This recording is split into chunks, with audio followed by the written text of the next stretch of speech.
The Green Millennium by Fritz Leiber. Chapter 1. The world Phil Gish lived in was not a pretty one, and Phil didn't enjoy living in it. He was disillusioned, purposeless, hopeless, and haunted by the fear that a robot would take over his job.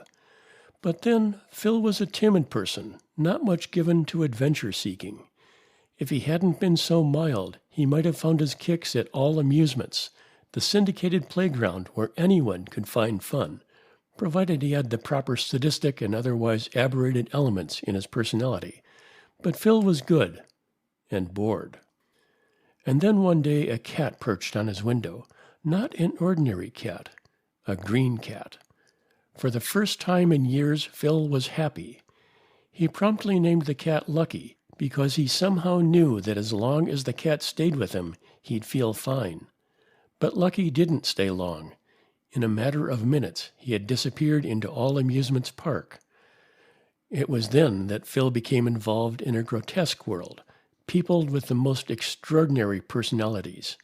Just what the cat is, and its ultimate meaning, is the secret of it all. You will be surprised. Chapter 1. Phil Gish woke up feeling as good as if all his previous life had happened to two other guys. Poor, miserable clunks. Usually, his whip-cracking reflexes had him out of bed in a flash and jerking on his shorts and sockasins while he frantically hunted around for the jar of beard-dissolving cream. But this time, he was able to outsmart all Tyrannosaurus nerve impulses and keep his eyes closed in order to enjoy the unprecedented sensation all to himself, not even sharing it with the advertisement-covered walls of his tiny bachelor apartment. Why, it was simply wonderful, he decided after a bit. Outrageously, impossibly wonderful. He actually felt as if this were not a world in which hot and cold wars had been gushing unpredictably for 50 years like temperamental faucets, in which the Federal Bureau of Loyalty and Fun Incorporated ruled the USA in the name of that drunken, hymn-singing farmer, President Robert T. Barnes, and in which, according to the Kremlin newsmoon located on an Earth-circling satellite vehicle, a new plan was being considered for exchanging the descendants of prisoners taken in the half-century-old Korean War. And as if he, Phil Gish, wasn't a luck-forsaken little guy who, on waking at 8 o'clock this morning, hadn't taken 4 sleeping pills in order to kill the day and temporarily forget that he had just lost another job to a robot who did it 5 times as fast and twice as accurately, and that he'd had a blow-up because of it and been coldly advised to see a psychiatrist. He took a long, luxurious breath. Even the air smelt and felt different, as if dusted with some golden chemical that banished care. He opened his eyes and looked down at his pale chest with the 2 lone hairs that were a sardonic last farewell from glorious jungle apehood. But this time, the word that came to him was slim, not scrawny. He rather liked his body, he decided. A neat and compact, if not exactly outsize, bit of tissue. He yawned, stretched, scratched where the 2 hairs were, and looked around. The green cat sat on the sill of the large, open circular window, smiling at him. "Hey, am I dreaming?" The sound of his own voice, with its hint of a morning croak, answered that question. Or have I really blasted off from beyond the hairline? The second question, though not spoken, was quickly suppressed. He felt too good to let it worry him. If this was insanity, then 3 cheers for paranoia. Besides, there were all sorts of natural explanations of the cat's somewhat unconventional color. Just yesterday, Phil had seen a young matron leading 2 rose-colored poodles. A flash of what might have been an off-the-bosom dress under her cloak had moved him to pass close enough to hear her assure her companion, "They aren't dye jobs, you mood madman. They're mutations." Also, weren't some animals naturally green, like the tree sloth? Though he seemed to recall that the tree sloth's hue was due to a fungus or mold, and there certainly wasn't any mold on the burnished bundle of benignity on his windowsill. "Hiya, Lucky." he greeted softly. From the very first, he had decided to connect the cat with his newborn, incredible sense of well-being. If there was going to be a new era in his life, it was a good idea to have a symbol of it, a symbol as green as spring itself. Besides, it felt that way. "Come here, Lucky," he called without lifting his head from the spongy pillow. "Here, kitty." The second invitation, which sounded a trifle silly to Phil as soon as he said it, wasn't necessary. The cat at once dropped his plump-tummied body from the windowsill and trotted toward him like a soft-shod, fat little horse. Phil felt an odd increase, almost frightening, in the calm joy inside him. The cat disappeared momentarily under the angle of the bedside. Then a little green face came over the edge, and two tiny green paws placed themselves beside it, and two coppery eyes inspected him. "How are you, fellow?" Phil asked.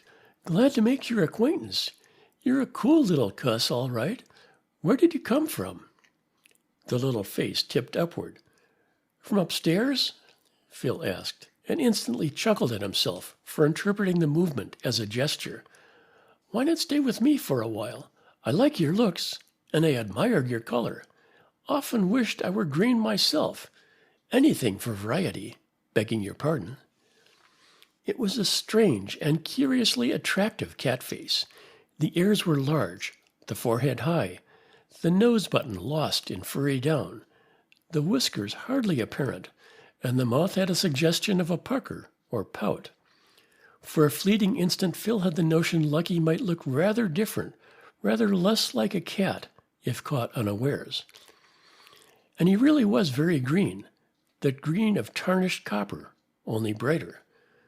Thinking the word he, Phil wondered for a fleeting instant about Lucky's sex. The fat tummy was suggestive, yet he was somehow sure the cat was a male. Then Lucky smiled again, and Phil was aware only of feelings. He reached out a tentative hand, jerked it back when a little paw flicked out at it, then shamefacedly corrected the gesture. The little paw touched his middle finger. Phil stroked the silken paw in turn. Neither time could he feel a hint of claws. They must all be tucked inside their smooth sheaths. "Now we're friends," Phil said huskily. The cat sprang fearlessly onto the bed. Coppery eyes came close. A furry cheek briefly brushed Phil's with casual masculine friendliness. Sudden tears smarted in Phil's eyes, enough to brim the lids, but not to run over. What a lonely, empty-lifed fool he must be, he told himself, that a cat could make him cry. Yet it was true enough. All his life had been a fading. His parents had seemed warm and wonderful at first, but then he began to sense their gray uncertainties and boredoms. School had been full of breathtaking promise at one point, with infinite vistas of knowledge and idealistic brotherhood opening up. But too many of the vistas had ended in signs saying restricted or subversive, or the even more maddening blank signs of calculated silence, just as man had promised himself he'd reach the planets soon, but hadn't. Phil had had friends, too, at one time, and had really been in love with girls, but even that had somehow become washed out and worthless. And then the endless business of being beaten out of jobs by white-collar robots, beginning with the mail-sorting robots who fed envelopes into the proper slots by scanning their addresses photoelectrically. The only thing robots couldn't do, it seemed, was sit in foxholes. That was one place where Phil recalled no mechanical competition. Yes, it had been a very empty, purposeless life indeed, Phil told himself, at the same time wondering why even that thought could not mar his present happiness. He came out of his reverie and saw the cat was marching down the bed, closely inspecting his naked body. "Hey, we're friends, but that's going too far. Leave me some privacy." Chuckling, he swung out of bed, grabbing up a light robe as his body left the cone of radiant heat projected from the ceiling fixture. While shouldering into the robe, he hummed a couple of bars from "Kiss Me, Darling" in freefall, and did a shuffling step that brought the cat hurrying over to play tag with his toes. "Where did you come from, Lucky?" Phil repeated, and turned toward the window. In the 3 steps it took him to reach it, His gaze lit on the near-empty dispenser of sleeping pills, and for a moment the eerie doubt came back. Mightn't this morning's overdose have triggered off or paralleled a really big change in his mind?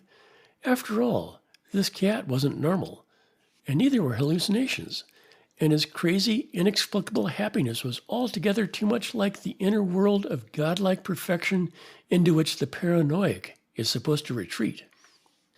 But then he was at the window, experiencing a new twist in his mood, and the doubt was forgotten. The window opened on a deep, very narrow bay in the remodeled Monster Hotel in which Phil roomed. If he risked his neck by leaning out very far, he could just manage to look out of the bay and glimpse an advertisement-encrusted corner of Fun Incorporated's wrestling center and the helicopter field on its roof. The hotel had been built as a luxury palace for the new war-rich of the 1970s, but during the great housing shortage of the 1980s, its vast rooms had been cut up into tiny sleeping cells. It retained, however, at least one feature from its lordly days: the large circular windows, formed of 2 sheets of polarizing glass, the inner of which could be rotated, allowing a person to blacken his window or have it fully transparent, or enjoy any shade of twilight. One other very unusual luxury touch was that the windows could actually be opened, swinging on pivots at top and bottom. Nowadays, with radiant sleep heating general throughout the hotel and the air conditioning system anything but trustworthy, this last feature was put to real use more often than might have been expected, though the windows were still kept closed most of the daytime. It had always seemed to Phil that the great gray wall just 10 feet from his window, with its rows of ominous portholes, many of them blackened, was the grimmest sight in the world, a symbol of the way he was walled off from life and people. But now, as he stood leaning out just a little, his cropped hair brushing the tarnished circular rim, it seemed to him that he could imagine his way through that wall, as if it were made of some material that conducted emotion, as copper conducts electricity. Not see or think through it, but feel through it into the multiple texture of warm, pitiful, admirable, ridiculous human lives in the cubicles beyond. The 2/5 happy ones, the 9/10 sad ones, the ones who nursed fears and frustrations because you had to nurse something, the ones who hammered fears and frustrations into a painful armor, the old man apprehensively sorting his limp ration stamps from 3 communo-capitalist wars, the boy playing spaceship and pretending the blacked-out window was the porthole of a comic book intergalactic liner, the 3 unemployed secretaries, one of them pacing, the lovers whose rendezvous was tainted with worries about the Federal Bureau of Morality, the fat man feeling a girl's caress by radio handy and thinking of something long ago, the old woman coddling her dread of war germs and atomic ashes by constantly dusting. Well, his new self certainly had a vivid imagination, Phil decided with a smile. An old hand came out of a porthole 3 floors down and shook something, or nothing, from a dustpan. Coincidence, of course, or else he'd once watched the woman without thinking about it. Nevertheless, Phil chose to interpret the event as an encouraging confirmation of his new feeling of outgoingness. Then the smile left his lips as he thought of another aspect of the opposite wall. This window was the vantage point from where he had spent countless drearily excited hours, spying on the activities of all the young women whose cubicles were even remotely within range. Not the new girl, the one who wore her black hair in old-fashioned pony style in the room straight across, although she was quite beautiful in a sprightly animal way, and he sometimes heard her practicing tap dancing. No, she was a bit too close, and besides, he was vaguely frightened of her. There was something eerily dryad-like about her, and in any case, she blacked out her porthole religiously. It was blacked out now, though slightly ajar. But all the other girls were recipients of his untiring, sterile interest. The cute green blonde just below and to the left, for instance, Miss Phoebe Fulmer. He'd once taken the unprecedentedly realistic step of finding out her name. Why, he'd sacrificed a sizable chunk of his leisure time to that tantalizing minx. There she was at this very moment, dithering around in a short playrobe, inspecting an assortment of wispy lingerie, A very promising situation that normally would have held Phil helpless for 20 minutes or more. But now he found he could look at her and then look away without the faintest gnawing worry that he might miss something. Good Lord, if he wanted to see more, in any sense, of Miss Phoebe Filmer, he'd scrape up an acquaintance with her. Purr. A feathery, furry ball came into his hand, and he looked down at Lucky's apple-green face, framed by his curving forefinger and thumb. "What do you want, cat?" Lucky ducked out of the cupped hand with a twist that let his forehead and ear be rubbed, and put his front paws on the window rim. Phil quickly advanced his hand so that it lightly circled the cat's chest. He didn't want Lucky to get back out on the little ledge that led to either side of the window. In fact, as Phil now definitely realized, he didn't want Lucky to leave him at all, though something told him he wouldn't be able to stop Lucky if the green cat really wanted to go. It occurred to Phil, with a certain shamefaced satisfaction, that all pets were strictly forbidden in the Skyway Towers. Cats and dogs were pretty rare since the germ war days when they'd been slaughtered as possible carriers, and so Lucky's owner wouldn't be able to do anything openly about getting him back. But Lucky seemed to have no intention of leaving. He hopped to the floor and looked eagerly at Phil. Purr. "Do you want something to eat? Is that it?" Purr, purr. Phil took mental inventory of his snack box and found himself thinking of the cranberry concentrate. Wildly inappropriate, and yet something assured him that it would be just right for Lucky.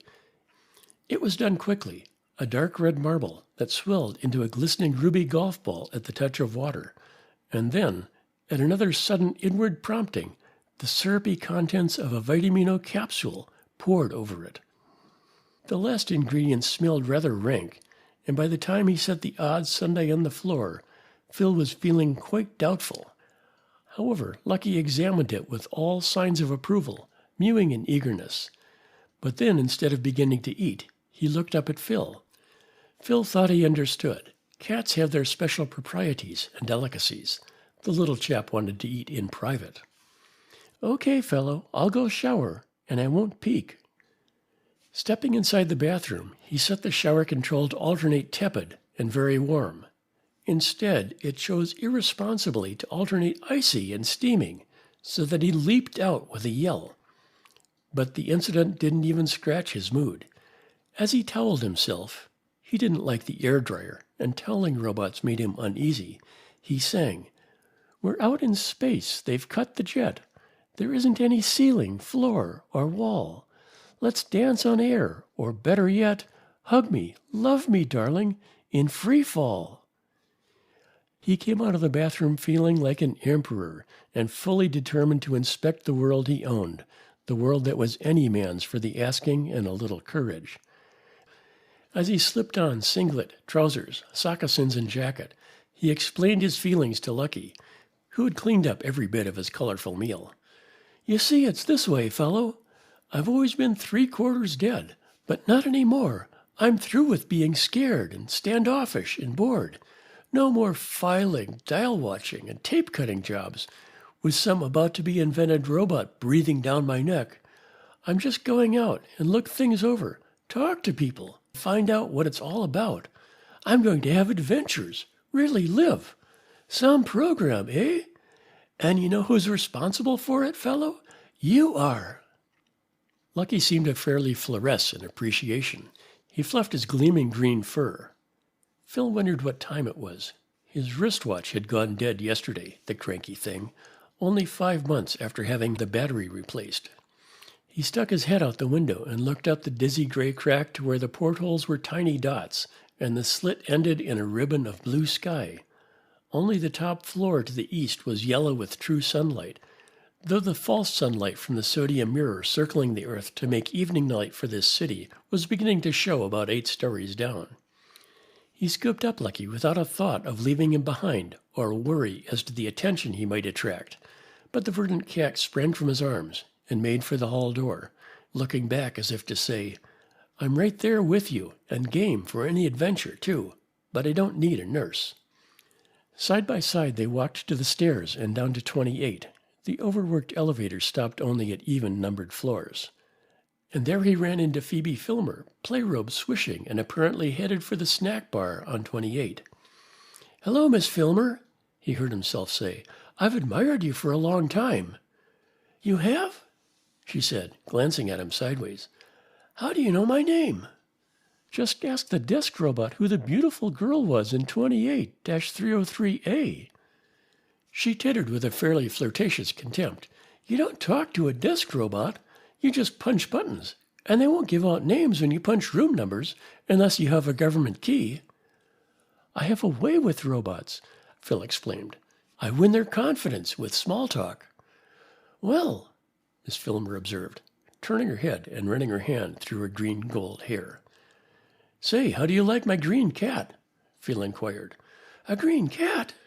Miss Filmer exclaimed excitedly. She looked down quickly and then up skeptically. "Where?" Phil looked down too. Lucky wasn't anywhere in sight. A hunk of ice materialized inside his chest. "Excuse me," he said. "I hope I'll see you again." He raced to the stub corridor. Lucky was standing in front of the elevator. "Gee, fellow," Phil told him, "don't give me heart failure." End of Chapter 1. Chapter 2. The street snarled at Phil. The snarl came chiefly from a charged-up electric hot rod that swerved close to the curb to remove a triangular chunk from the rump of a fat man who had been too slow in skittering to safety. A second look showed he was not a fat man, but a thin man in a balloon suit. It deflated rapidly, and he sat down in its limp folds on the curb and began to sob. Balloon suits were of no real protection to pedestrians, except by increasing the apparent target, but they continued as a fad. During the last war, they had been pumped full of hydrogen as a shield against neutrons, until a couple of small but unpleasant explosions in crowded shelters had caused the government to crack down. After snarling, the street continued to growl deep in its throat. It had 2 lower levels. The growl was composed of the hum of electrics, the subterranean rumble of heavier traffic, the yak-yak of competing vocal advertisements, and the nervous shuffle of feet that was the same when Rome and Babylon were young, but that was intensified here because most of the women's feet were on platforms 3 to 10 inches high. Neither the growl nor the snarl disturbed Phil. Normally, he'd already have had his earplugs tucked in, his face fixed straight ahead, his eyes nervously questing for hot rods, which were known to jump curbs. But today he simply wanted to drink it all in, to see the things he'd always been blind to note the anxious but apathetic expressions on the faces of the pedestrians, to sense the invisible lines of force that, like spider webs or marionette strings, joined them to the space-overflowing advertisements, which ranged from the crisp, "Learn to break necks," and the cute, "A strip-tease doll all your own," to the "Why not lobotomy?" and the imagination-tantalizing, "Glamorize your figure with a sprayed-on evening dress. Plastic fabric cures in a jiffy, breathes, no heat, no adhesions. Special forms flare the skirt, shape the bosom, designed by artists right on your body." Lucky seemed no more frightened of the street than Phil. He scampered along close to the base of Skyway Tower's monumental facade, the camouflaging green color of which may have explained why none of the pedestrians took note of him. Not that any explanation was needed as to why those walking nerve bags didn't see things right under their noses. A gleaming sales robot veered towards Phil on its silent wheels, but Phil deftly interposed another balloon-suited man between himself and it. The balloon-suited man began to get a slick reducing pill sales talk. Evidently the robot had scanned his profile. Phil hurried around the corner after Lucky, who had turned down garish Opperley Avenue. As if he had picked up a scent, Lucky abruptly left the wall, glided across the sidewalk, and padded across Opperley Avenue between the passing cars. Phil followed, not without a certain heart-pounding, but with no real anxieties. Something allowed him to sense easily the intentions of all the cars in the block. Dodging them was almost fun. He reached the opposite curb a good 5 feet ahead of a playful youth in a jalopy with a tin body like a space jeep, scribbled over with such signs as, "Oh, you Venusian," and "Girls beware, escape speed 0." Effortlessly recovering his breath, Phil found himself facing an ornate cave mouth flanked with old-fashioned fluorescent posters, the largest lettering on which read, "Tonight, Juno Jones, the man-maiming Amazon versus Dwarf Zubek, the bone-crushing misogynist." But he had no time to read the rest of the bill, for Lucky was dancing up the broad corridor lined with giant stereographs of menacing, half-naked men and women, looking in the dim light like genies freshly materialized from smoke. Ordinarily, Phil would have felt a certain amount of disgust mixed with fear and uneasy fascination at entering or even passing a wrestling palace specializing in male-female. But today it seemed simply a part of life. It never occurred to him not to follow Lucky. Just short of some turnstiles and a robot ticket taker lost in shadows, a side corridor spilled light. Lucky whisked into it. Phil had barely rounded the corner after him when a long, handless, boneless gray arm shot out of the wall and slapped itself firmly against Phil's middle. "Where do you think you're going, Mac?" a voice rasped from the wall. "On your way." And it gave him a quick shove toward the ticket taker. Phil could see Lucky mincing inquisitively down the side corridor, which was lined with doors. He tried to go around the arm, but it extended itself until it stretched from wall to wall. "Still here?" the rasping wall inquired. "Look, Mac, I don't know your voice. If you got business with somebody, name me their name and the word they gave you." "I just want to get my cat," Phil answered. Lucky had reached the end of the corridor and was peering into the last doorway. "Here, Lucky," he called, but the cat took no notice. "Means nothing to me," the wall rasped on. "You still ain't named me no names that tripped any of my relays." Lucky disappeared through the doorway. Phil said, "Please let me get through a minute to get my cat," trying to sound as sincere as he could. "I'll be right back." "I ain't letting nobody through," the wall asserted. "Give me a name and a word, quick, Mac." At that instant, an appalling spasm of fear went through Phil, as if a light had been turned out inside his mind and his heart sprayed with liquid ice. He knew that something had happened to Lucky. He ducked under the gray arm and darted forward, but before he had taken 5 steps, he felt himself grabbed. The corridor whirled as he was roughly spun back. Looking down, he saw the elastic arm wrapped around him like a gray python, while the wall grated in his ear, "Now go, Mac. Now I'll have to hold you till the man comes." "Let me go. I've got to get in there, do you hear?" Phil yelled. He struggled futilely to release his arms, yet all the while he kept his eyes on the doorway through which Lucky had vanished. "Let me go!" "Hey, what goes on?" A large, tall woman with close-cropped blonde hair, a broken nose, an outsized jaw, and big blue eyes had stepped out of the nearest doorway. "Cool down, son," she boomed out, coming toward him. "What did you want?" "My cat ran in here," he explained, trying to speak calmly. "It ran in that room down there at the end." He nodded his head toward it. "I tried to go after it, and this thing grabbed me." "Your cat?" "Yes, a pet," she thought. He noticed for the first time, perhaps because he was watching the far doorway so closely, that she wore maroon tights and was stripped to the waist. Her breasts were small. Her shoulders sloped steeply and were heavily, though not cordially, muscled. "Okay," she said after a bit. "let him go," she told the wall.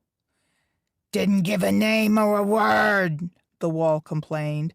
"Tried to duck through. Gotta hold him till the man comes." "Which'll be at least an hour if I know Jake. Let him go, you dumb robot," she said in a majestic bass. "This man is my friend. I'm inviting him in." "All right, Mrs. Jones," the wall said, sounding almost sulky. The gray arm unwrapped from Phil and shot back into the wall. "Now go find your cat and then beat it," the giantess told him. "Thank you very much," Phil said, half turning to her but keeping the far doorway in the corner of his gaze. But she didn't answer, only stared after him doubtfully, still appearing quite unconscious of her partial nakedness. Phil tried not to hurry, although the corridor seemed endless. He kept telling himself that nothing had happened to Lucky, and wished very hard he could believe it. He didn't feel big anymore, or adventurous. He passed the woman's door, vaguely noticing heaps of untidy clothes and a stationary rubber-armed robot for wrestling practice. He came to the door at the end, having observed that all the others were tightly shut. He hesitated. He couldn't hear a sound. He stepped inside. The room was large, low-ceilinged, and lined with lockers and benches. At the far end was a closed door, flanked by two low mechanical massage tables, their jointed rubber-fisted arms extended crookedly upward and making them look like two beetles on their backs. There were a few other pieces of apparatus, none of which Phil recognized, but most of the floor was empty. Almost in the center of the floor was a brown box about a foot square. Staring at it, their backs turned to Phil, were two men. One was rather small but quick-looking, dressed in a black turtleneck sweater and tight black trousers, and holding some sort of gun. The other was smaller and slighter and similarly clad in blue. He held a wire leading to the box. Phil cleared his throat. The two men eyed him expressionlessly, then turned back to the box. Phil edged forward into the room, peering into the corners for Lucky. Then he jerked back. He had almost stepped on a dead mouse. Looking more closely, he saw there were half a dozen dead mice scattered around the floor. He cleared his throat again, louder, but this time the men didn't even look around. He started forward again, stepping gingerly over the dead mouse. There was a click. A tiny door opened in the top of the brown box, and a mouse catapulted out. Hitting the floor, it made off in frantic zigzags, skidding at each turn. Phil stared, suddenly expecting Lucky to come darting out of a corner after it. The man in black followed the zigzags with his gun. There was no sound or flash from the gun, but the mouse stopped moving. "Try to surprise me better next time, Cookie," the man in black told his companion. "I saw your hand move when you punched the button." They resumed their alert, motionless stance. Moving around them in a cautious circle, Phil searched for Lucky. He soon realized there were few likely places of concealment. The lockers reached from floor to ceiling and were all closed. One of the dead mice began to twitch. Cookie put down the wire with the push button at the end of it, picked up the mouse, and dumped it in the box through a side door. Phil was beginning to feel very queer. He felt there must be some connection between Lucky and the mice, but it was a dream connection that didn't make sense. The muscles in the calves of his legs had begun to ache from his silent tiptoeing. Nerving himself, he approached the motionless pair.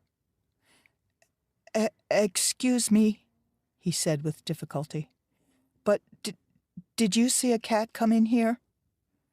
The words got no more response than the throat clearing. "I beg your pardon," he said, "but really I must find out." and he barely touched the elbow of the man in black. The response was instantaneous, though from another quarter. Phil was grabbed by his jacket front and jerked back by Cookie, whose infantile features were now tensed into a hard mask. "What you did," the voice was shrilly scandalized. "Interrupting the king man and his recreation. Shoving the king man around, that brings punishment, that brings pain." Phil felt sick with fear. He knew if only Lucky were there, if only he could recapture his earlier mood of golden confidence, he wouldn't be so shamelessly terrified of this little bully who was holding him at arm's length. He wet his lips. "I was only trying to find my cat," he quavered, "and I didn't shove him." "You did too. I saw you. A great big rude shove. And as for cats, Swish Jack Jones, the lady killer, is the top cat around here, the only cat." The hand holding him twisted his lapels tighter around his throat. "You can't weasel out of what's coming to you. Well, Jackie, what are you gonna do to him?"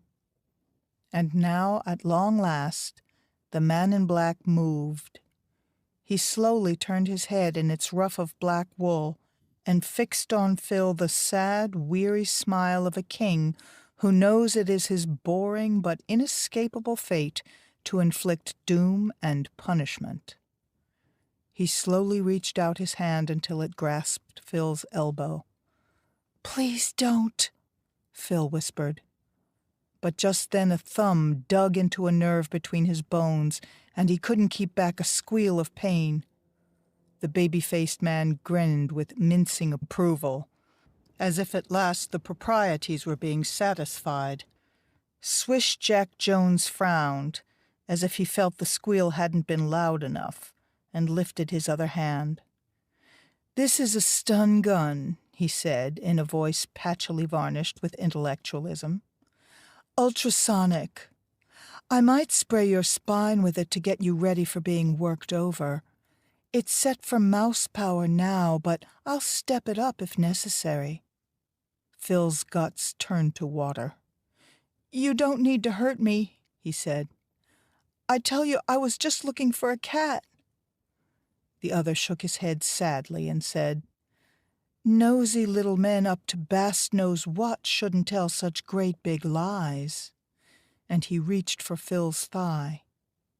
At that moment the tidal wave struck. Cookie was shoved 10 feet. The stun gun clattered on the floor. Swish Jack Jones had taken a quick backward spring, and the blonde giantess was planted enragedly in front of Phil and was thundering, "You know muckin' well I can stand anything except when you start bullying people." She had slipped on a very dirty short kimono, beautifully embroidered in the finest Oriental style, except that the figure on the back was not a dragon, but a fire-breathing spaceship. "Don't touch me, Juno, I'm telling you," the man in black snarled in a voice that had lost a lot of its intellectual veneer. He was massaging a slapped wrist. "I licked you the first time I was matched with you," the giantess replied. "I licked you the night I married you, and I can do it again any time, you and Cookie here," she added as the latter made a grimace that was intended to be threatening but merely registered spite. "Why was you tormenting the little guy?" "Tormenting?" Jack's voice rose. "I wasn't tormenting him, just taking precautions. He came in here like a screwball, not saying anything, dancing around on his toes, babbling about a cat, as if he was about to go off his nut. Dangerous." Cookie's tight-lipped face bobbed up and down in agreement, but Juno wasn't at all impressed. "He seemed about as dangerous to me as yeast spread. Why didn't you let him find his cat and get out?" Jack's face registered astonishment. "Juno, was it you let in this Ickless Joe?" It took Phil a moment to realize Ickless meant lacking IQ. "I was wondering how he got past old Rubber Arm. Do you mean to say you fell for that story about a cat?" "Well, isn't there one?" Juno demanded, scanning the room. How could there be, Juno? Jack protested, the barest note of intellectual superiority beginning to creep into his voice. You didn't see one, did you? No. And if there had been a cat, wouldn't it have been after these mice like a shot? And where could it hide in here, anyway? It couldn't have got in there. He went on as Juno's gaze rested on the inner door. He's in there. Juno nodded. So where could it be, I ask you? Jack finished. You don't suppose Cookie and me... I kidnapped it, do you? Juno rubbed her battered nose thoughtfully. She turned on Phil a face that was friendly but heavy with doubt. Let's hear some more about that cat, son. What color was it? Green, Phil heard himself say, and even as he saw the looks of incredulity appear on the faces around him, he couldn't keep himself from going on. Yes, bright green, and he liked cranberry sauce. He just came to me an hour ago. I called him Lucky because he made me feel so good, as if I could understand everything. There was a long silence. Phil felt his spirits sink past zero. Then Juno laid on his shoulder a huge hand that made it sag. Come on, son, she said gently. You better get going. Jack strode up with a wry eye on Juno. Look, mister, he said to Phil in a solicitous voice in which the mockery was still cautious. I had an appointment with an analyst for tonight, but I think you need it more than I do. And he handed Phil a torn-off bit of phonoscribe tape. Phil accepted it humbly and put it in his pocket. Cookie tittered. Juno whirled on him. Look, she roared. His being a nut doesn't excuse laughing at him any more than bullying. The inner door opened, but Phil couldn't see inside because a tall, fat man with a sooty jowl and thick, dark glasses pretty well filled it. Phil sensed a note of respectfulness in the other three. What's the racketing about? The fat man demanded in a voice which startled Phil because it was old Rubber Arms. This guy, Cookie began, but stopped at a quick look from Jack. The thick glasses flashed at Phil. Oh, one of your nut admirers, Jack, the fat man said comprehendingly. Get him out of here. Sure, Mr. Brimstein, Jack said. Right away. The inner door closed. Phil let Juno steer him through the other. He felt way down in the minuses. So much so that he almost didn't notice the odd couple coming down the corridor toward them. The man looked saintly, yet sprightly. He was very sunburned, and he wore orange shoes and an orange beret. The woman looked like a youngish witch, but with the nose and chin already seeking each other. A little red hat was attached by 20 long hatpins to her coarse dark hair, and she had a red skirt stiff and thick as a carpet. Both of them were wearing black turtleneck sweaters. Phil noted them numbly, lost in his own distress, but was vaguely aware that they were pointedly ignoring the giantess at his side. You'll find your little tin hero back there shooting mice, she snarled at them as they passed. The woman merely snooted her witchy nose, but then the sunburned man looked around with elfin eyes and a benign smile. Joy, Juno, he admonished lightly. Nothing but joy. The giantess looked after them glumly for a moment, then went on. Couple of Jack's intellectual fans, she confided bitterly. Poets, religious nuts, and all that goes with it. Completely turned his head, the stinkers. They reached the corner. Old Rubber Arm waggled the tip of a fingerless hand and muttered, No loitering. But Juno silenced him with a weary, Shut up. Now get along home, son, she told Phil. I don't know as I'd visit that analyzer of Jack's. Probably some fancy guy he got put onto by the Accolades. Those two intellectual jerks you just saw. But maybe some kind of psycher would be a good idea. She patted his shoulder and grinned. showing a scar inside her lip. I'm sorry about what happened back there. That lousy husband of mine. Any time you feel like it, drop in on me. Old Rubber Arms got your voice pattern. Just ask for Juno Jones. Only one thing, son. No more green cats. End of Chapter 2. Chapter number 3. Through half-closed lids, whose lashes blurred everything, Phil watched the ghostly pale yellow circle of the window, which was all the illumination he could bear now. He hadn't put on any lights when the sun had set, and the sodium mirror above the stratosphere made the only light. And minutes ago, he'd switched off the TV screen, although the girl's voice still crooned a sex song, and he still wore the fat mitten of the handy. But the pressure of her fingers, holding a hydraulically compartmented artificial hand, and transmitting over the airwaves an electric signal to change pressures of the hydraulic compartments of the handy, began to feel like that of a skeleton wearing rubber gloves. Phil jerked off the handy, switched off the voice, lit a cigarette, and was back with his problem. Was he really crazy? He asked himself. Was Lucky just a psycho's dream cat? Or had he somehow been tricked? Once again, he tormentedly totted up the evidence. Nobody but himself had admitted to seeing Lucky, and there were so many other indications of hallucinations.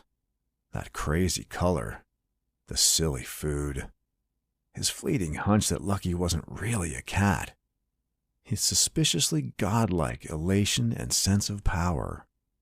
But those feelings of his were also the reason that Lucky had to exist. After what happened today, Phil simply couldn't endure life without Lucky, without those warm insights that had galvanized him this afternoon and shut away all thoughts of his lost job, his loneliness, his cowardice and frustrations. "Lucky," he whispered, without knowing he'd been going to, and the sick child sound of his voice frightened him so that he fumbled in his pocket for the phonoscribe tape Swiss Jack Jones had given him. Puffing his cigarette hard so that it made a hell-red glow, he read the smoky words. "Dr. Anton Ramotka, top of the keep, 8 o'clock. He visualized the thin black shaft of the keep, a luxurious office hotel, and thought of how few minutes it would take him to get there. But then he suddenly crumpled the paper in his pocket and began to pace. Going to Dr. Ramotka would mean that he didn't really believe in Lucky. He thought of the sleeping pills, but was afraid there weren't enough left. He reached for a book he'd been reading, but the thought of its stereotype sadistic plot was unbearably boring. As a last resort, he turned on the radio again. Voice and sight. "Ravens, the Antichrist." That phrase, together with a gaunt, bucolic face, inevitably meant that President Robert T. Barnes was telling his fellow Americans about Russia all over again. "But there are sinners on this side of the polar battlegrounds," the great Midwestern father image continued, swaying forward and arching his bushy eyebrows. "Sinners in our midst, creatures of the flesh pots. They have catered too long to the vilest desires and lusts." He shook a finger and swayed once more. "I warn them that their time is at hand." Phil reached for the knob. How often had Barnes made those futile, and some said drunken, threats when everyone knew his administration was hand in glove with Fun Incorporated? But he hesitated as an unfamiliar and rather eerie note crept into the president's voice. "Fellow Americans," Barnes almost whispered, wobbling a little from side to side. "Strange forces are abroad. Insane thoughts. Spirits of the upper air like those which troubled ancient Babylon. Our minds are being worked upon. It is the final testing time for—" His momentary curiosity gone, Phil twisted the knob to silence and darkness. Nevertheless, the president's rhetoric set the tone of his next reverie. He didn't pace now, but crouched back in the foam chair wedged between the radio and bed. He must be crazy, he told himself with a quiet certainty that didn't hurt for the moment, perhaps because he sat so very still. Everything he'd felt this afternoon had been out of character, including his ridiculous overvaluation of that dream cat. Yes, he must be crazy. At that moment, the dim circle of the window was intersected by a smaller and much brighter circle. He automatically stood up and stepped forward. The girl in the room across the bay had switched on her light. Now she threw down a cloak and walked around the room as if searching for something, the horsetail of black hair flirting from side to side as she turned her head this way and that. She was less than 20 feet away, and he could see her clearly. She was wearing a gray suit, fashionably pied with great splotches of black. Her face was compact, nose small, mouth broad, eyes very wide set, and, as Phil now noticed definitely for the first time, her ears were lobeless and curved up to an almost fawn-like tip. As on those rare occasions when he glimpsed her before, he felt a quiver of uneasiness. She shrugged her shoulders, as if giving up her hunt, and walked over to the window, looking straight at Phil. He shrank back a bit, though he knew he was invisible. She grasped a knob on the rim and swung her hand in a quarter circle, the window gradually blacking out as she did so. Then, just as Phil started to turn away, the window began to brighten again until it was almost as transparent as before. He realized what must have happened. The inner pane of polarizing glass had missed its catch and revolved silently onward a few extra inches. He'd known it to happen to his own. The girl across the way thought she was hidden. She wasn't. She stretched and took off her coat. Phil gnawed his lip. He didn't quite want to watch her, but anything was welcome that would distract him from the thought with which his last reverie had ended. And Phil knew very well, this window could provide most gripping, if barren, distractions. She slowly parted the magnetic clasps on her blouse, then slipped out of it with a lithe twist of her shoulders. Phil forgot his fears, enthralled by the beauty of her dark-nippled breasts. Below them, almost cupping them, she seemed to be wearing some sort of close-fitting, velvet black undergarment. She stepped out of her skirt. The undergarment ended raggedly at her thighs. It puzzled him, perhaps because of the faint smokiness of the window. It looked almost as if it were made out of some sort of fur. Balancing expertly on one leg, she drew the stocking from the other, and along with the stocking one of those grotesque 10-inch platform shoes. Only, and here Phil's heart jumped, she seemed to have stripped off much more than that. To be precise, her foot. Then he saw she hadn't taken off quite all her foot. At the point where her ankle should have been, her leg curved backward a trifle, then sharply forward again, slimming down abruptly to end in a neat little black hoof. She stripped off the other stocking and shoe with the same result. Phil could see how the foot fitted into a well in the dummy foot in the platform, and was in that way concealed. She danced exuberantly around the room. He could hear the clicks of the little hooves.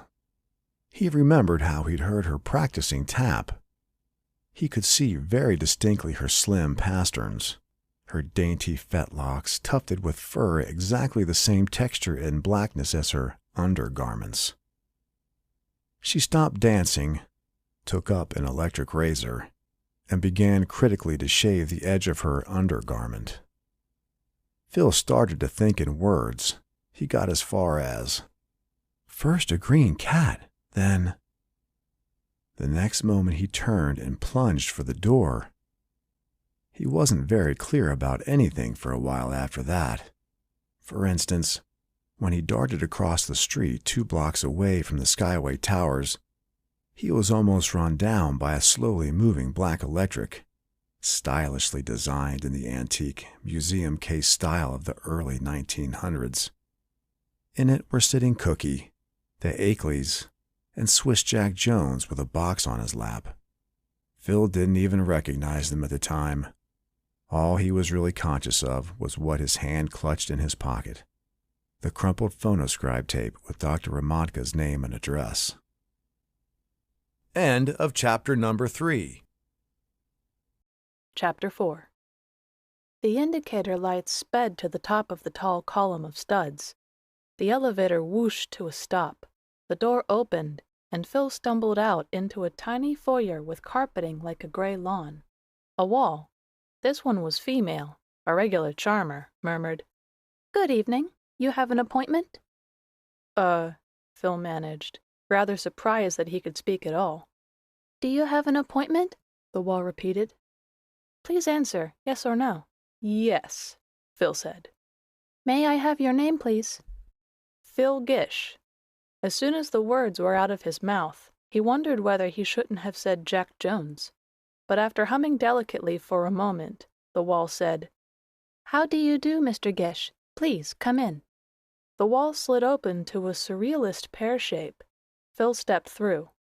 A sinuous arm, slim and glittering as a serpent, sprang from beside him and indicated a nearby chair with the gracious wave of a hostess who has studied ballet.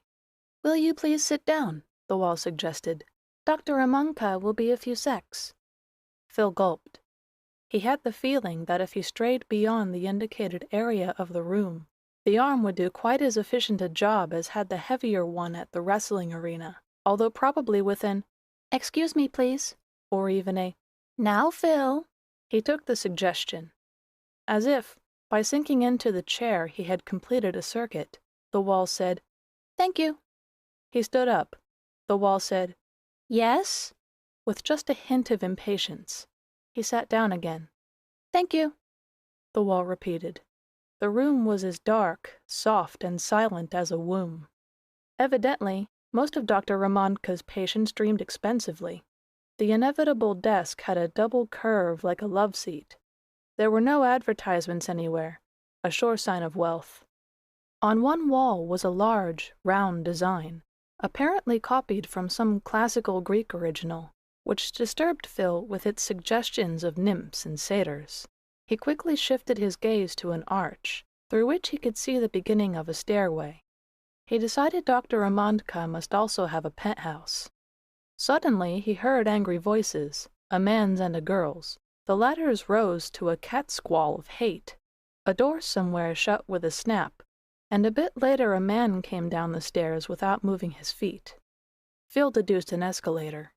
Dr. Ramonka was tubby, bald, and beaming with subtlety. He had on his left cheek 4 new, deep scratches, which he ignored completely and apparently expected Phil to. He summoned Phil to the desk with an indicating nod. They sat down and looked at each other across the curved and gleaming plane. The analyst smiled. "Well, Mr. Gish, yes, Jack Jones told me your name, and since Sacheverell and Mary are paying for things in any case, the new arrangement is quite all right. Oh, Sacheverell and Mary are Mr. and Mrs. Ackley, Jack Jones' friends. I thought you might have known.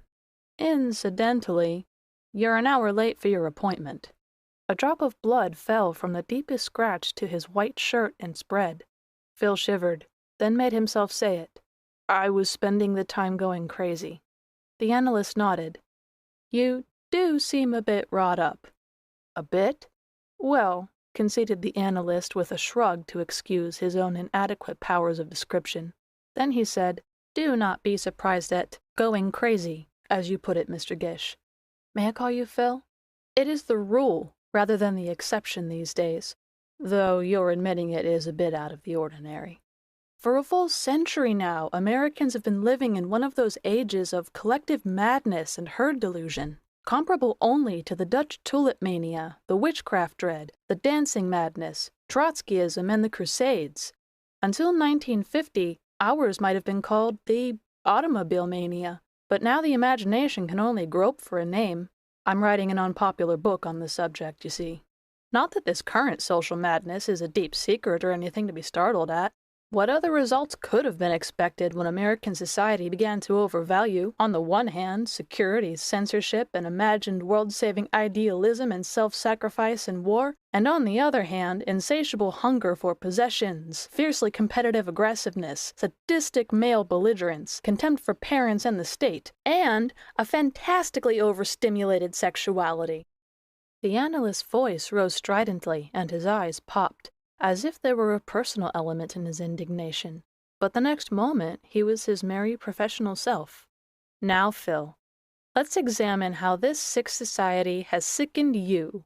It may surprise you, but we shan't be using any such modern techniques as electrosleep, deep brain photography, or situational therapy complete with a bottle, a blanket, and a blonde love robot. We shall simply do what our great-grandfathers would have done: talk.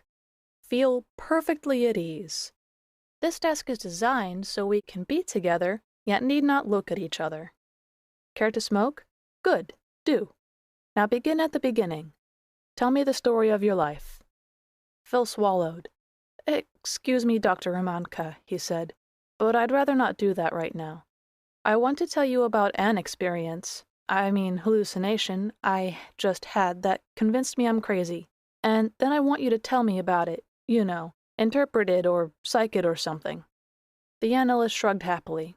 As good a beginning as any? Go ahead. So Phil told him what he had seen through the quarter-darkened window.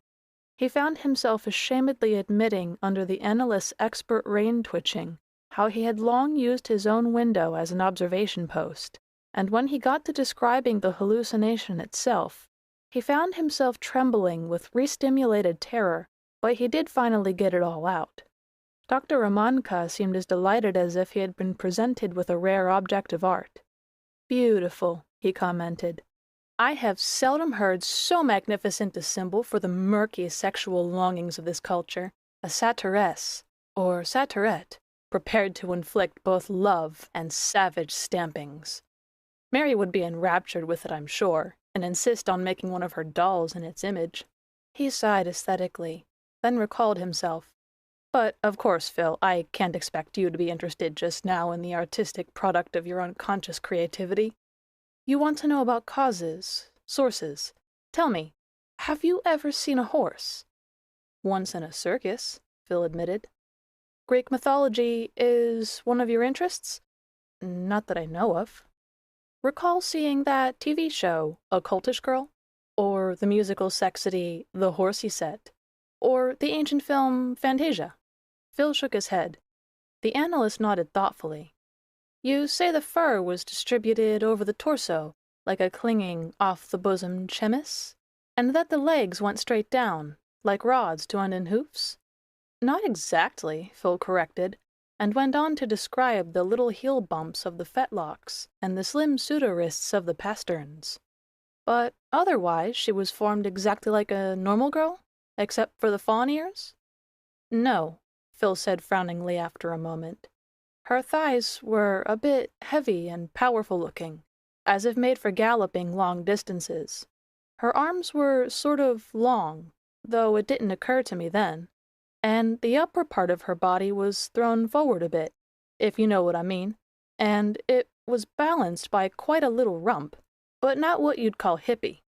Magnificent, the analyst crowed. Phil, you not only have equipped your vision with accurate horse legs, but you have made some of the necessary compensations in the rest of the anatomy that such a mode of locomotion would involve in a biped. He sat there beaming a bit vacantly, as if lost in admiration for the creative powers of the all-resourceful unconscious. Yes, but what does it indicate about my mind? Phil asked. He would have felt annoyed if he had not been so anxious. What's wrong with me? Dr. Ramanka shook off his reverie with a smile that begged pardon for it. What's wrong with America? He asked wryly. It's much too early for me to arrive at any conclusions, Phil, or rather to help you arrive at your own. Of course, the visual projection created by your unconscious has some interesting references. What are they? Phil asked. I may not have made it clear, but I'm worried about this. I can't get it out of my mind. Dr. Ramanka smiled, shrugged. Perhaps a spot of interpreting would relieve you, he agreed. Though you must remember, it's just impromptu analysis, maybe quite wrong. Here goes.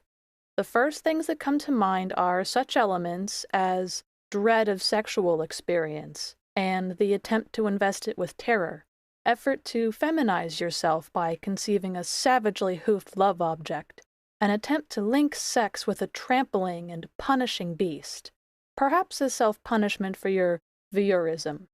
All of these fitting in nicely with the classical mythology about the nymphs and their natural love companions, the goat-hoofed satyrs. Also the horse-hoofed centaurs, who were frequently, you may remember, teachers of men. The analyst frowned. It's barely possible you were visually projecting the desire to be taught about love. However, he went on, I imagine that, as usual, the hidden significances are the more important ones. May I make a spot guess about you? Phil nodded. Are you a white-collar worker in close competition with robots? Yes, Phil said, astonished. Hardly a brilliant deduction, the analyst deprecated, but his eyes beamed. In that case, we must suspect another mythological ingredient. Do you know the Pandora story? There's a special point about it. She was not an ordinary girl sent by the gods to bring mankind a box containing all ills. No, she was a metal maiden, forged by Hephaestus at the command of Zeus. In other words, an automaton, a robot, bringing in this case the ills of the Second Industrial Revolution caused by the introduction of electronic calculators and sensors. But did Pandora have hoofs? Phil said doubtfully. Dr. Ramanka waved away the objection. Your unconscious probably fused in the Arabian legend of the clockwork horse. The unconscious is very artistic about these things, Phil. If you realize just how artistic, how fertilely creative, you wouldn't be worried. But how does all this tie in with sex? Phil asked. The analyst shrugged. Must it? A visual projection, like a dream, can mean 1,000 things. I warned you this was just impromptu analysis. We've carried it about as far as we can. Look, Phil said hesitantly after a pause, there's a lot to the things you said, and some of them really push buttons in my mind, but I hope you won't object. There's one thing that's still bothering me. Go right ahead. Phil became even more diffident. Finally, he said with difficulty, Look, Doctor, is there any chance that what I saw could be real in any way? Any chance at all? The analyst chuckled mellowly. Not one in the world, he said with complete conviction. What's been bothering you, Phil? Did you believe that the Greek gods and their creatures might have been materialized in some way? Something like that, I guess, Phil said without conviction. Dr. Ramanka leaned toward him, resting an elbow on the curving desk. If you had any idea of half the things people tell me across this desk, normal, neurotic people, I mean, you wouldn't be so much impressed by your own experience. There's a woman, for instance, who keeps seeing shimmery moon spiders in dark corners. There's a man who is always getting glimpses of a girl dressed in skin-tight mink that covers her face, too. And there's another fellow who keeps waking up in the middle of the night with the absolute conviction that he's in bed with... No, I shouldn't tell you that one. But I actually seemed to see it, Phil persisted stubbornly. It wasn't just a glimpse or shadows. Dr. Ramanka smiled. How many people have seen flying saucers, Phil, including astronomers and atomic scientists? How many people have seen Russian soldiers or Russian homing missiles nosing around their bedroom windows?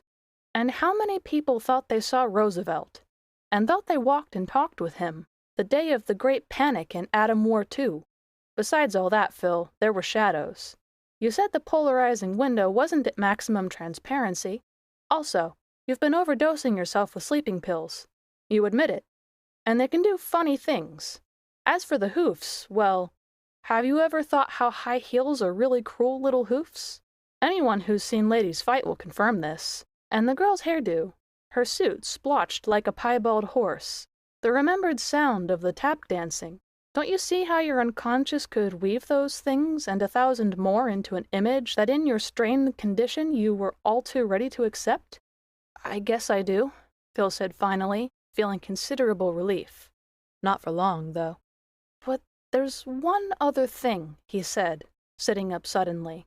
The thing I thought I saw this afternoon. A lot more real than the satirette, even. I thought I was with it for an hour. Even touched it and fed it.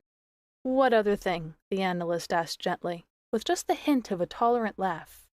The green cat, Phil said. When the analyst didn't answer, Phil looked around.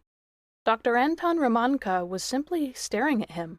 The 4 scratches and the dried trickles of blood on his left cheek stood out much more sharply, as if he had grown pale. I said, the green cat, Phil said. The green cat? The analyst's voice was a distant echo of itself. Yes. The analyst observed hollowly, and sank farther down into his chair, almost as if he were reaching for something with his toe. Something beeped musically. The analyst snatched up the phone. His face instantly assumed a fierce expression. He said, with pregnant pauses during which he scowled, Yes. No, I can't. I can't possibly, I tell you. You couldn't do that. You'd be arrested. Very well, then, but only for 5 minutes.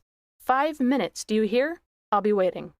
He replaced the phone and looked around at Phil with a despair that his baldness and big eyes turned comical. This is most embarrassing, he said. A former patient insists on seeing me at once. Threatens to cause a disturbance downstairs if I won't. She would, too. We had some fine fracases before she broke off the analysis. I have no other course but to see her. I know how to pacify her temporarily. Enough to get her home. I'd better go, Phil said, rising. Wouldn't hear of it, Dr. Romanka protested. I want to go much deeper into your case this evening. That last thing you mentioned, it opened vistas. No, you just wait for 5 minutes in the next room. 10 at the most, and I'll have her out of here. I do think I'd better go, though, Phil said, if you don't mind. Quite impossible, Dr. Romanka pronounced, taking a firm hold of his arm.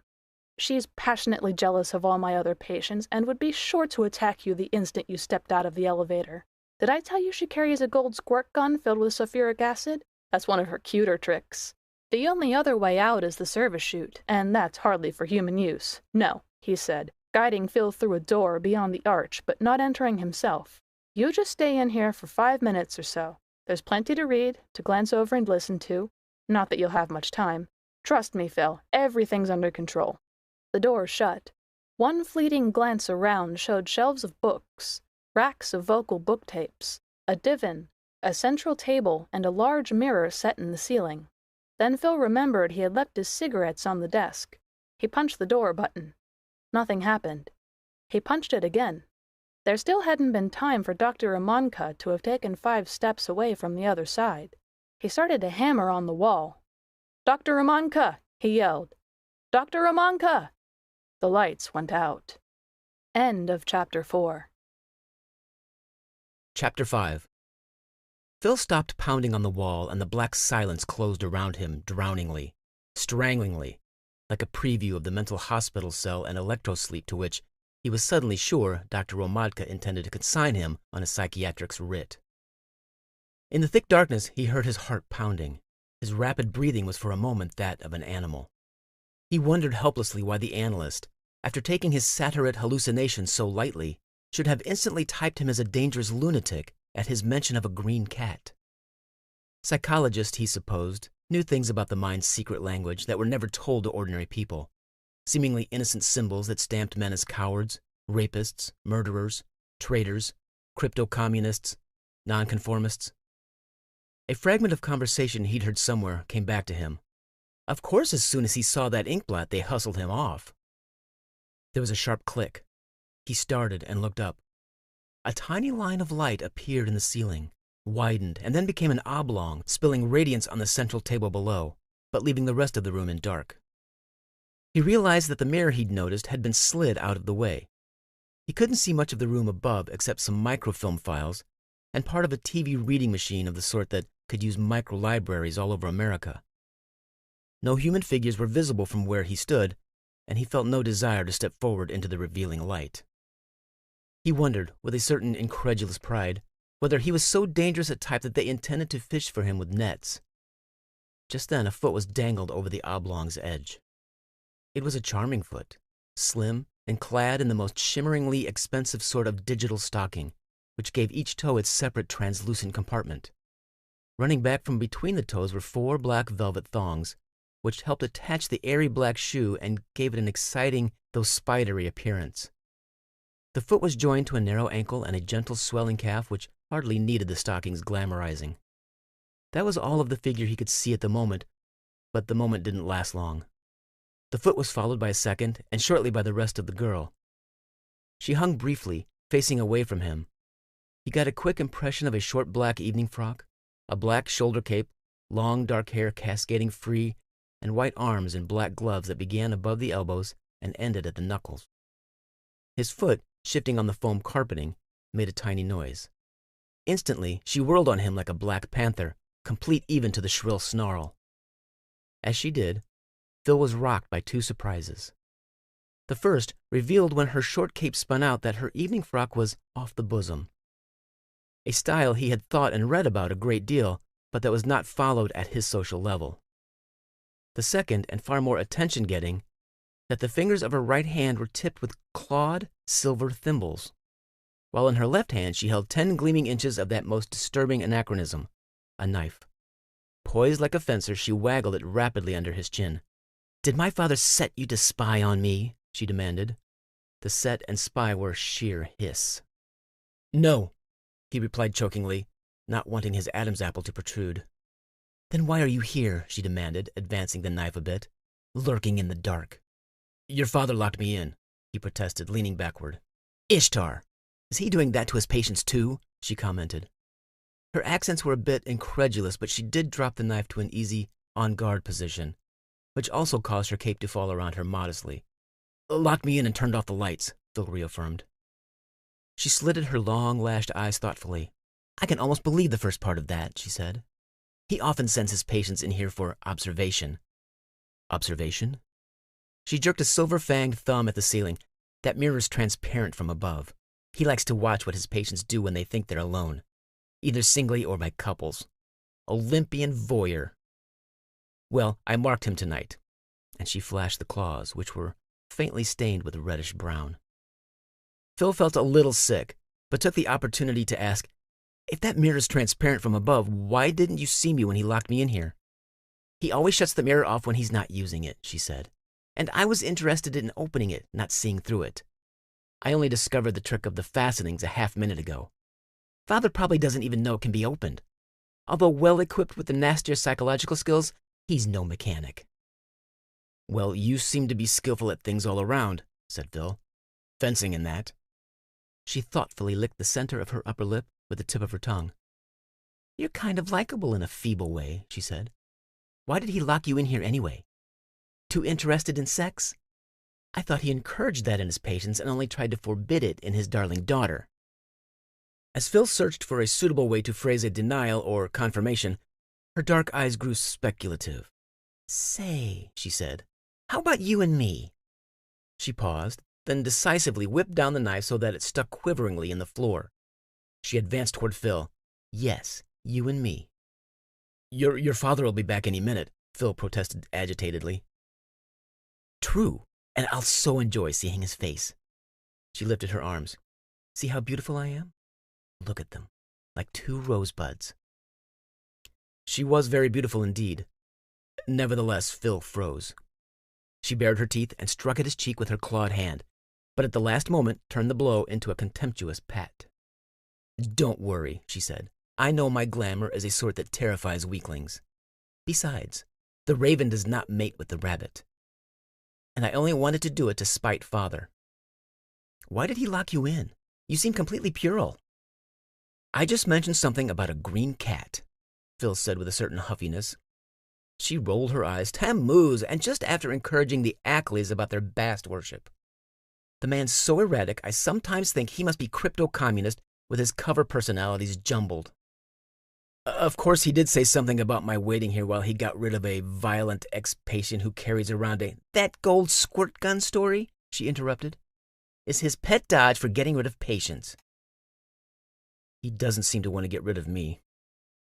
No, she agreed cheerfully, jerking her knife out of the floor. He seems to want to keep you. I think he wants to send me to a mental hospital, Phil ventured, rather hoping to be disagreed with, but she merely nodded. I don't envy you, she added, inserting the knife into a sheath in her skirt. Father favors old-fashioned treatments like convulsion therapy and simulated snake pits. Well, if the assistant torturers are on their way, I'd better be on mine. She took 3 quick steps and looked back at him coldly, thinning her lips. Care to come along? She asked. Not that I like you even faintly. I detest men. I'm seething with what my grandmother would have called masculine protest. But I always enjoy frustrating Father. Phil had an acute sense of lady or the doctor dilemma, but he lost no time saying, yes. She nodded once and headed for the back of the room. Will you try for the elevator? He ventured to ask. Of course not, she snapped at him. But he said the only other way, Phil began. Shh, she hissed and punched a door button. The wall kept blank. So it's on a code, she said. I might have known. And she punched the button in a rapid rhythm. The wall kept on blank. Uh-oh, the special code. That one I'm not supposed to know? She looked around at Phil. You must be important, she sniffed. She punched the button in another rhythm. This time, rather to Phil's surprise, the wall parted obediently. He followed her into a gleaming kitchen, complete with glassed-in shelves of gamma-sterilized steaks and vegetables, freezer, radionic oven, shadowed mushroom bed, and small microbe tank for home-cultured appetizers. Phil's eyes bugged at the latter 2 luxuries, but it did occur to him to say, What about the mirror you left open? Mightn't your father come upstairs and see I'm gone? Not tonight after what I gave him. Now stop making old maidish remarks. She was standing in front of a vertical cylinder that half protruded from the wall, and was busy once more with her button punching. A tiny green light flashed up a tall column of studs like a skyrocket. Get the hassock from the library, quick! When Phil hurried back, lugging the foot-high cylinder of foam rubber, a doorway about as big as a midget was open on the cylinder. Put it inside the platform, she directed, on top of all the straps and stuff. They're just for packages. That's right. Now get inside and squat on it. Reach down your hands on either side of the hassock and take hold of the clamps. Keep a firm grip because it drops a bit faster than freefall, and you wouldn't want to be left behind squatting on nothing. And squat up straight or you'll get your head rubbed off. Oh, wait a minute, said Phil, withdrawing a foot he had gingerly inserted in the doorway. Do you? I have to go last because I know how to work the button when I'm inside. Hurry up! But this is the service chute, isn't it? He asked. Did you expect Nubian slaves to carry you down a spiral ramp? Later on, you can persuade Father to buy me a copter if you want to. You mean, he quavered, that you think I'm going to fall down that chute on a little platform without sides? She jerked the knife from her skirt. I think you're going to do that, or else you're going to let me lock you back in the library. Stepping back from the knife, Phil sat down suddenly on the platform, cracking the top of his head on the doorway, but then slowly drew in his legs and assumed the position of the anxious Buddha. You didn't have to rush me, he said with some dignity. I'm sending you to the first basement, she told him in a clipped tone. I'll give you 5 seconds to get out. I think the door will be open there. If not, you'll have to come up again and hope it's me that gets you and not some other floor. Now don't worry, she told him as she slid the door shut. I've done this 12 times myself, or at least thought of doing it. In the darkness, Phil's spine stiffened to condensed steel, and his hands, clutching the clamps, became those of a gorilla. He had time to think that if only Lucky were with him, tucked inside his jacket.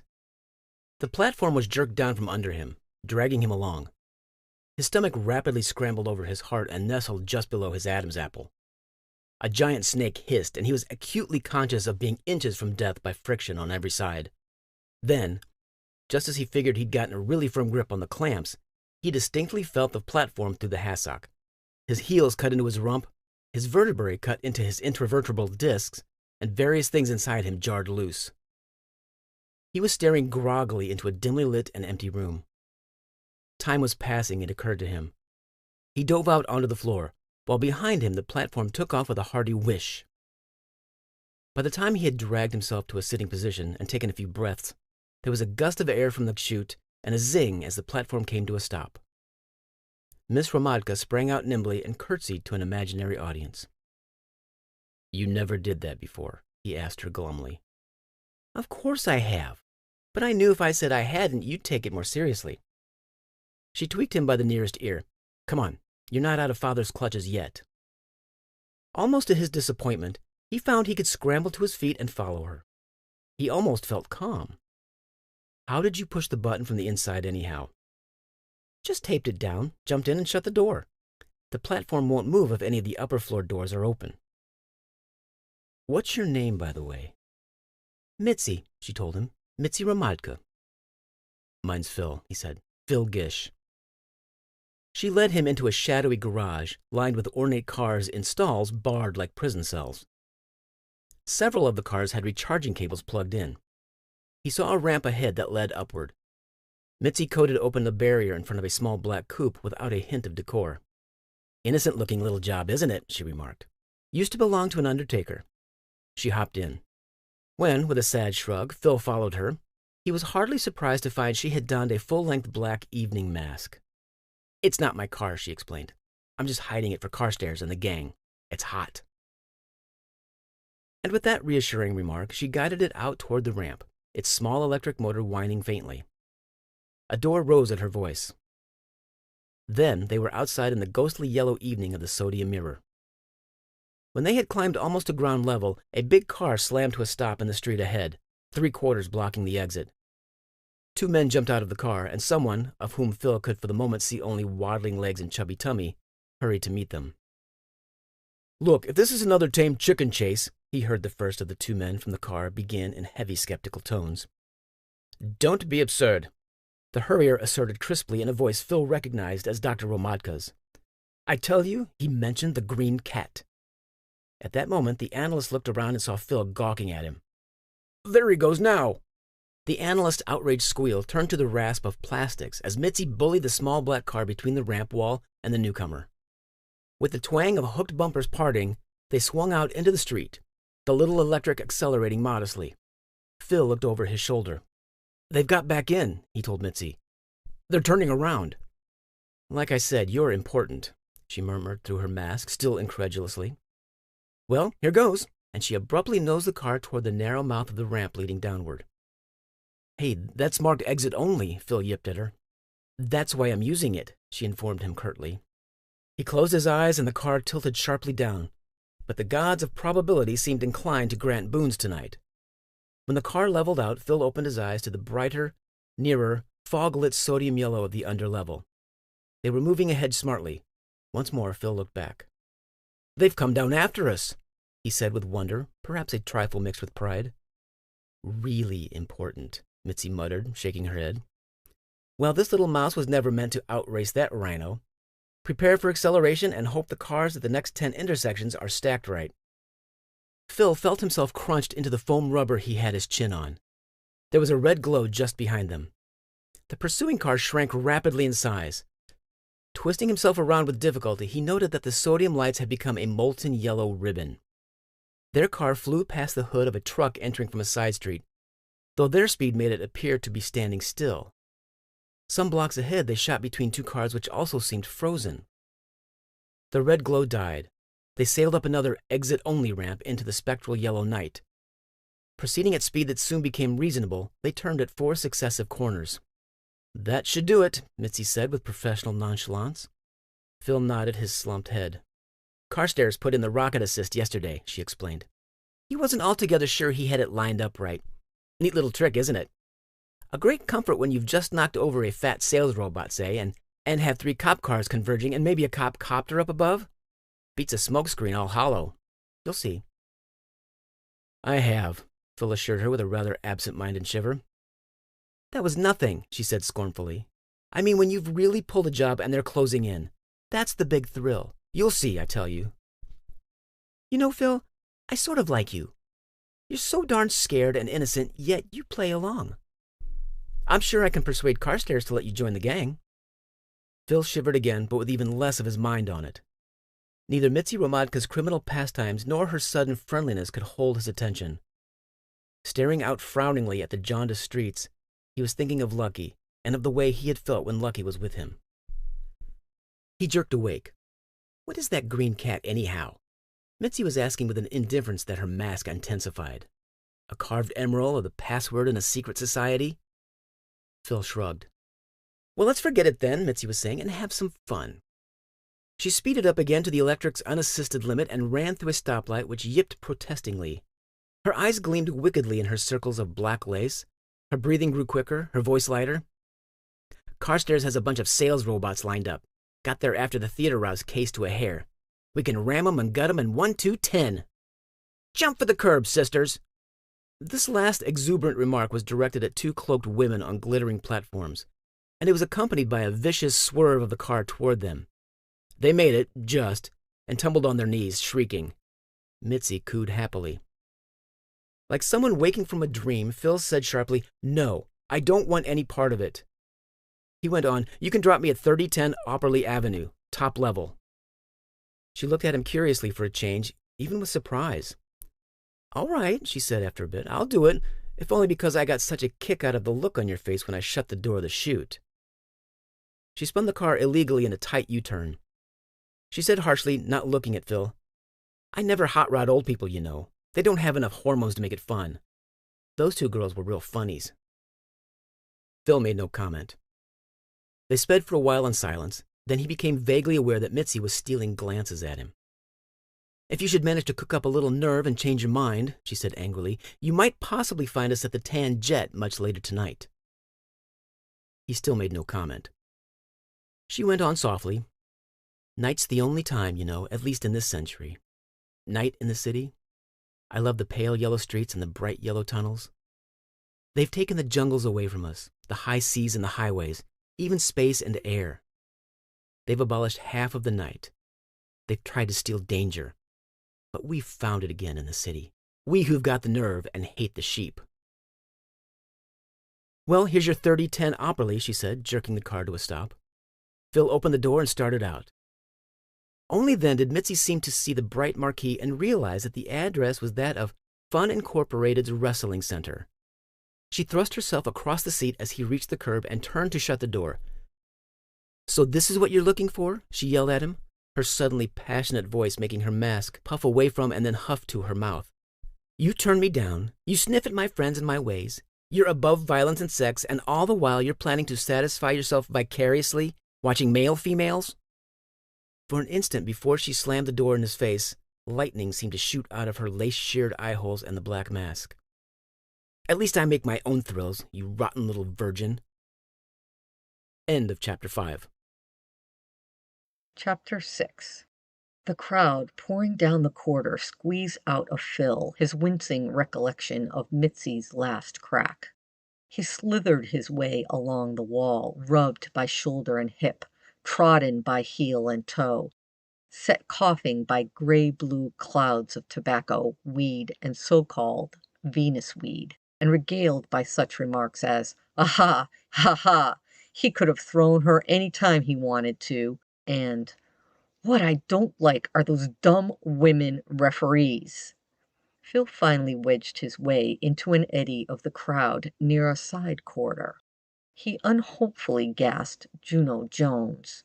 Old Rubber Arm whispered throatily, "Come right in, Mac," and narrowly arched his gray arm to let Phil duck through at that point, meanwhile bracing his slatty length against a general surge of the crowd and whipping back the tentacle end of his arm to stop a gent in brown with tennis ball eyes who tried to duck in after Phil. Phil wiped his forehead and took a deep breath. He felt a little giddy standing just by himself. A woman came out of the door ahead. She was dressed with an aggressive dowdiness. Shapeless long frock, button shoes, wide-brimmed flower-covered hat, fur neckpiece, and gloves. She looked like somebody's scrub woman from past times out on a half-holiday. He didn't realize who it was until the crowd behind him began to cheer and to chant, "Juno! Juno!" She waved to them, but her eyes were on Phil. "Gosh, I'm glad to see you," she said, grabbing his elbow. Then she whispered, "Don't ask questions. Come with me." The next moment she was hurrying him down the corridor away from the crowd. The chanting of the crowd became disappointed and a bit sore. A shrill voice skirled over it. "What you going off with the little shrimp for?" Juno turned around and stood solid. "Listen, you mugs," she bellowed, and the crowd was silent, while a telephoto spot glowed blindingly. "I know I'm your heroine, and it makes me happy, but even I gotta have a love life, and don't you be insulting it." As the crowd yelped with laughter and started cheering again, Juno pushed Phil through the door. "I hope you didn't mind me saying that," she told him. "They're my fans, and I gotta humor 'em." Phil shook his head a bit dazedly. He had expected her to stop as soon as they got out of sight of the crowd, but instead she was hurrying him along a narrow hall. "Say, look here, mister," she began anxiously. "Phil," he told her. "Phil Gish." "Well, look, Phil, could I take you to dinner?" "Sure," Phil said. "Good," she said with relief. Nevertheless, she kept peering about, almost apprehensively, and didn't slacken their pace. "I know a good steak place, quiet, and they really know how to broil rabbit." They reached a narrow, shadowy stairway. Juno steered him toward it. He started up, but she jerked him back. "Not that way, Phil, for gosh sake," she warned him. "That's straight to Billig and the Wasps. This place I'm telling you about is on the bottom level." And she started down. "We could take an elevator," she said apologetically, "but this is better," adding gruffly, "more private." At the bottom of the stairs, the narrow door led directly into a long dark room with a counter along one side and a row of booths along the other. With its browned chrome finishes, it had to date back to 1960. The customers were mostly big men, seemingly evenly divided between truck drivers, police, and a less definable category. There was an elevator door next to the one they'd come out of. Juno wagged her big hand at a couple of people and shouted to someone, "Whiskey and chops, and make sure you burn the edges." "What do you have, Phil?" He realized he hadn't eaten since yesterday and mumbled something about a yeast sandwich and a glass of soybean milk. She looked at him, but passed on his order without comment, then took him in tow once more. She had to answer a few familiar greetings, but she didn't spend much time on them and seemed relieved when she'd plunked Phil down in the booth nearest the front door, where the rumble of trucks was loudest and their headlights, mixed with the sodium glow, flashed on the scratched and dusty plastic. But there were, for a wonder, no jukeboxes or radios of any sort in the place. He saw that the push buttons on the wall were labeled for out-of-date synthetic foods and had taped over them an out-of-order sign that must have been 20 years old itself. He studied his companion across the table and realized for the first time that she looked dead beat. His glance began to trace on her large jaw the outlines of a recent bruise that was only partly concealed by hastily applied makeup. She dove into her pocketbook with a shy girl's flusteredness and started to dab at her jaw with a powder puff, but then gave up, put back the puff, and slumped forward, her meaty elbows on the plastic. "Don't ever let 'em tell you the bouts are fixed," she assured him glumly. "Zubek bust a gut trying to get me tonight." "You won?" Phil inquired. "Oh, sure, 2 falls, a spaceship spin, and a free fall. That means when you throw 'em up and out and they don't come back." A tray came sliding along the bar. Juno went over and got it before Phil realized that it was for them. From the speed with which the order had been filled, he decided they still had radionic cooking in the place. Juno's seared rabbit chops were as big as small steaks. It must have been an octoploid bunny at the least, while her whiskey was intimidatingly huge and brown. He nibbled his yeast sandwich and found it seemingly okay, though it always made him a bit uneasy to eat restaurant food that didn't pop out of a wall. As Juno munched her chop and drank her whiskey, she told Phil snatches of the story of her life. It turned out she was a farm girl who had come to the city young and suffered the usual disillusionments. "How's a girl gonna get ahead these days?" she asked Phil, "especially a dumb ox like me?" Not that I didn't have a swell figure, but even then I was too big and strong. I scared the men I knew, and I didn't know then the ones who would have liked what I had. So I tried scrub mothering for a while. You know, birthing babies for wealthy dames who didn't want to carry them the 9 months themselves. But I knew there was no future in that. 10 years or so, and I'd be sweeping up after some sweeping robot and trying to make throwaway paper dresses last a month. So I remembered how I could pin 9 out of 10 boys back home, and I entered some amateur wrestling contests, and pretty soon they were grooming me for a pro. She shook her head dourly. "You should have seen my figure. It really was beautiful before they put me on hormones."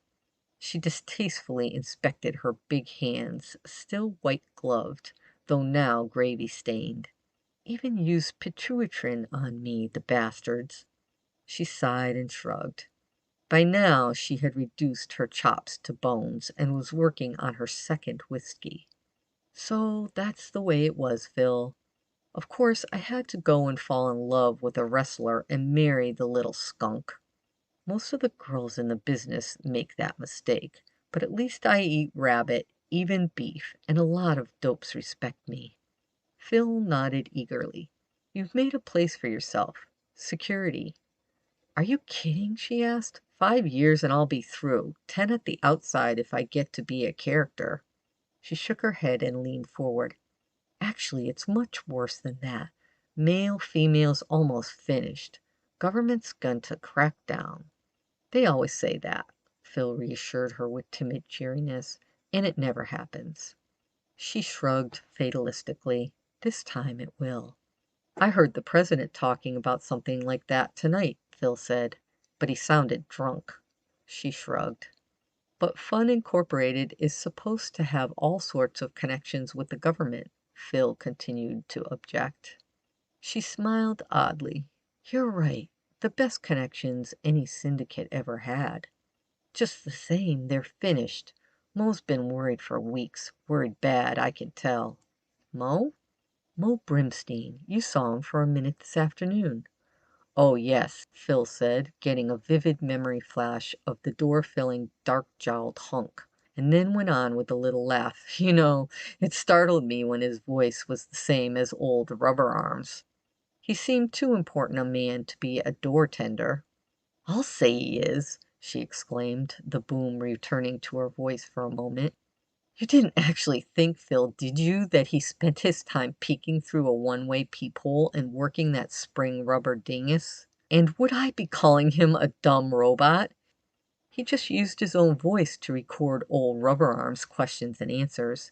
He gets a kick out of things like that." She lifted her eyebrows. "Don't you know who Mo Brimstein is?" Phil shook his head. "Where you been all your life?" "Excuse me, Phil, but Mo Brimstein is, why, he's on top of the syndicate, right next to Mr. Billing himself." When Phil didn't recognize the second name either, she quit trying.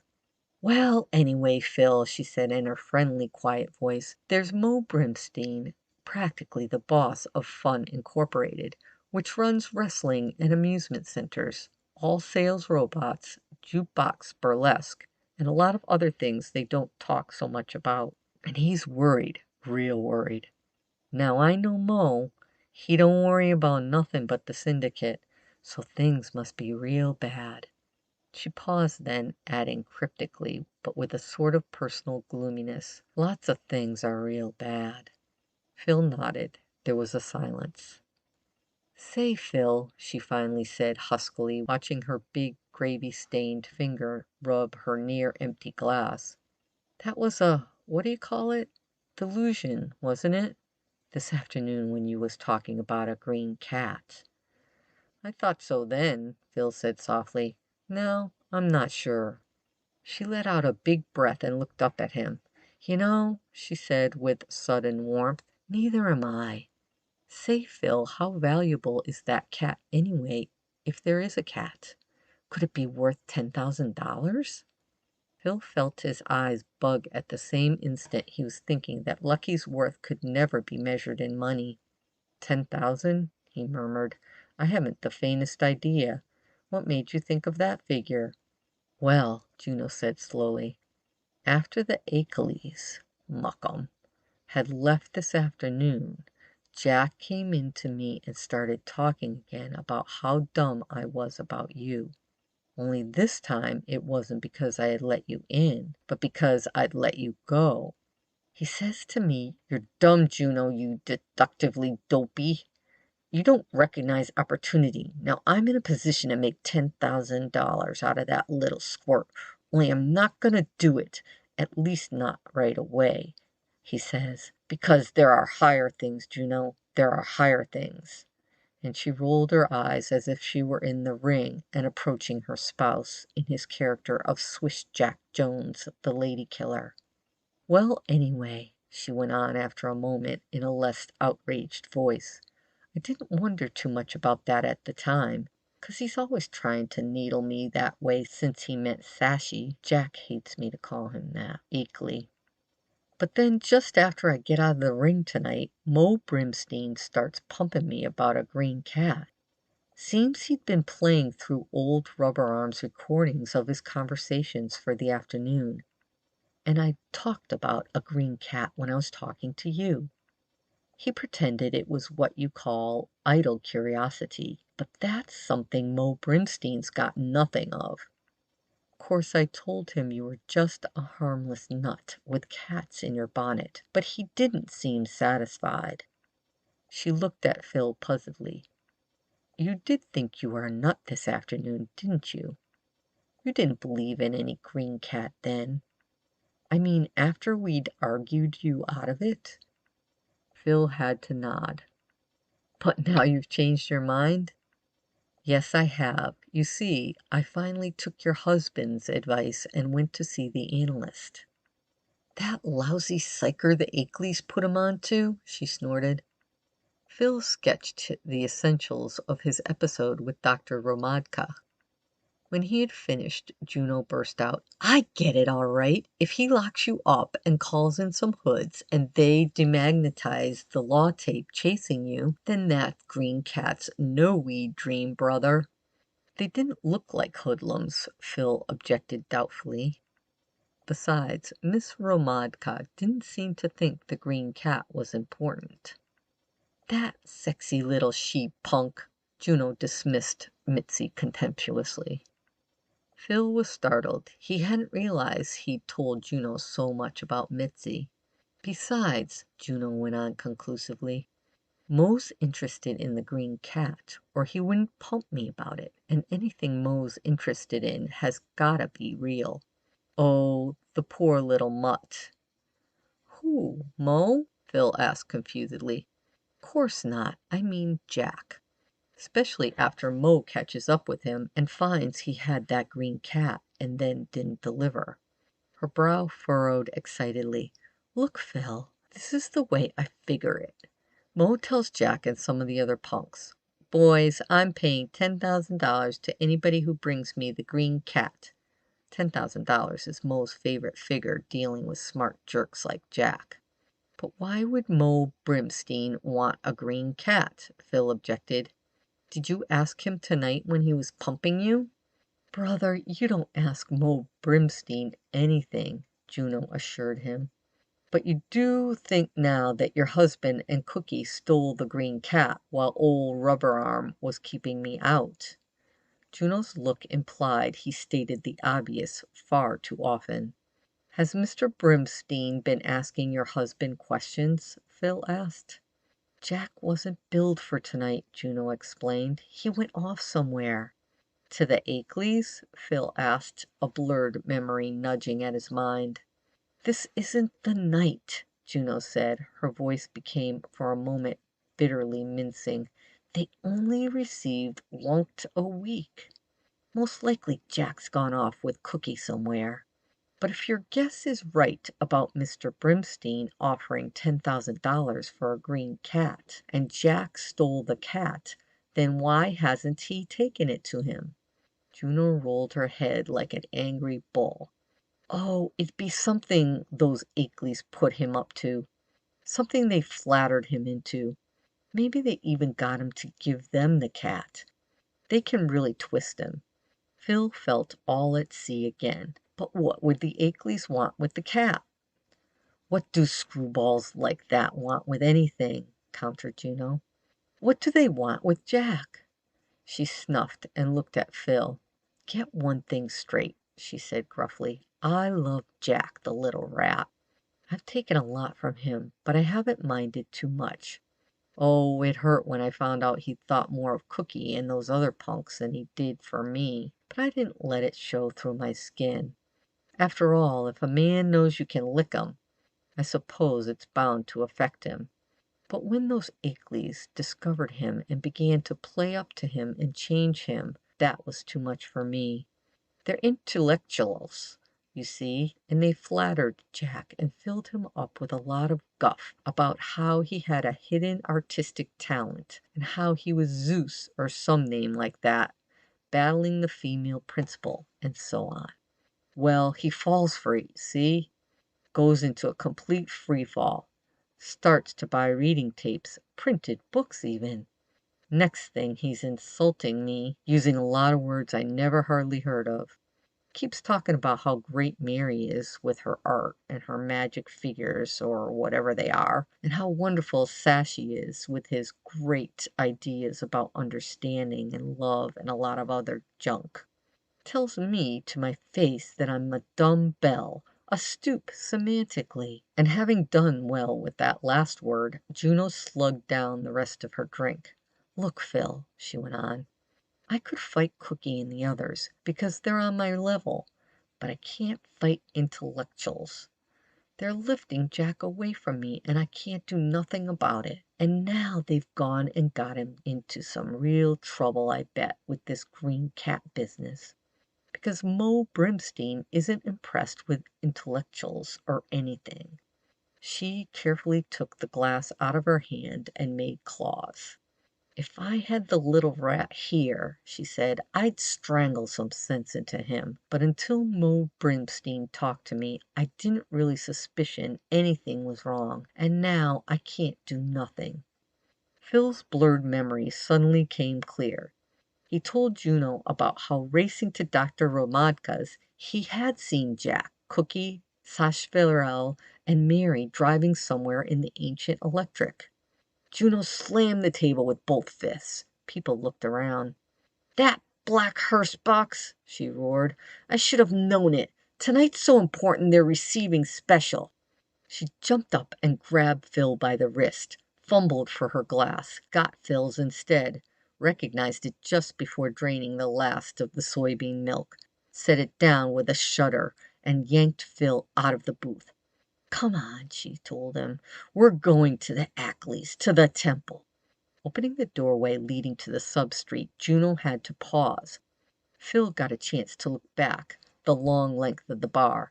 As he did, the elevator door at the far end opened. A fat form filled it. Dark glasses were twin patches of smut. At that moment, Phil got an unannounced demonstration of Juno Jones's strength. He was lifted off his feet and lightly swung some 10 feet through the doorway into the substreet, roaring and glaring with trucks. That was Mo Brimstein, Phil gasped.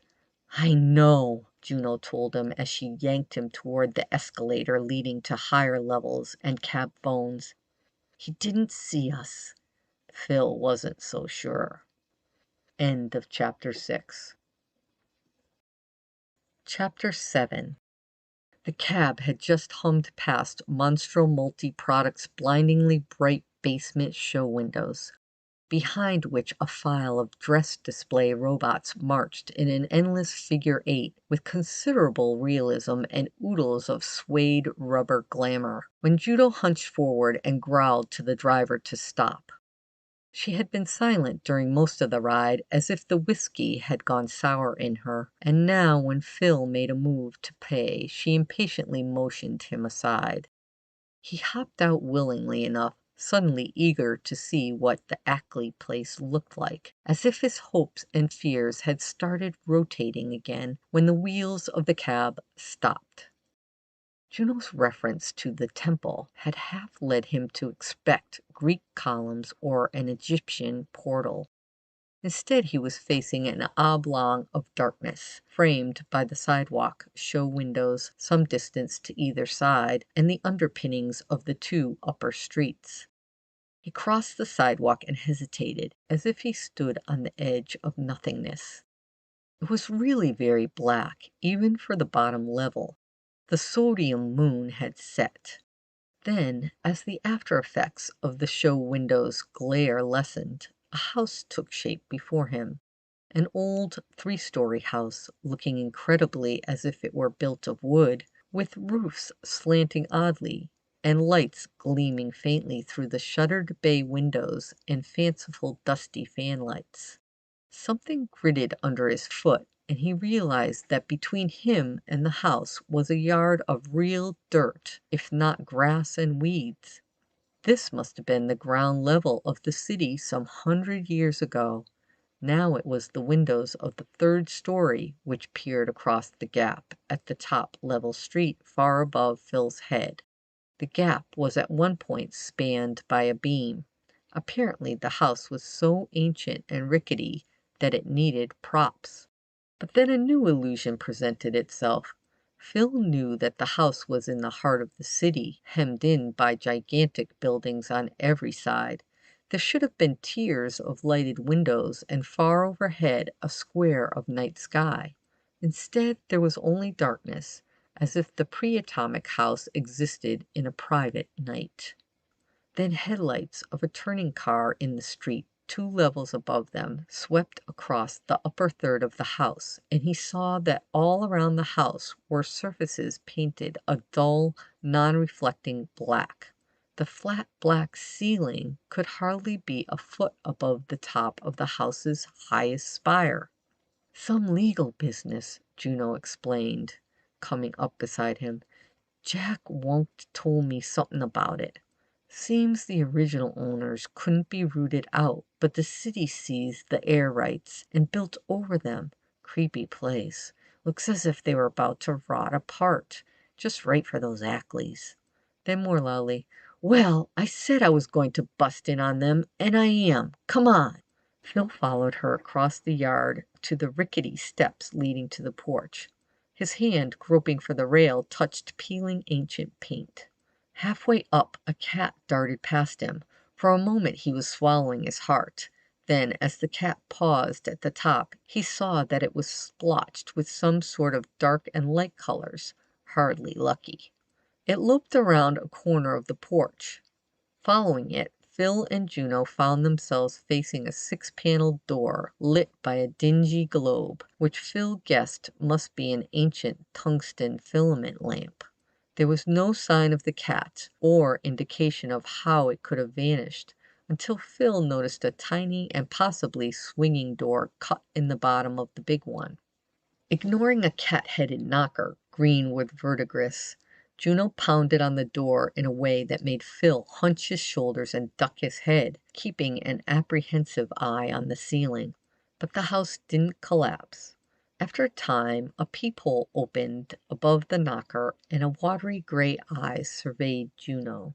"I want to see that no-good husband of mine," she shouted, but it didn't seem her usual self-confident roar. "Now, Juno, you're all upset," came the response, in a voice Phil recognized as that of Sacheverell Ackley. "Your Earl's all muddy. I can hardly see you through it." "Listen here," Juno bellowed. "You let me in or I'll bust your lousy house down." Phil thought that, even granting some lack of certainty in Juno, this was not a threat to be taken lightly, but it didn't faze Sacheverell. "No, Juno," he said firmly, "I can't let you in when your vibrations are like that, and when hate hormones are streaming off you. Later, perhaps, then we may even be able to help you achieve inward tranquility, but not now." "But look," Juno complained in surprisingly docile tones, I got a friend with me that's got business with you." She stepped aside. "What business?" Sasha Farrell asked skeptically.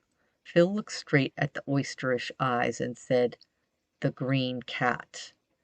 The door swung back and Sasha Farrell, now no longer in orange beret and pants, but a robe of bronze embroidered green, waved Phil in with an arm that swished emerald silk.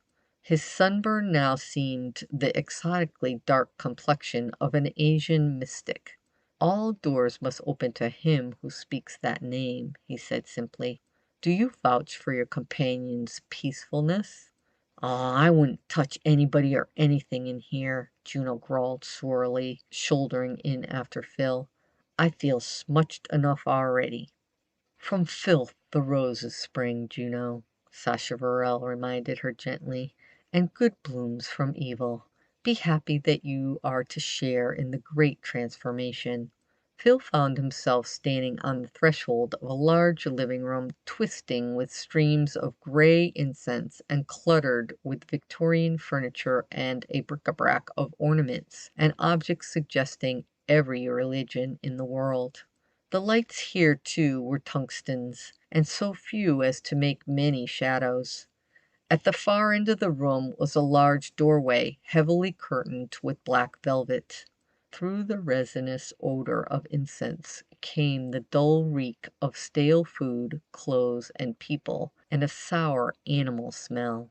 And then Phil saw that the place was simply alive with cats, black, white, topaz, silver topped, striped, mottled, banded, pied, short-haired, Angora, Persian, Siamese, and Siamese mutant. They dripped from chair tops and shelves. They peered brightly from under little tables and dully from suffocating-looking crevices between cushions. They pattered about or posed sublimely still. One stretched full length on the woven Koran in the center of a Moslem prayer rug. Another lay on a tarnished silver pentacle inlaid in a dark low table.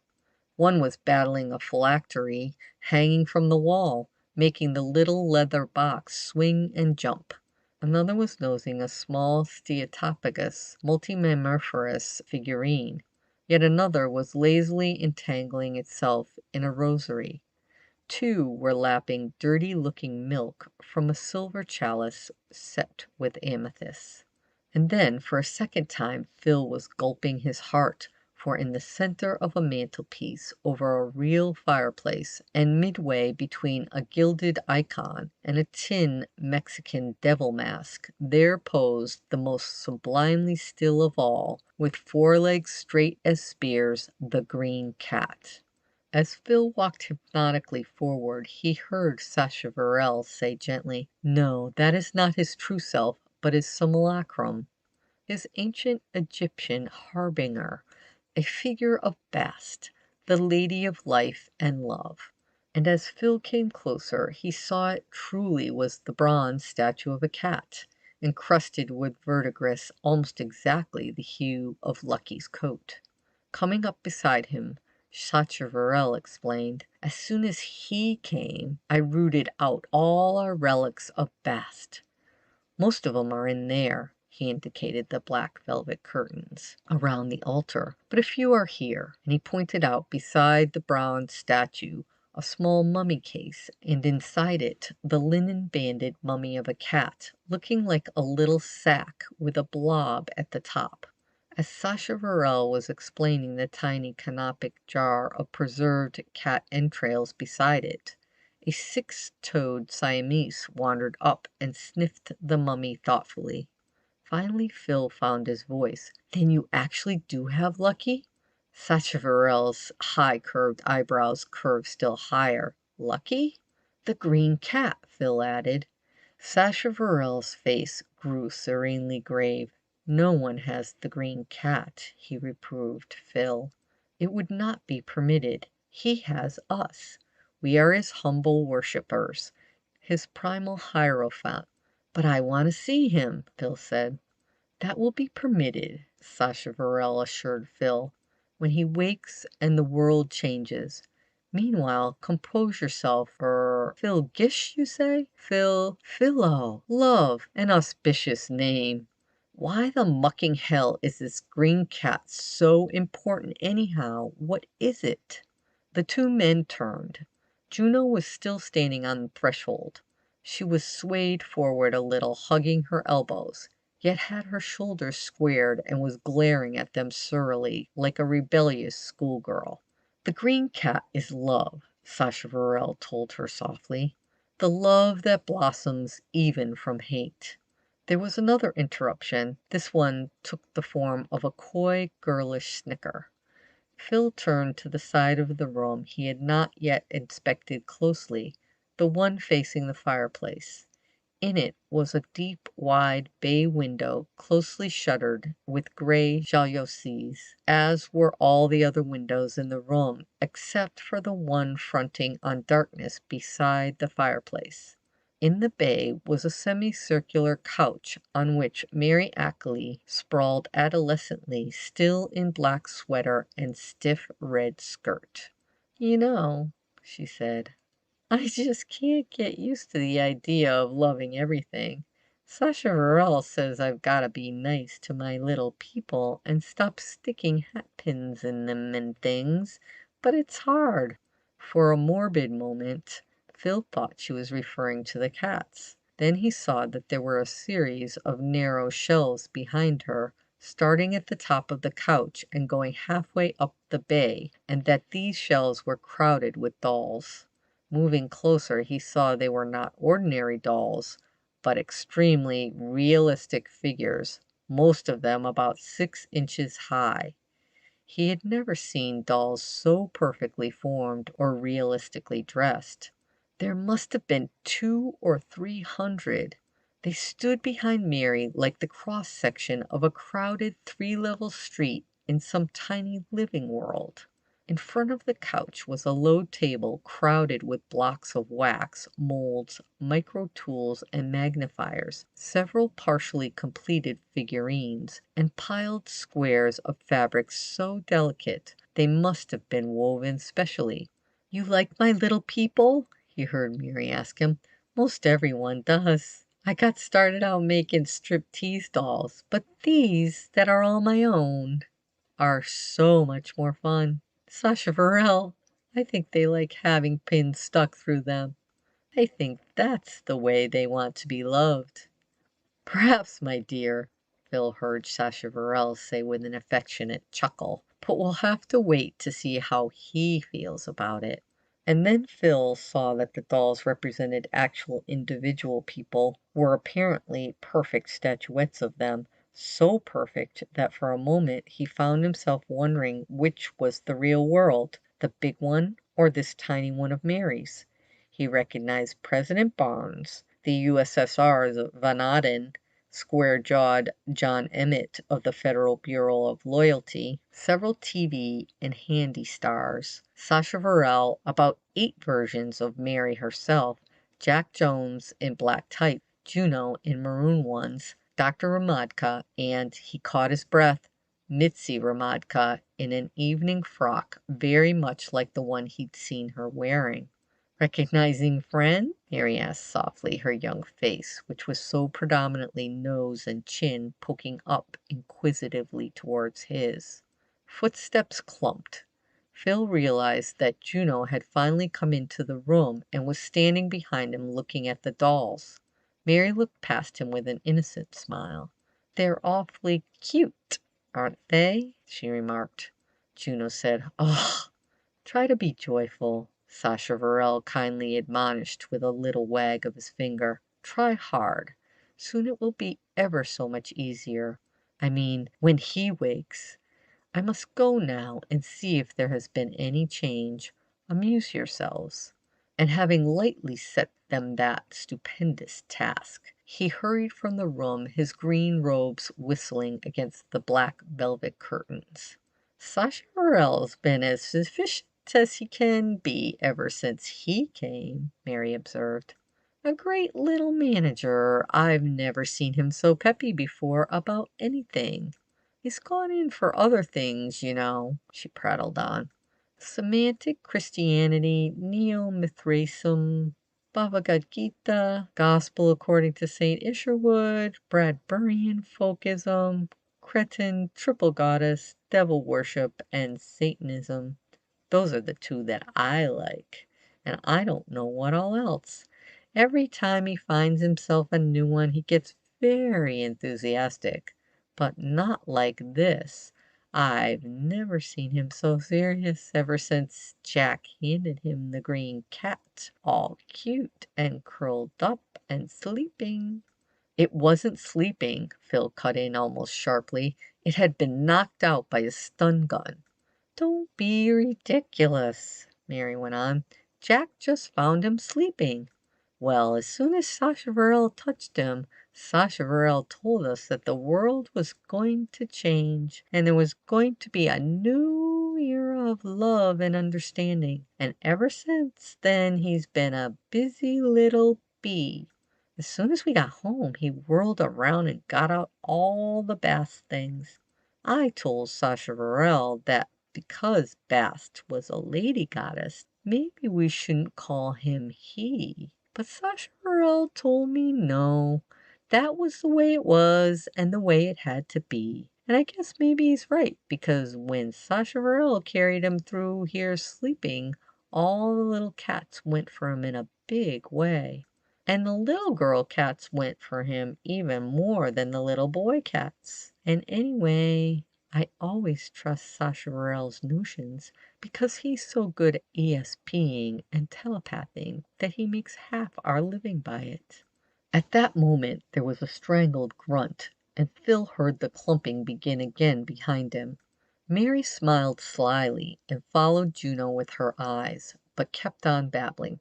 And she said, I guess there is something to what Sacheverell says about an era of love and understanding, because these little cats used to fight all the time, but ever since he's been in the house, they've been as peaceful as anything. A regular little cat UN without Russia and the satellites.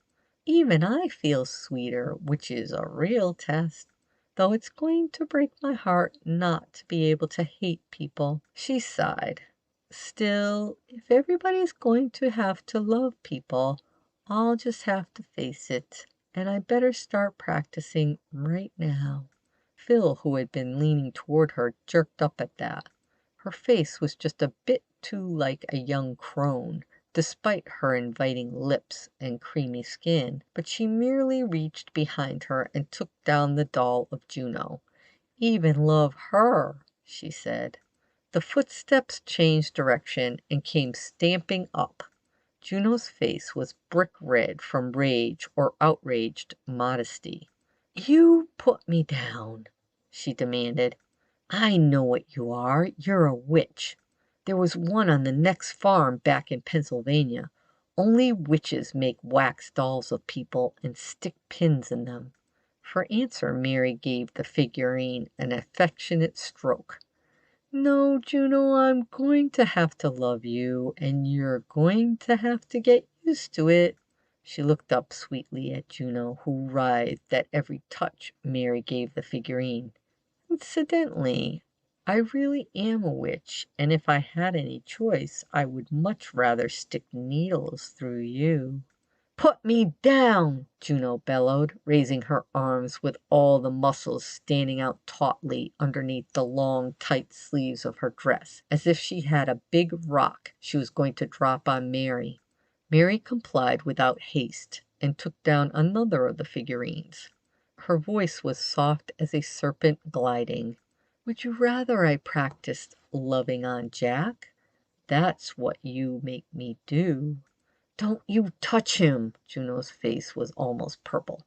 Bad enough you're going all gooey over him in the flesh, but this is worse. Stop touching him that way. Ah!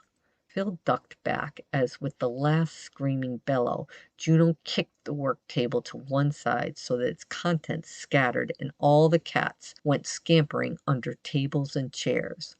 I'm going to smash every last one of those dolls, Juno announced, advancing.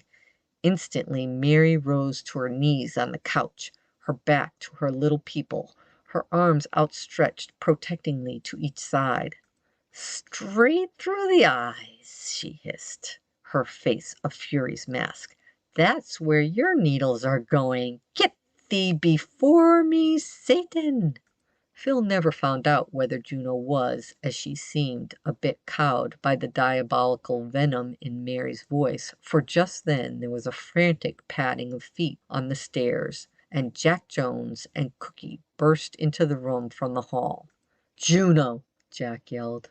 "I told you I'd kill you if you ever came here." In the ensuing moment of silence, Cookie could be heard to confirm primly, "He will, too." Juno turned on Jack, assuming the stance of a bear. "Listen, you 10-timing little stinker. You're going straight home with me." She hitched up her skirt and began to roll up, or rather rip up, the long sleeves of her frock. Her fur piece had already fallen off, and her hat hung by a cropped hair. Meanwhile, Jack was surveying the scene and getting a real idea of how much damage had been done. "Juno," he said, aghast, but advancing, "you've been wrecking the place. You've been wrecking the little people. You even brought the Ikeless Joe." And in passing he gave Phil a shove that sent him up against the wall, his teeth rattling. "Don't you see what you've done, Juno?" Jack continued with poignantly aggrieved indignation, as if he must convince Juno of the enormity of her actions before liquidating her. "You've done the one thing they won't ever forgive, the one thing that'll turn 'em against even me." He was practically tearful. "Don't you realize they're the only two people in the world that mean anything to me? Don't you realize that outside of Mary and Sasha Varel, I don't care a fig for anybody?" Surprisingly to Phil, the retort to this came not from Juno, who was lifting her now bare arms menacingly, but from Cookie. "Oh, so you don't care anything about me either," he accused shrilly. "I've suspected it for a long time, and now you say it yourself." "Shut up, you're just a dumb stooge," Jack told him without looking around. "Oh, so I'm just a dumb stooge, am I? Well, let me tell you, Jackie, Juno's right about one thing, and I wish I'd admitted I agreed with her long ago. These Ackleys have turned your head. They've dazzled you." At that moment, Sasha Varel came popping back into the room, his brilliant silk robes fairly hissing against the black velvet. "Stop at once," he commanded, raising his arm. "You will disturb his awakening. Rise above hate. Do you realize I can't see anything of you but ink blobs? Your auras are so black. Even he will be unable to reach you." "Shut up that silly talk about heat," Cookie snarled. "I don't want to hear the word again or anything more about your stupid cults that I had to pretend to be interested in. You've done Jackie quite enough damage as it is. Do you know we could have gotten $10,000 for that cat you're using for your idiotic mumbo-jumbo?" Jack had just stun-gunned it and was all ready to hand it over to Mo Brimstein and collect the $10,000 when you have to prance in with that ugly witch of a wife of yours and make like a wizard and flatter Jackie into thinking he was starting a new religious order or something and soft-talk him into giving you the cat. I hate you. I want to hurt you." And he started towards Sasha Varel, walking on his toes and puffing out his sweatered chest like a bright blue fighting cock.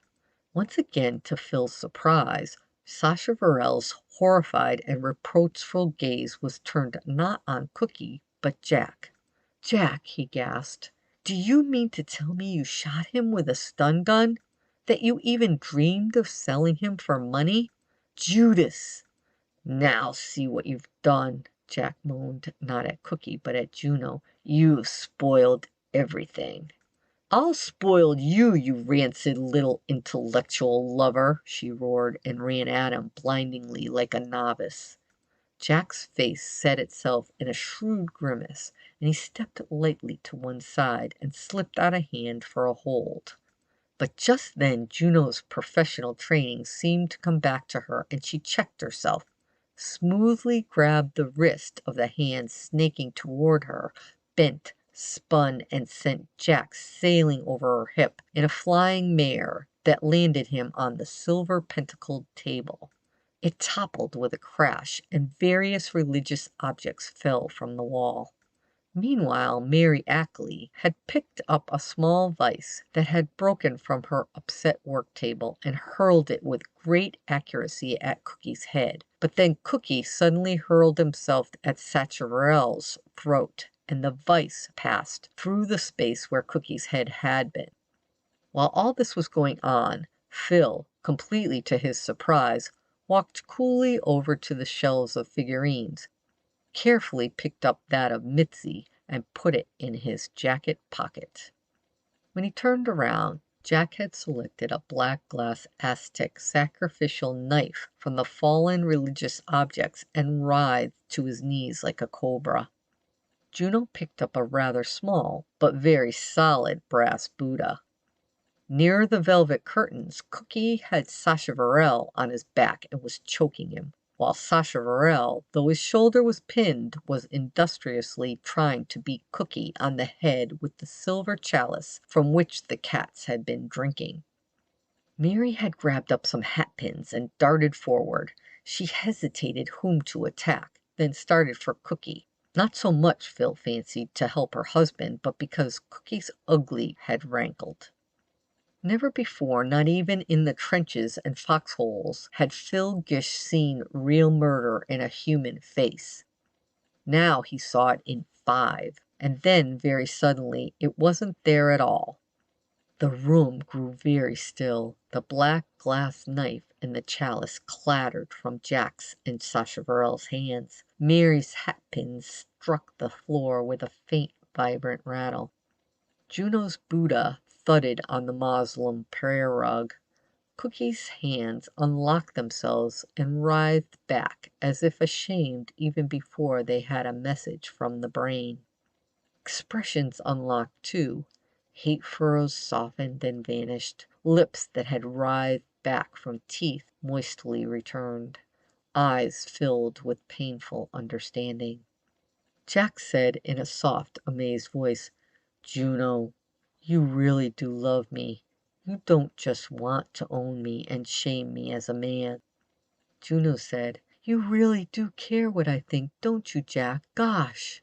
Cookie said, "I didn't realize it, Sacheverell. You partly mean what you say. It isn't all faking." Mary said, "And you actually want Jack to be happy, Cookie. It isn't simply vanity and envy." Sacheverell said, "My God, it's happening, and I mostly thought it was a stunt I was stage managing." As for Phil, his feelings were in that golden sea they'd swum in this afternoon. He felt as if his heart were joined by sensitive strands to those of the 5 persons around him. It even seemed to him that there were delicate gossamer wires connecting him to the figurines, so that he understood Mromadka, Barnes, Vanadin, and maybe even himself. Then, simultaneously with the others, he turned toward the velvet curtains. A few inches above the floor, Lucky's little green head had poked through. It hung there like a large green jewel, flooding them in turn with its mellow rays. Then Lucky pushed all the way through the curtains.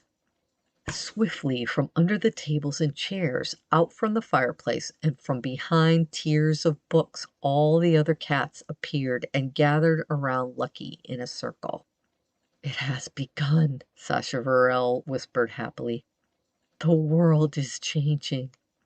"St. Francis of Assisi," Mary murmured weakly, "incarnate in a cat." Then Lucky walked slowly across the room. The other cats made way for him and then followed him, still keeping a respectful distance. He passed Mary and Cookie, past Sacheverell, who looked just a shade disappointed, and sprang lightly into Phil's arms. Phil had never held anything that weighed so little or felt fur so electric. His chest seemed to him to be rather too small for his heart. Sasha Varel called softly yet ringingly, "You are the chosen one." Phil looked at him and then, with an unreasoning and almost mystical gust of apprehension, at the black window behind him. The glass in the window was vibrating. Circular gray waves were spreading in it from a central spot. At the same instant he felt his left hand, the one cradling Lucky, go dead. Lucky leaped convulsively in the air and fell perhaps 6 feet away from him and was still. The glass in the window shattered all at once and tinkled to the floor, leaving only a few jagged shards around the frame. Lucky's cat cortege broke up and its members raced into the hall and up the stairs. Mo Brimstein stepped in through the window with a suppleness one would never have expected of his huge body. He stood just inside it, gripping a stun gun in his big mitt. His jowls seemed to Phil to be smeared with the darkness behind him, and his glasses elliptical patches of it. "There's a couple of boys with orthos out there," Mo said, stepping to one side of the window. "I know you don't want to get yourselves sliced up." Apparently nobody did, though Phil at least hadn't any idea of what orthos might be. "Listen carefully, everybody. So long as you forget all about this, so long as you act and think like it never happened, beginning with finding the cat this afternoon, then I'm going to forget all about you. That goes for you, Jack, though you're a dumber bunny than I ever thought and did yourself out of an easy 10. And for you, Juno, and Cookie, too. But if you don't forget, if I get just the littlest hint that you've remembered, well, we won't talk about that." He slowly scanned their faces. "Okay, then," he said, and shifting the gun to his left hand, stepped forward and scooped up Lucky. He, Sasha Varel mumbled despairingly. Mo looked at him, and Sasha Varel was quiet. "How long did this pussy sleep after you stun-gunned it?" Mo asked Jack. Jack wet his lips. "Almost till now," he said, "until maybe 5 minutes ago." Mo backed away toward the door. Phil felt something moving from inside, something that tortured him into movement, for he certainly did not want to stir a muscle. He advanced towards Mo, a shaky step, then a couple, all the while feeling the most exquisite pains racking his torso as it was sliced by imaginary orthos. "Put that cat down," he croaked. Mo looked at him with utter boredom. "He's just a nut," he heard Jack assure Mo in an anxious whisper. "He won't cause trouble." "I can see he is and won't," Mo said dryly, shifting the gun to the hand from which Lucky dangled. But Phil kept on toward the towering figure. He tried to stop, but the torturer inside him wouldn't let him, and now once again the same torturer pried open his teeth and lips. "Put him down," he repeated. "You can't have him. Nobody can." He raised his fist, but the left one wouldn't close. Mo looked at him disgustingly. The big fist came towards Phil's jaw very slowly. Still, there somehow wasn't enough time to get out of the way. End of chapter 7. Chapter 8. Phil struggled through the slap of an invigorating gray surf until he realized it was a wet towel wielded by Juno. "How's the head?" she inquired with a grin that showed her lip scar. The head seemed twice as thick and heavy as usual to Phil, but he didn't feel any special pain until his exploring hands came to the lump on his chin. "You're okay," she told him, tossing the towel on the upset black and silver table. He doubted it. "Do you think that by any chance Mr. Brimstein is a Beelzebub?" Phil gingerly swiveled his head around. Sacheverell, whose green garment now seemed just a garish and not too clean bathrobe, and whose dark complexion was merely sunburn again, appeared to be having a conference of some sort with Jack and Cookie. They were drinking. Mary was busy at her work table. "A what?" Cookie asked suspiciously. You know, a Satanist, a devil worshipper, Sacheverell explained briskly. That would explain his stealing the green one. A Satanist wouldn't want good to bloom in the world. Stop talking that silly guff, Cookie told him. Mo Brimstein isn't interested in any kind of mystical crud or anything else, for that matter, except the do-re-mi. And neither is Mr. Billick. And Mo Brimstein wouldn't be working for anyone but himself or Mr. Billick. Probably both. That's true, isn't it, Jack? The Kingman didn't seem at all inclined to be talkative, but at this question he did nod his head with conviction. Juno put a glass in Phil's hand. Here, drink this, she told him. Phil looked at the brown stuff. What is it? He asked. Not soybean milk, she assured him. Drink it up. The whiskey, which tasted as if it were laced with something bitter, burned his throat and brought tears to his eyes, but almost immediately his head began to feel clearer. He surveyed the room. Outside of Mary's work table, none of the mess had been cleaned up, though someone had taped the Moslem prayer rug over the broken window. And what's more, Cookie was saying dogmatically, your idea about that cat being mystical is crud too. Sacheverell looked at him, and Jack with exquisite blankness. But didn't you feel it? He asked. Didn't you feel what it did to all of us? Jack shifted uneasily and didn't meet his gaze, but Cookie shrugged his shoulders and said nervously, Oh, that! We were just all of us worked up, between your mumbo-jumbo and the fighting.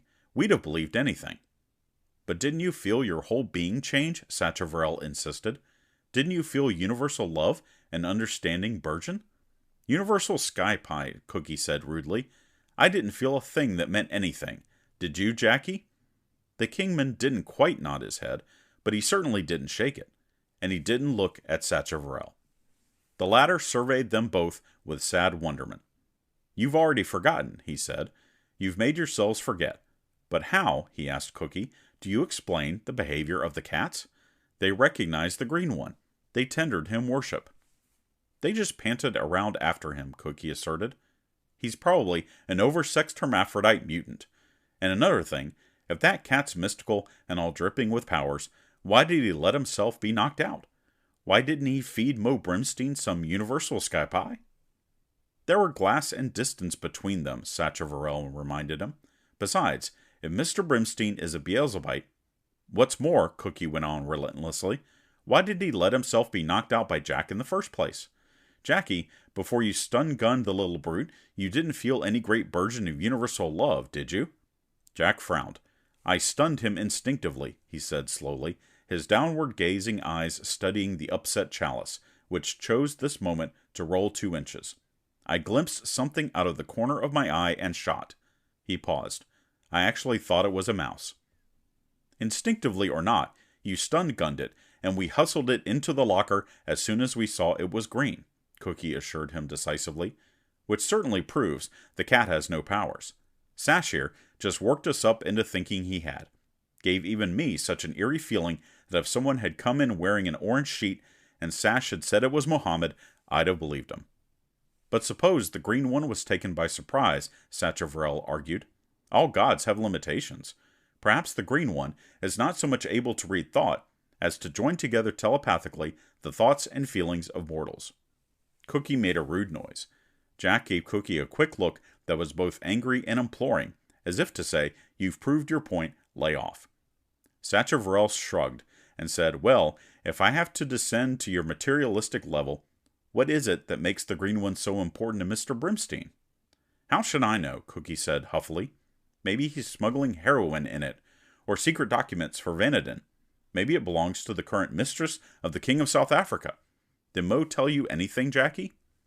Just that he had given $10,000 for a green cat, and then he didn't want any dye jobs. That was a couple of weeks ago. Some of the other boys asked for details, but he said there weren't any. He stood up. But what's the use of talking about it? We can't do anything, he said harshly, suddenly glaring at Sacheverell, as if daring him or imploring him to answer. Well, said Sacheverell. Phil had finished his thinking. He got to his feet and squared his narrow shoulders. We can rescue the green cat from Brimstein, he said. Who's with me? Cookie whirled on him. Nobody, not even yourself, he said, while Jack put his hand to his temple and groaned. Now the Ikeless Joe. Juno heaved herself out of her chair and lumbered over with her glass and bottle. "Look, Phil," she said, "I gotta admit, you're a spunky little mutt, but nobody, simply nobody, goes up against Mo Brimstein." Phil considered that for a moment. "I did," he said proudly. "Yeah, I know," she admitted, "but he didn't take it seriously." Phil looked at Sacheverell. "How about you?" he asked. "You believe in Lucky." Cookie glared warningly at Sacheverell. "If any one of us bothers Mo Brimstein about the green cat," Cookie said, "we'll all be inhaling molten plastic." "Well," said Sacheverell, looking around for advice. His gaze settled on his wife. "Mary, what steps do you think we should take?" Mary, chewing her tongue over a difficult job of wax shaving, twitched her shoulders. "I don't care what anyone else does," she said, lifting off the microtome thin flake. "I'm working on Mo Brimstein my own little way." And she held up, for their inspection, a small wax head, which was already beginning to look like the heavy-jowled assistant boss of Fun Incorporated. "And when it's all finished," she told them, "then needles and pins." Juno said, "Ugh." Cookie looked almost impressed, while Sacheverell gnawed his lip thoughtfully and, with a wary eye on Jack and Cookie, said, "Yes, I suppose that is the best way after all." "Okay," Phil said, and started for the door. "Where do you think you're going?" Cookie demanded. "To get him back," Phil said. At that, there was a rush of footsteps and several voices competing in assuring him he would do no such thing. But it was Juno who grabbed his shoulders and swiveled him around. "Phil," she said, "for one, I gotta admit that I agree with these jerks. You're not going to do anything about that fool cat. You just gotta get that through your nut onct and for all." Phil just smiled at her. She shook her head disgustedly. "I shouldn't have given you that whiskey." "It wasn't the whiskey, but what you put in it," Cookie interjected crisply. "He's high." Phil grinned at him serenely, as if to prove his point.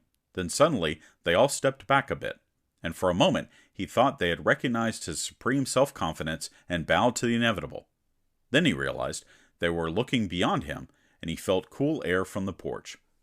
Dr. Ramadka put down a black bag inside the doorway, said smilingly, "Hello, Sacheverell. Hello, Mary," and nodded briefly to Jack, Juno, and Cookie before casually turning his gaze to Phil.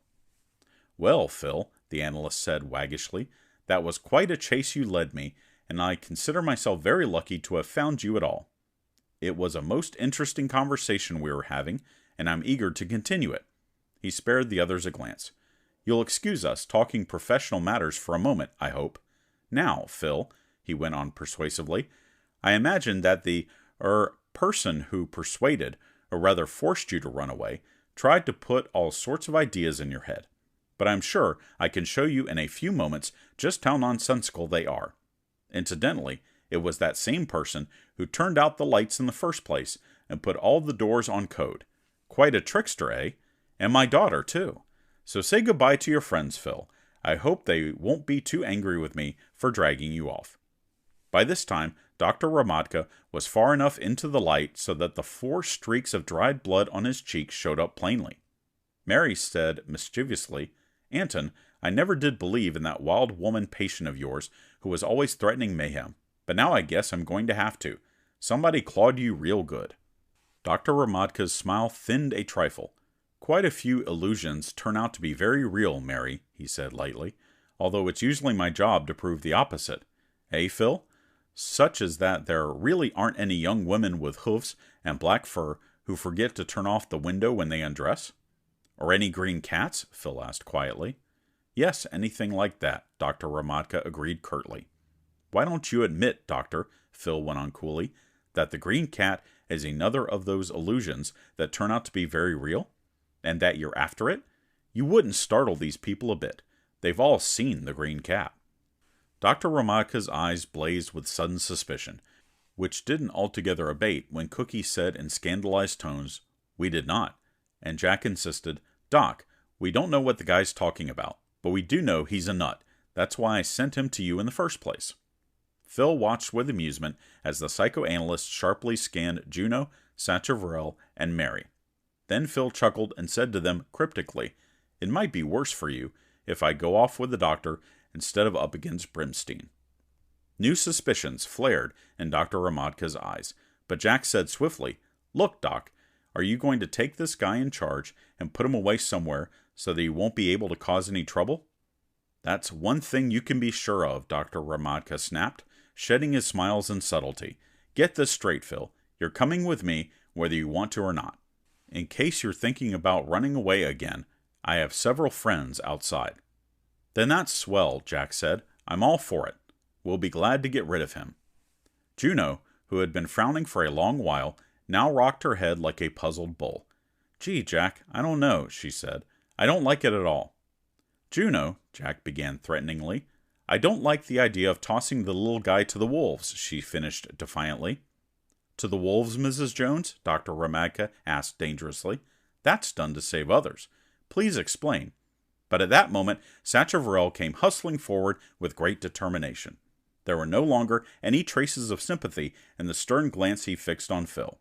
"I think that Anton and Jack are quite right," he announced, seizing Phil by shoulder and elbow, marching him toward the door. "I'm tired of your deceptions, Mr. Gish. You go right along with Anton and his friends, and no nonsense." Phil heard a grunt of satisfaction from Dr. Ramadka. He tried to twist away from Sacheverell, but the latter pressed even more closely to his side, so that his face was next to Phil's ear, and suddenly whispered, "Up the stairs, 2 flights." The next moment, Phil felt himself pushed away, while Sacheverell reeled with a yelp into Dr. Ramadka, who was stooping for his black bag, and at the same time managed to upset the antique floor lamp that dimly lit the hall. Then Phil was racing up the creaking stairs in the sudden darkness, helping himself along by yanks at the rickety balustrade, while behind him he heard shouts and racing footsteps. Nearest were those of Sacheverell, who was crying manfully, "There he goes! After him, everyone!" Phil raced along the back stretch of corridor and up the second flight, Sacheverell flapping at his heels like a green bat. At the top, he grabbed Phil and shoved him through a door. For a moment, their faces were close. "Out the window and over the beam," Sacheverell whispered. "Dare anything for him." Then the door was swiftly shut, and he heard Sacheverell yell, "He's gone up in the attic! Follow me!" Phil was in darkness, facing a tall window dimly aglow from outside, while about his feet, cats, who had taken refuge in the room, scurried frantically. He walked over to the double-paned thing of wavy ancient glass. He had read more than one comedy scene involving the impossibility of opening such primitive windows, but this one came up easily enough and all the way. He ducked through and crouched on the sill outside, steadying himself with one hand. Around him was 19th century musty-smelling wood and slate. Opposite him, about 20 feet away, was the top-level street, busy with speeding electrics. Joining the two was a metal beam about 8 inches wide, faintly outlined in the glow from a car's headlights. The beam was grimy with dirt. It based itself in the brick chimney that rose just beside the window. In fact, one of Phil's feet was on it. Below were 2 stories of mostly darkness. What happened next may very well have been made possible by the fear-abolishing, nerve-steadying drug Juno had put in his whiskey, though Phil laid it to the influence of Lucky and to Sacheverell's grotesque yet strangely thrilling injunction. Certainly, Phil was no athlete and had, if anything, a touch of acrophobia. At any rate, he slowly got to his feet, let go the window, poised himself for a moment, and then ran lightly across the beam. He rolled clumsily over the railing at the other end and sprawled on the sidewalk. At the same instant, a needle of glaring blue lanced up through the dark behind him. It cut through the beam at an angle, spat redly for a moment against the black roof a few feet above the Achilles house, and winked out. The beam held for a moment, then slowly slid past itself at the cut. The chimney fell lazily. There were yells, and one scream came from below. The roof of the Ackley place slid forward a foot and stopped. Dust mushroomed up. Then Phil was racing down the street to a cab parked a quarter of a block away. He was thinking that, whatever those orthos of Mo Brimstein's boys were, apparently Dr. Ramadka's friends had them too. He couldn't help sparing a thought for the plight of the group in the reeling attic. He could almost hear Juno's titanic curses. Then he was piling into the cab. "The Tan Jet," he told the driver. "It's a kind of nightclub." "Yeah, I know," the latter said in a voice heavy with knowledge, fixing on Phil the sad, resigned gaze one reserves for those who insist, against all good advice, on running to their dooms. End of Chapter 8. Chapter 9. Someone singing Turn of the Century Blues in a sultry, melancholy voice was all that Phil could hear as he walked down the dark ramp and into the hardly brighter tan jet. No live or robot doorman was on guard, at least no obvious one, and no hostess came hurrying up. Apparently, customers were supposed to know their way around. There were a lot of them. They sat in small parties with a trunculate quietness that sneered at and challenged the frantic hustle of the times and the belief that the hustle was leading anywhere.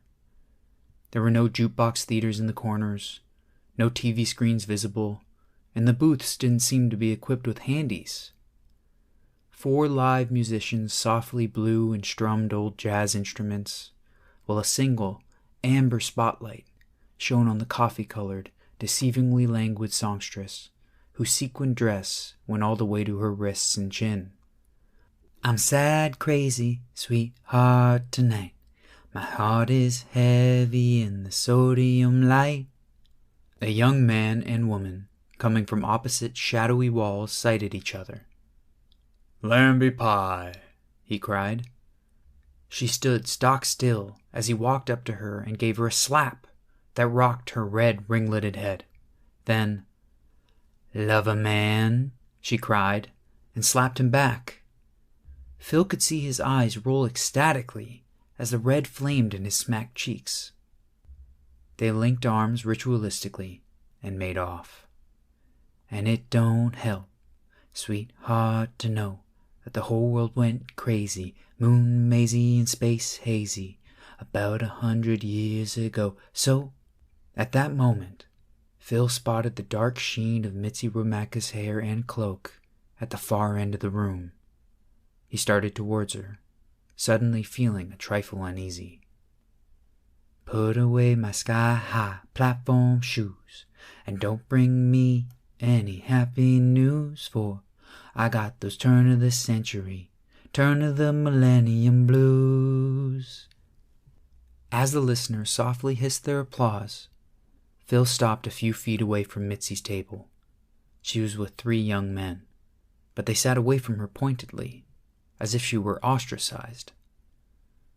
The 3 young men, without lifting a finger, showed more of the mystic toughness that seemed to be the specialty of the joint than any other people in it.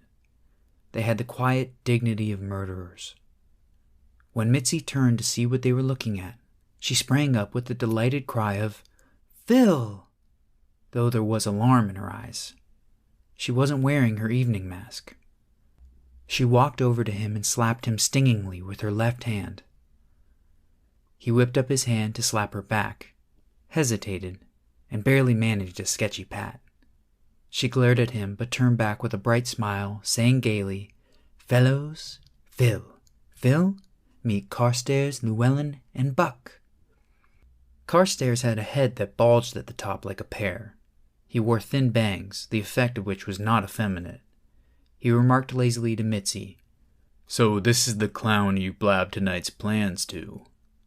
Llewellyn looked very British, and was very black. He said, "You also seem to have told him we'd come here later.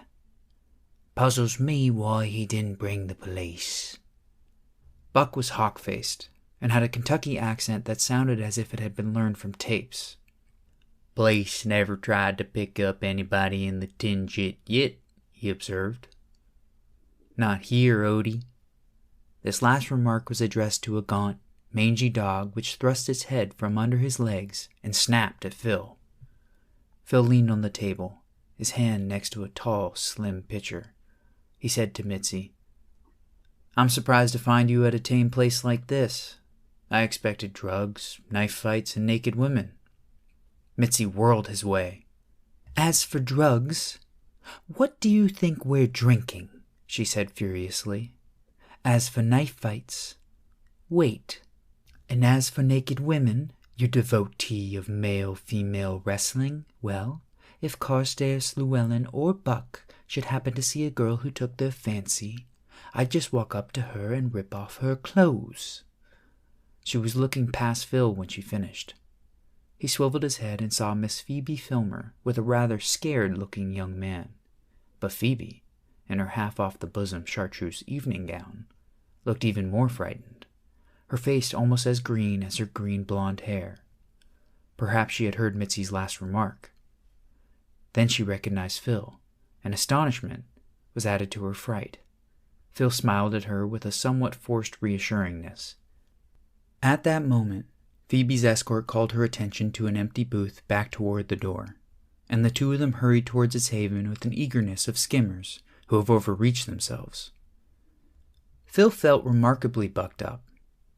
He snared an empty chair from the next table and found himself an empty glass and filled it from the tall, slim pitcher. Llewellyn, who, like the others, had a half-inch in the bottom of his glass, caught Buck's attention and rolled his eyes significantly toward the ceiling. The white made eerie half-moons under the irises. "Just rip them off," Mitzi repeated with conviction. Carstairs said, with a quietly scathing coldness, "Mitz, quit playing the salacious little mother to Llewellyn, Buck, and me." He carefully smoothed his bangs, as an ancient judge might have adjusted his wig before pronouncing sentence. "It's quite clear that you spilled our plans to this clown, and that he told the police so that they were waiting for us when we knocked over the first sales robot." "Quite," Llewellyn said, while Buck nodded. "And if I hadn't insisted on putting a new charge in the rocket assist," Carstairs continued, "we'd have been nabbed." "It was just a coincidence," Mitzi asserted sharply.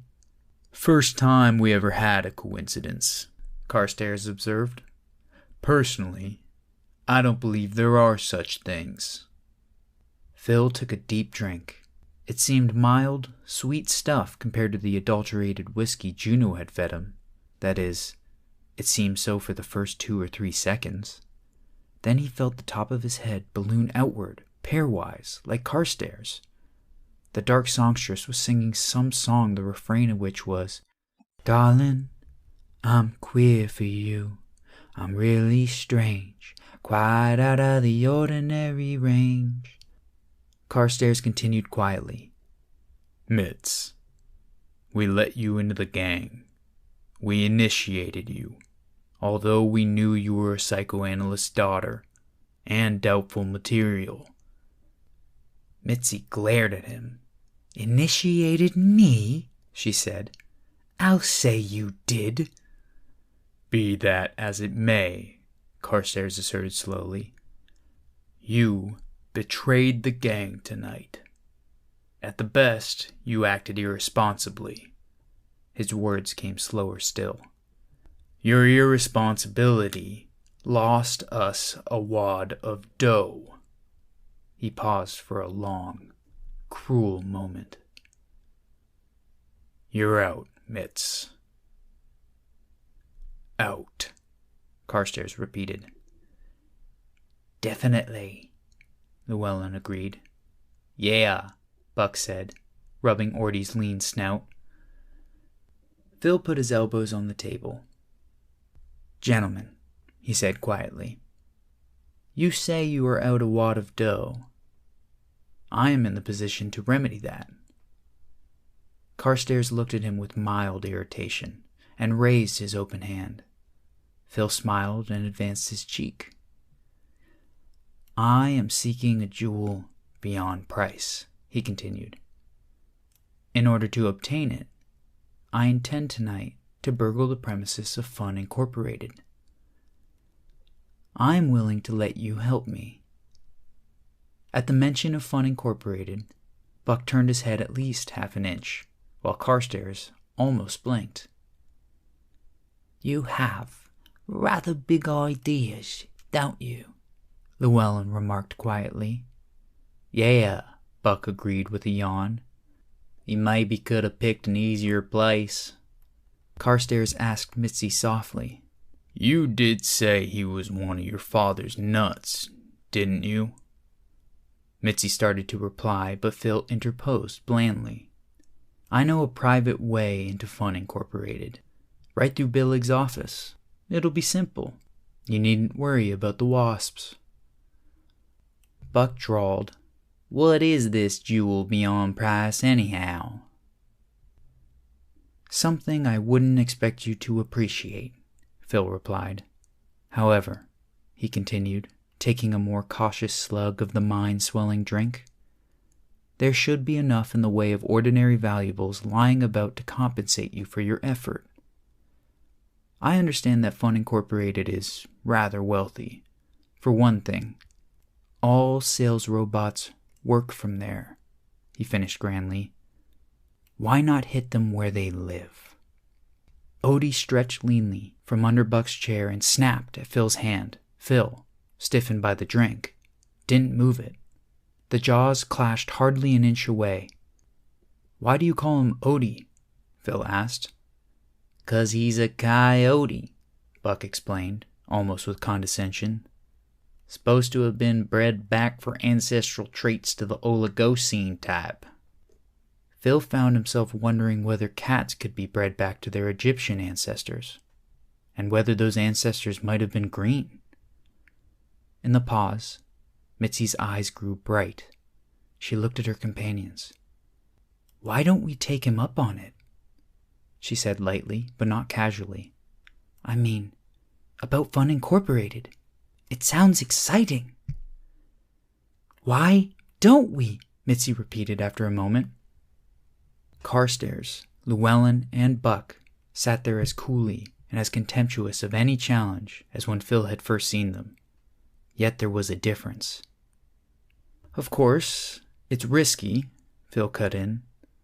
"Mo Brimstein's boys have orthos." "What do you know about orthos?" Carstairs demanded hungrily. Phil shrugged. "They're blue and they sizzle," he said. "I got shot at with one earlier tonight." "Why don't we, I'm asking?" Mitzi pressed.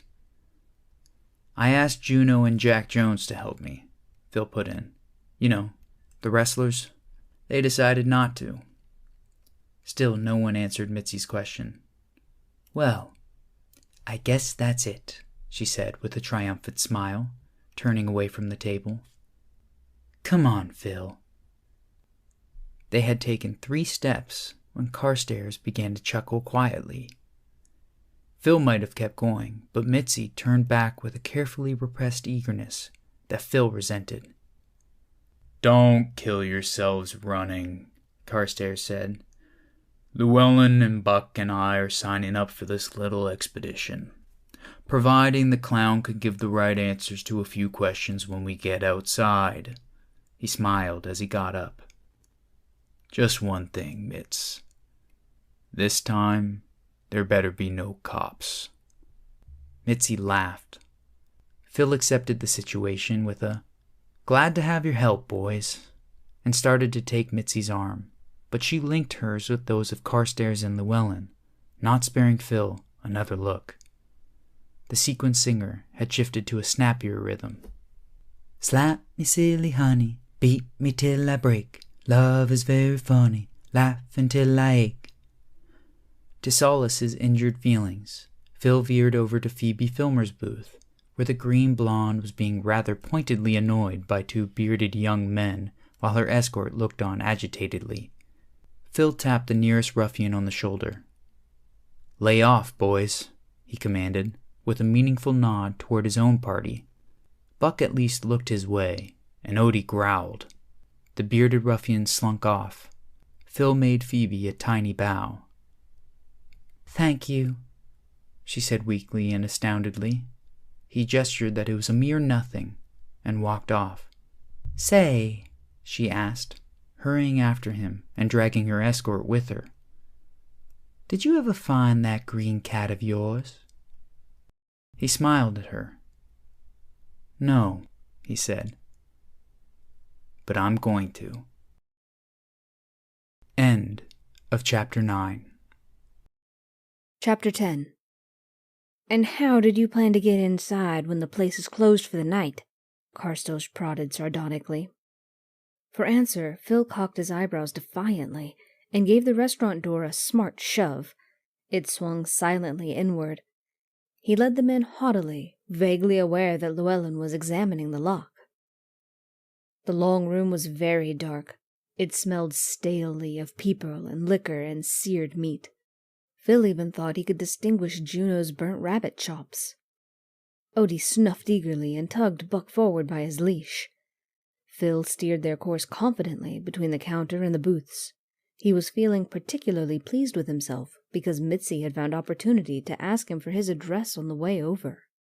All right, he heard Carstairs whisper behind him to Llewellyn. So the lock was burned. Somebody's ahead of us. We'll be watching out. Phil pushed open the door to the stairs and hesitated. Inside it was now completely black. Something hissed softly beside him, and a luminescent cone puffed out.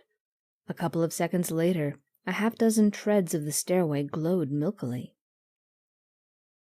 Buck chuckled inches from Phil's ear. "Luminescent mist," he explained with professional casualness. "You get going, I'll spray." Phil started up, the milky surface light keeping 2 or 3 treads ahead of him in blobby advances. The mist got on Odie so that he glowed like the hound of the Baskervilles. Some of it even got on Phil's trouser bottoms and sockasins. "We're certainly marked if we have to run away and hide," Phil commented dubiously as he reached the corridor he and Juno had come through, and then took the unknown way upward. Buck chuckled wisely, "'cause I'm spraying a neutralizer behind us."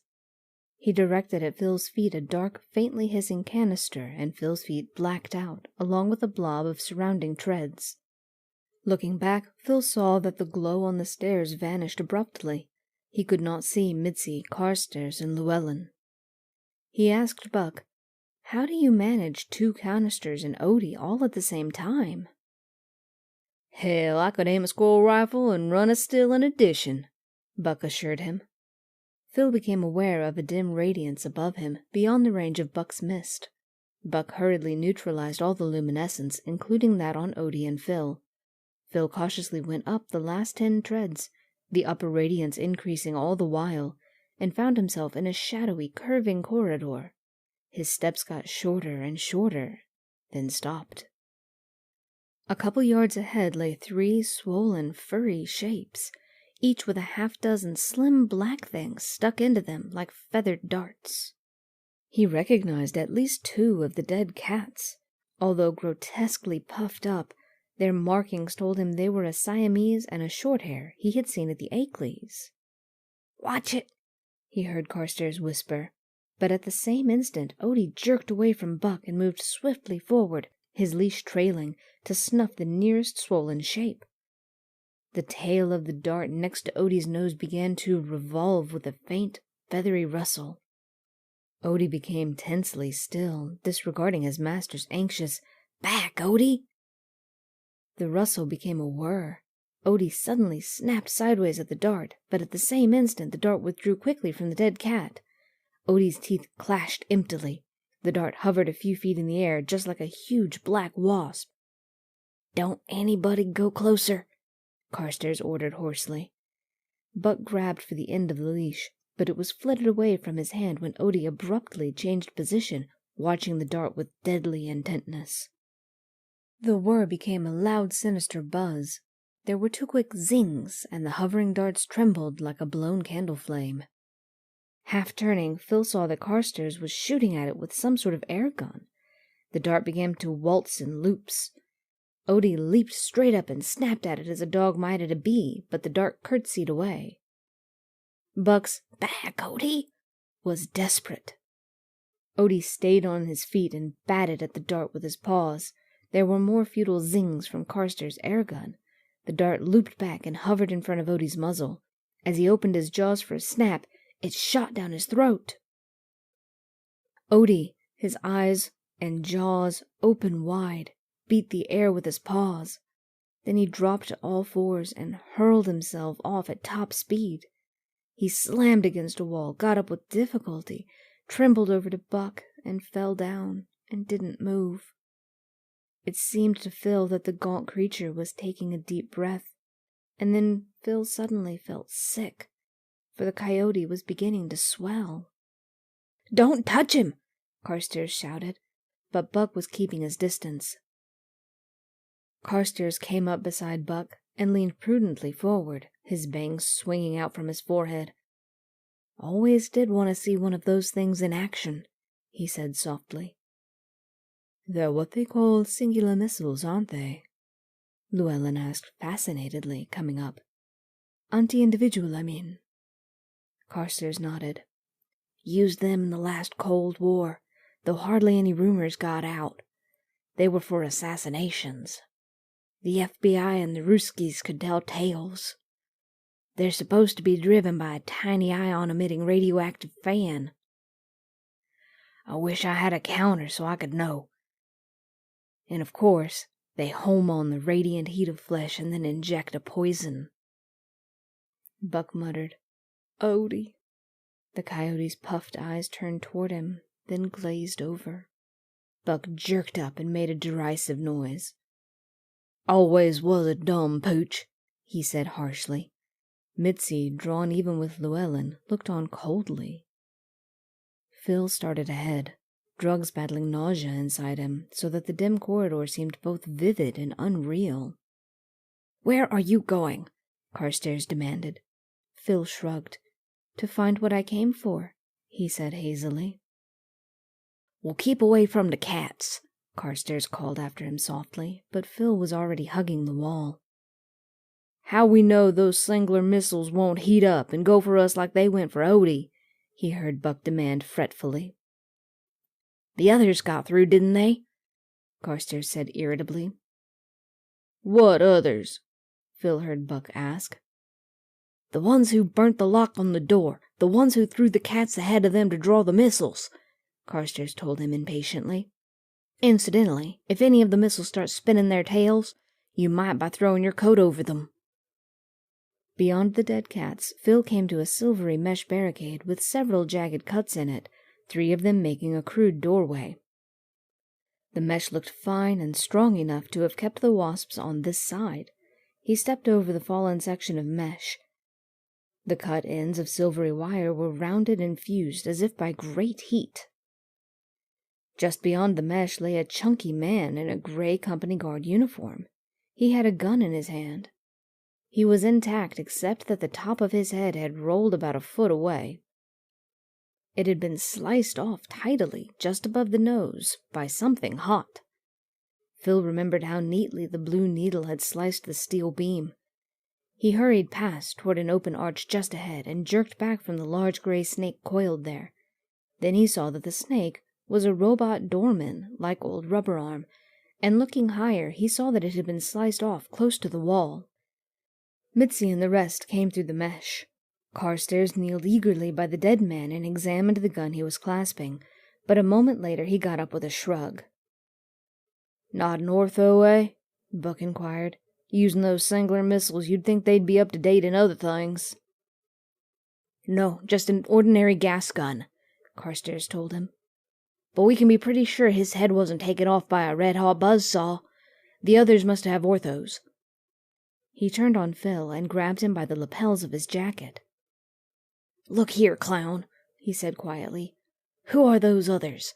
You must have known someone was going to break in here tonight. You were counting on that door being open." "We are a bit like jackals, aren't we?" Phil remarked dreamily. Carstairs twisted his jacket. "Who were they?" Phil didn't react, but he did jerk around suddenly when he heard Mo Brimstein say metallically, "What you want, Mac?" Llewellyn had pulled out a stub of gray robot arm sticking from the wall. "Quit that," Carstairs ordered curtly, letting go of Phil. "Take it easy, Carsty, old boy," Llewellyn said with a smiling flash of his white teeth. "Here's a bit of an odd thing. See where whatever sliced this robot arm cut into the wall beyond. Well, follow back from the cut in a straight line through the slice in the robot arm." Like the others, Phil followed Llewellyn's directions and saw that the straight line ended in a deep cut in the floor a half-dozen feet behind them. "I don't get it," Buck said. "You mean somebody shot some kind of beam from the next floor under us?" Llewellyn said, "Hardly. The evidence points to a gun that shoots in opposite directions at the same time. I fancy that if we looked behind us, at the head of the stairs, we'd have seen some cuts mirror imaging those in the mesh. He thinned his eyes at Carstairs. I'm beginning to think orthos are rather strange weapons, Carsty, old boy. He glanced at Phil.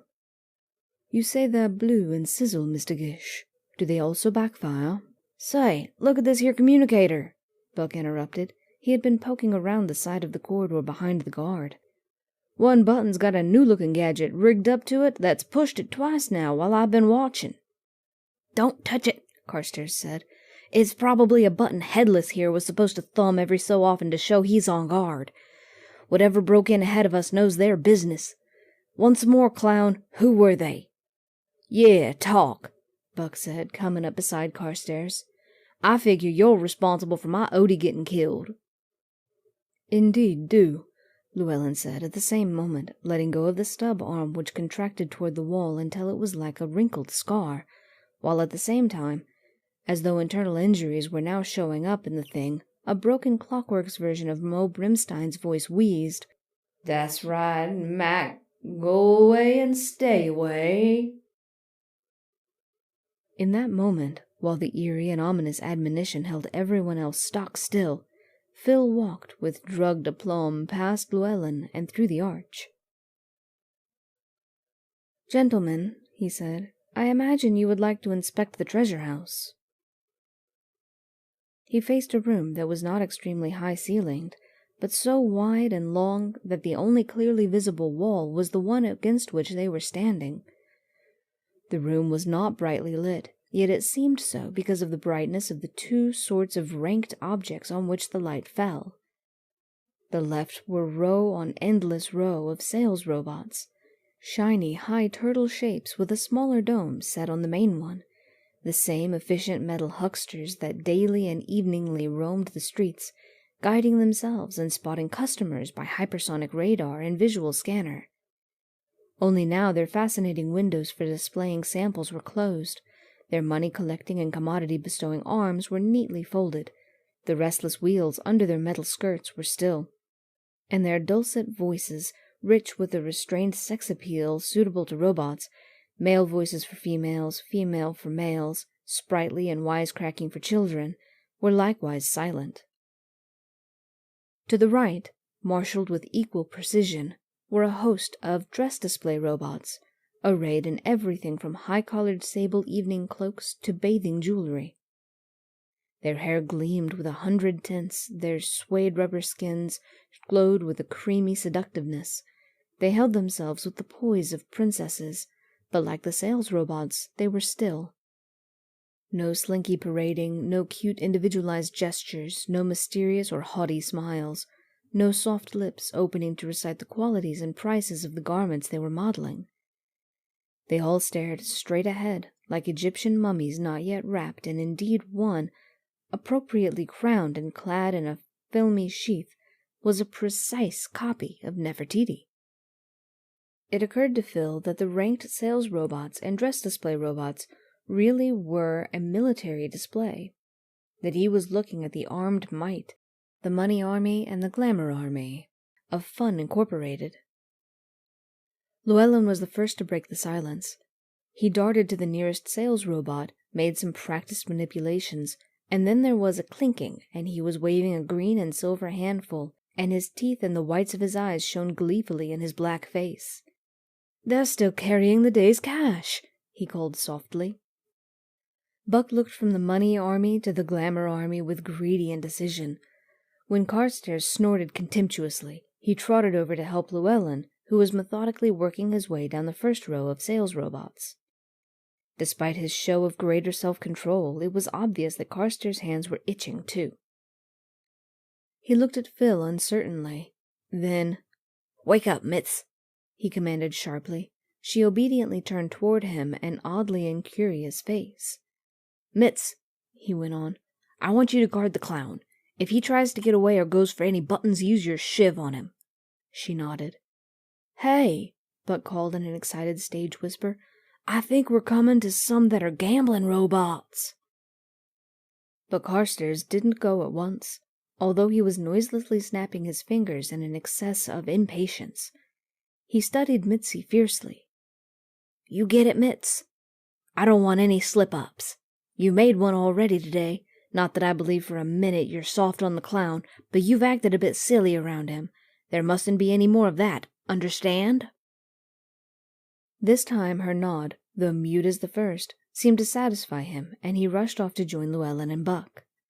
At the same instant, Phil quietly turned around and walked through an archway just beside the one through which they had entered the big room. He hadn't taken 10 steps down the curving corridor before Mitzi had whirled past him and poised herself squarely in his path. "Get back," she whispered. The hand directing the 10-inch knife at Phil's chest didn't waver enough to make the frosty highlights on it flicker. Phil smiled at her. "Mitzi," he said gently, "your friends have found what they came for, but I haven't. You're going to let me past." She spat her denial and advanced the knife so that it touched his shirt. Phil didn't budge. "You're going to let me past," he repeated softly, "because you're not sure any more that being cruel and smart, and if need be deadly, is the right way to face the world. You're not sure any more that the approval of your gang is the only thing that matters. Incidentally, it's a pretty grudging approval, Mitzi, something you've had to sit up and do tricks for like that other dumb pooch, and your comradeship with them isn't at all the romantic until death, one for all and all for one thing you pretend it is. But I haven't the time to tell you any more about that now, because I've got my business, and I've got to get on with it." "Get back!" she snarled, but Phil, although the knife now pricked his chest, knew it was no longer a command, but a plea. "I'm going past now, Mitzi," Phil murmured, and walked ahead into the knife. For about 2 feet it drew back at exactly the same speed with which he walked into it. Then it was whipped suddenly to one side, and as he passed Mitzi, he caught the choked-off beginning of a sob. Neither of them made another sound. He looked back once and saw her profile in the light from the big room, and the slack line of her shoulders and the arm holding the knife. Often faces looked unexpectedly weak in profile, but Phil felt he'd never seen one that also looked so tragically lost. Its image haunted him as the curving corridor grew darker and then lighter again, and then made a very sharp turn and unexpectedly emerged into a long, richly furnished room.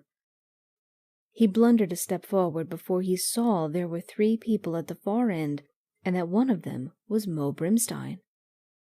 They weren't looking his way, and he could have ducked back out of sight easily enough, but he hurried it too much and brushed against a slim pillar topped by a small aquarium in which tiny pink, green, and violet octopuses clung and swam. The pillar teetered dangerously. Stumbling as he grabbed to steady it, he fell out into the room with it and thudded into the foam flooring as the water and the candy-colored octopuses gushed all over. End of Chapter 10. Chapter 11. After a couple of seconds, Phil decided regretfully that keeping himself scrunched against the yielding floor with both eyes tightly closed was not going to help. He opened them cautiously, blinked at the flooring, and tried to nerve himself to look up. Meanwhile, "Brimstein, what's keeping that FBL man?" "Now don't worry, Mr. Billig. He'll be here any minute." "I'm beginning to doubt it. What if they're lying about sending a man, and actually they're planning to raid us, counting on picking up the green cat when they do?" "The government wouldn't dare do that, Mr. Billig. They need the green cat, or they think they do." "Then why isn't that FBL man here?" "I tell you not to worry, Mr. Billig. Relax. Let Dora stroke your forehead." Pfft. Considerably puzzled, Phil lifted his chin off the flooring and cautiously swiveled his head. The Mr. Billig he'd heard mentioned with so much awe turned out to be a very gaunt, dark man who looked at first glance 30, at second 70, and at third a mystery to which youth-prolonging hormones might provide a clue. He was dressed in severely cut black sports togs. Mo Brimstein looked a lot bigger, but only physically. His blunt manner had altered to that of a servant with clownish privileges. Even his black glasses now looked a trifle comic. The other member of the trio was a breathtakingly beautiful violet blonde whose dress consisted of an endless spiral of fine silver wire over a white satin sheath. She was sitting on a table, watching the others with a cold smile. Mr. Billig was pacing steadily as if engaged in some kind of road work, while Mo Brimstein was hovering behind him like an anxious trainer. But to Phil, the one overwhelming fact was that they weren't paying any attention to him at all. Apparently, his crashing with the aquarium into the room hadn't been of enough importance to rate a glance, or if there had been a glance, it had been a mighty short one. Besides being utterly mystified and quite frightened, Phil felt a bit piqued. "I don't think you should take that attitude toward Dora, Mr. Billig," Mo Brimstein was saying. "She's a very clever girl, just how clever even you might enjoy finding out. Isn't that right, Dora?" "I am infinitely skilled in giving pleasure to men, women, and children," Dora said with a yawn. "Among other things, I have memorized all the important pornographic books written since the dawn of history." "Pfft, and trash! Brimstein, you still don't seem to realize just how serious this is. I guess I should tell you that, according to my latest information, the government is all set to indict not only 3 of our governors and 100 of our mayors, but also 4 of our national senators and 12 of our representatives." This news did seem to take Mo Brimstein aback. "But that's a whole lot," he said softly. "Not quite, but almost," Billig snapped. "It would mean the absolute finish of Fun Incorporated." "And what have I been saying to you?" Billig demanded. Phil sat a bit morosely and settled his chin on the back of his right hand to watch them. This maneuver attracted no attention whatsoever. He gave up trying to figure it out. Mo Brimstein had recovered his spirits with a happy shrug. "Anyhow, you've got the green cat, so you're safe." "Have I got it?" Billig demanded, stopping his pacing. "How well have you got that cat locked up, Brimstein?"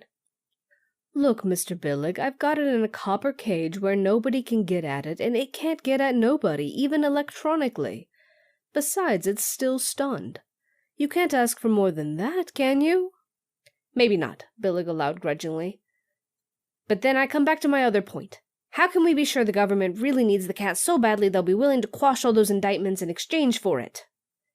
"Now don't worry about that, Mr. Billig. That's one thing we can be sure of. We've known for at least a month that finding the cat has been the absolute top priority, top secret job of the FBL, the FBI, and the Special Secret Service." "But why should it be?" Billig was pacing again. "Just a funny-colored animal. It doesn't make sense." "Look, Mr. Billig, we've all been through this before. They're absolutely convinced that cat is terribly dangerous. They think it can control minds and change personalities. They seem to think they have cases to prove it, including 4 top officials who've managed to skip the country, apparently headed for Russia. They've taken all sorts of secret steps not only to find the cat, but to guard the president and all important officials from any possible contact with it.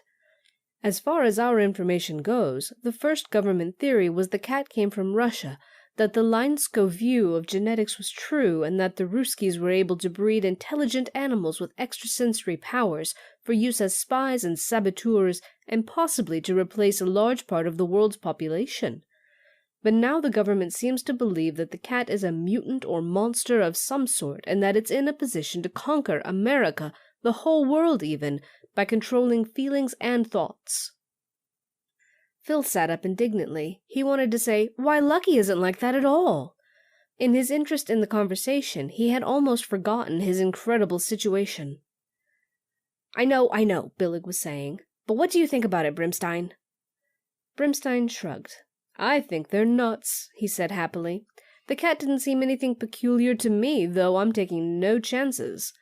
I think it's all a grade A delusion, a top-secret panic." "You think they're nuts and you expect me not to worry?" Billig groaned. "Where's that FBL man?" "On his way," Brimstein assured him. "Everything's going to turn out all right." "That's what you told me when the president first started taking action against Fun," Billig flared. "You said it was just a bluff, a sop to the Midwestern vote. You told me Barnes was a drunken farmer who could be got at 20 ways. You told me it would all blow over like the 6 other times. Well, it didn't. Something happened that changed things." "I know," Brimstein admitted, seeming at once at a loss for easy words. Do you know yet what happened? Billig pressed. Brimstein shrugged. I think Barnes is nuts. That's your explanation for everything, Billig roared softly. If something happens this time, do you suppose I'll be happy because you tell me the coppers arresting me are nuts? Where is the FBO man? You really should try and relax, I tell you, Mr. Billig, Mo Brimstein suggested, recovering himself. Distract yourself somehow. Like with Dora here. And ignoring Billig's third pfft, Brimstein looked at her critically. Fix your mouth, dear. With a graceful obedience that nevertheless managed to be contemptuous, the violet blonde slid from the table and came straight toward Phil, who decided that now at last they'd have to stop pretending he wasn't there. Get that slinky walk, Mr. Billig, Mo Brimstein was urging. What a gorgeous babe, eh? She tossed her head, stopped 6 feet short of Phil, took out a lipstick, looked straight ahead of her, and very carefully made up her lips. At the same time, something cold and sucking closed on the fingers of Phil's left hand. He instinctively flipped it, and a tiny pink octopus sailed through the air towards the girl and flattened itself against something in the air about 2 feet short of her. Phil watched it clinging there and felt his mind swell to bursting as if he'd had another shot of Tanjet lemonade. Then he got up, walked cautiously forward, and felt. There was an invisible flat surface extending as far as he could reach between himself and the other half of the room. He realized he was on the viewing side of a one-way mirror bisecting the room. Dora, standing so close he could otherwise have touched her, turned, and as she did so, her skirt brushed the other side of the surface. He saw it was at least 2 inches from the side to which the octopus still clung. A mirror would hardly be that thick. It must consist of 2 panes, probably with the space between them evacuated. For as he realized with a new surprise, he must not be hearing their voices directly, but a mic'd and transmitted version of them, which in turn must be binaural so that they could be heard in depth and with proper direction. Confirming this, he noted that the voices did not localize quite as perfectly as they had seemed to before he caught on to the illusion. Also, the depth effect was a bit too rich, as if the mics were more than ear's distance apart. He also saw that all sources of illumination were beyond the panel. But now that he knew they were not ignoring him, but simply unaware of his presence, he felt very much the burglar and very uneasy. He looked nervously back along the corridor he'd traveled and ahead along its darker and straighter continuation that also this side of the panel led out of the room. He asked himself why Billig should have the setup arranged and the sound turned on so that he and Brimstein and Dora could be spied on. It didn't make any sense. Although he was protected, Phil felt a shiver legging up his spine. He might have left the spy chamber, but at that moment Mo Brimstein put down a phone and said excitedly, "He's comin'," whereupon Billig at once stopped pacing and became as cool and unworried as dark, tranquil water. He pointedly did not look at the archway behind him, though Brimstein did. A man came through the archway and stopped.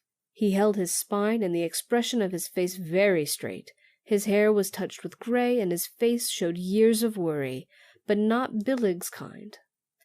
Billig looked at him with a questioning smile that barely stopped short of a smirk. He waited a moment and said softly, "Under the circumstances, I suppose you do not care to use your name, but it's Dave Greeley," the other said bluntly.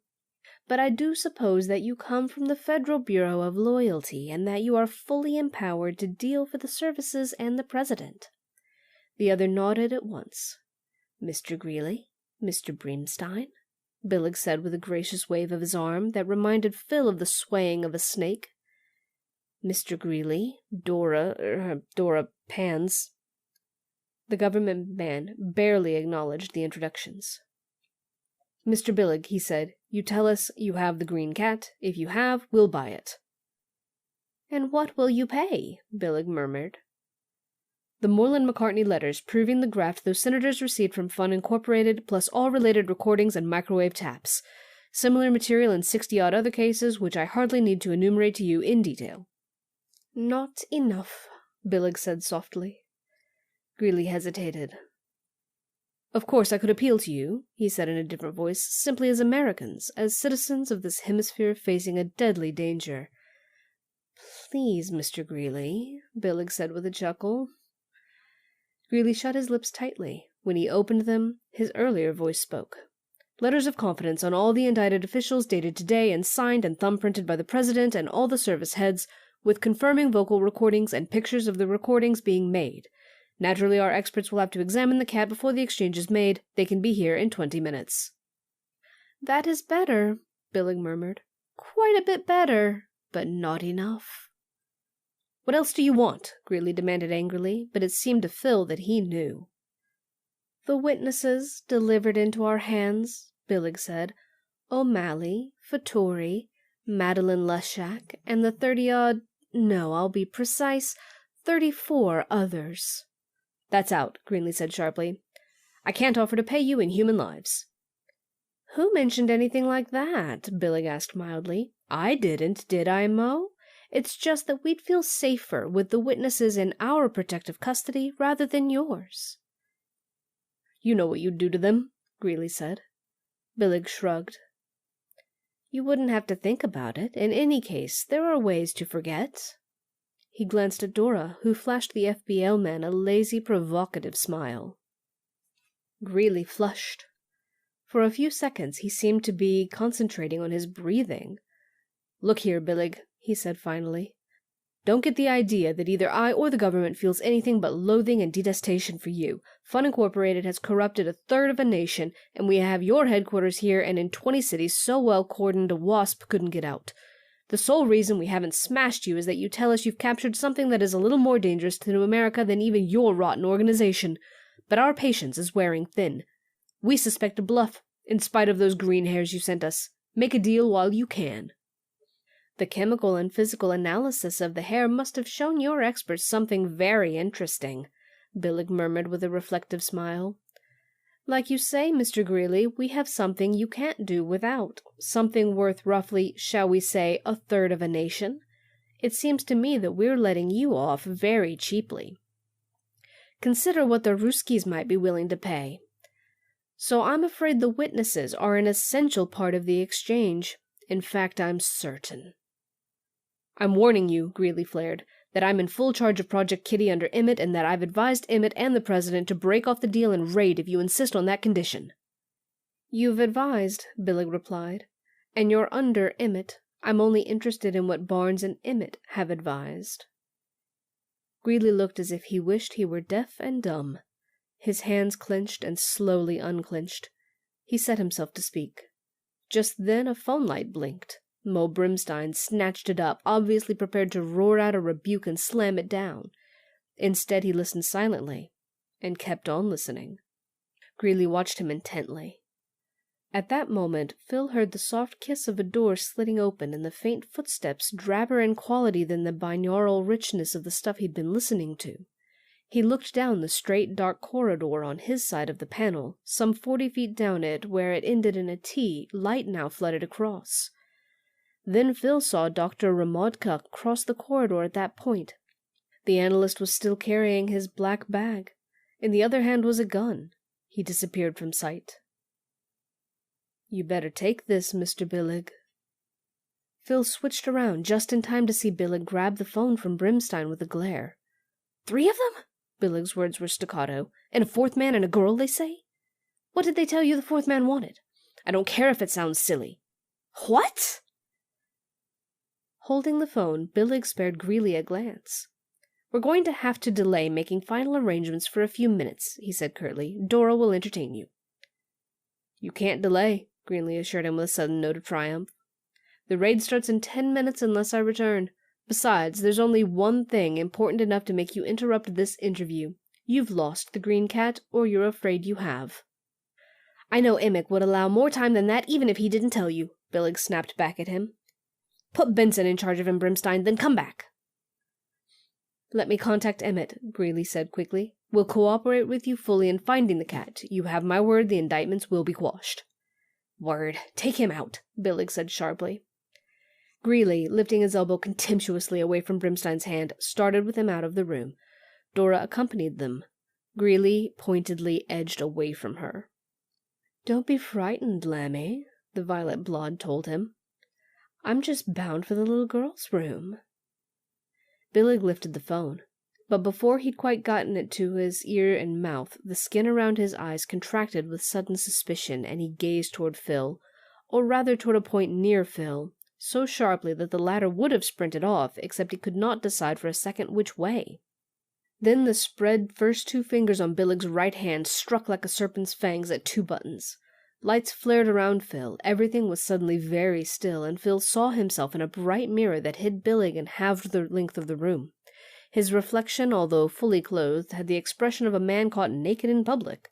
He hesitated for another desperate second, frozen by the thought that the mirror was one great eye, then ran down the straight corridor.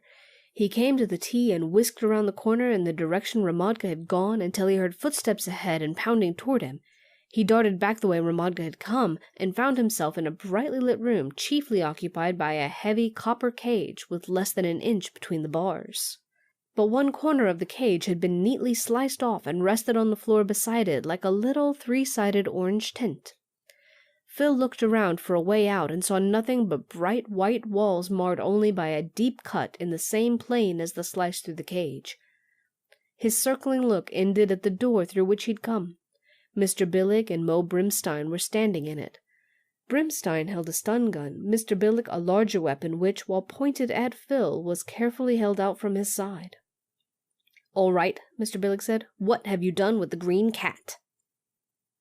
End of Chapter 11. Chapter 12.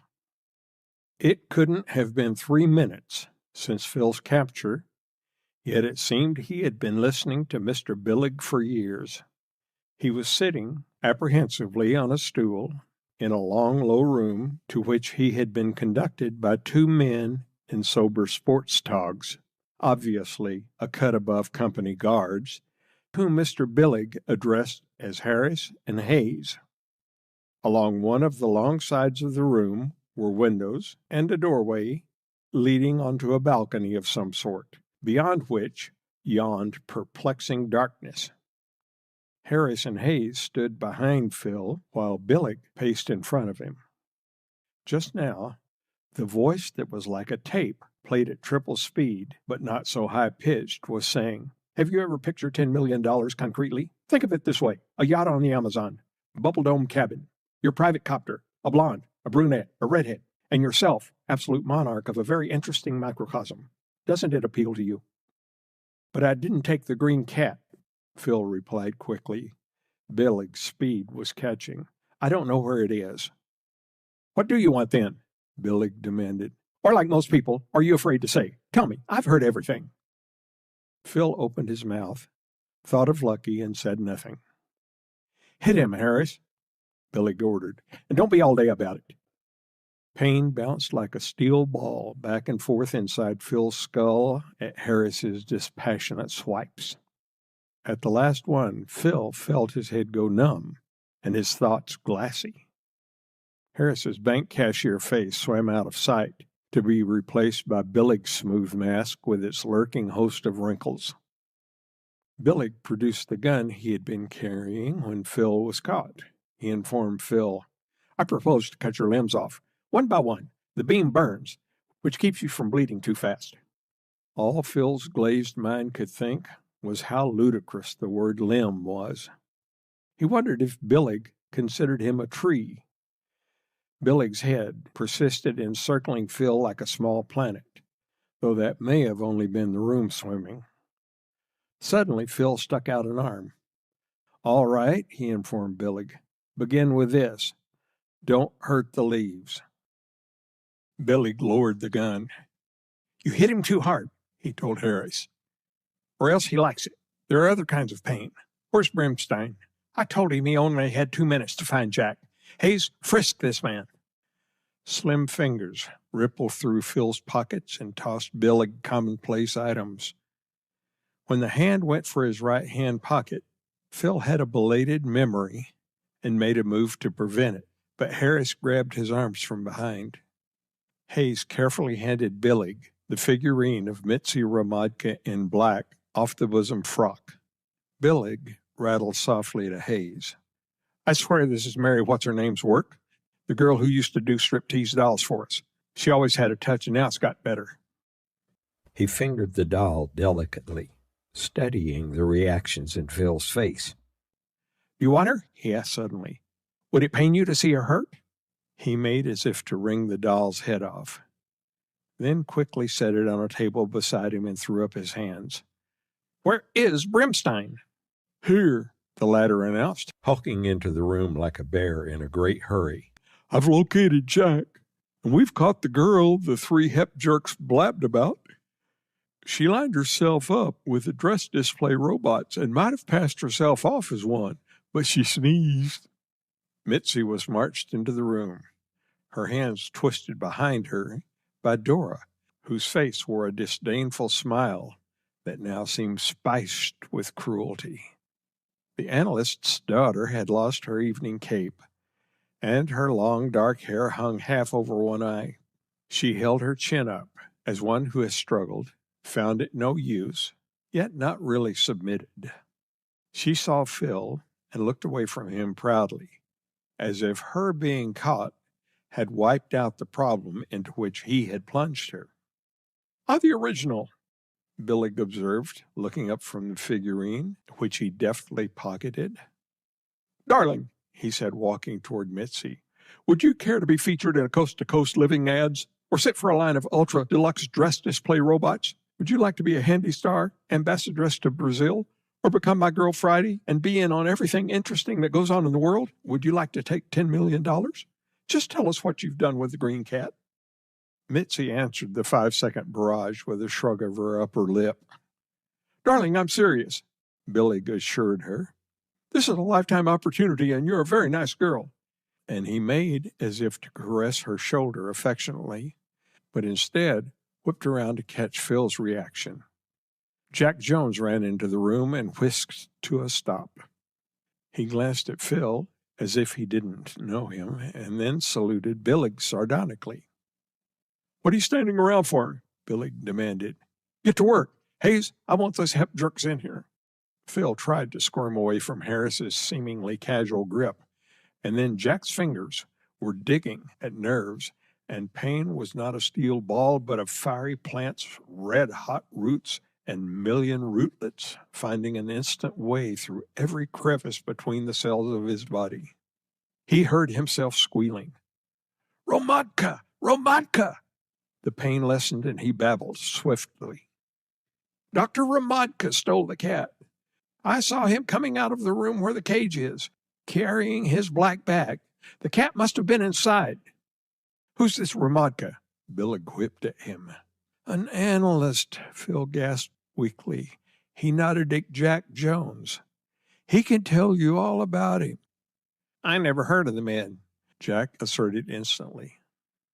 "You did," Phil mumbled desperately.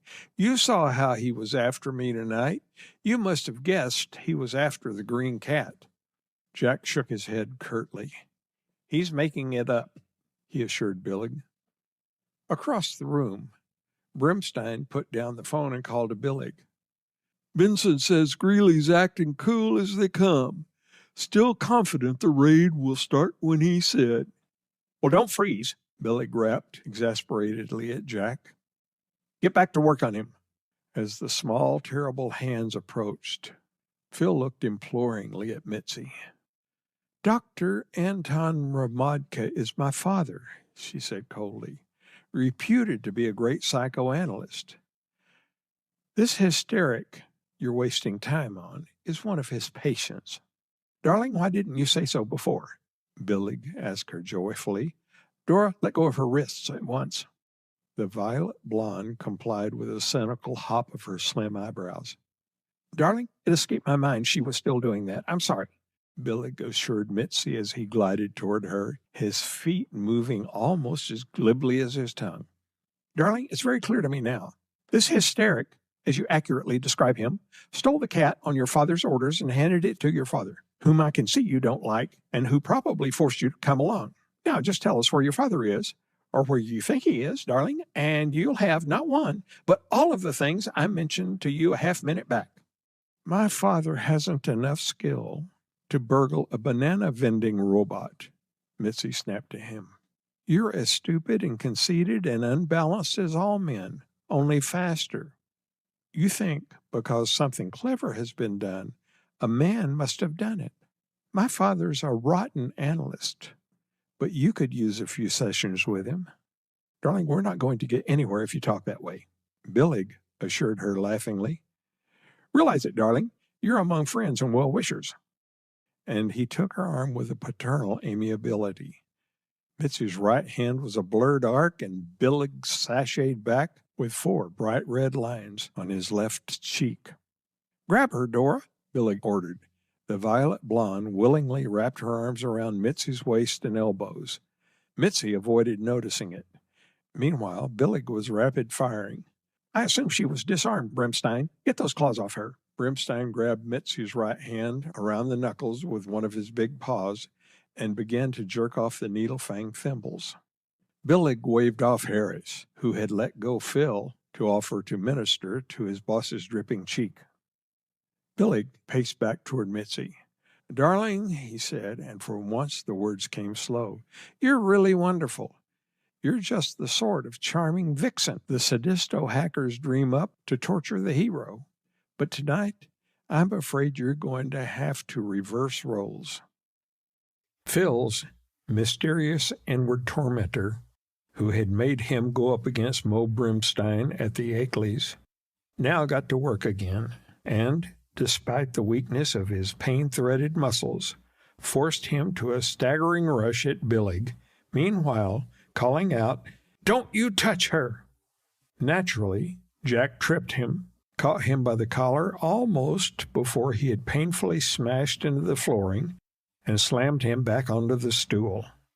At that moment, Hayes and 4 or 5 other men, the latter in the company guard costume of the half-headless man, marched a banged-up Carstairs, Llewellyn, and Buck into the far end of the room.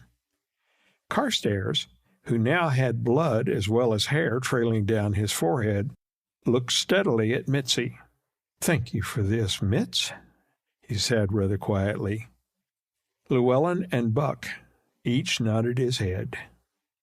"You take it for granted I skunked on you?" Mitzi asked. None of the 3 acted as if they had heard the question. Phil, watching Billig, noted a very slight shiver, smile, and widening of the eyes, although the boss man of Fun Incorporated wasn't looking at anything in particular. "Take those boys down to the company garage," Billig called to Hayes, keeping his slashed cheek turned away. "I'll phone you orders about them in 15 seconds. Then, as Hayes and the guards jumped to obey, Billig said to Mitzi in a voice just loud enough to reach Carstairs, "Thanks again, darling. That was a nice job." Carstairs had time to give her one last deadly look before he was hurried out with the others. "Come on, everybody," Billig said gaily. "We're going to have a little show. Darling, would you like to take my arm? I've quite forgotten that love tap. If you promise to be a good girl, I'll tell Dora to let go of you."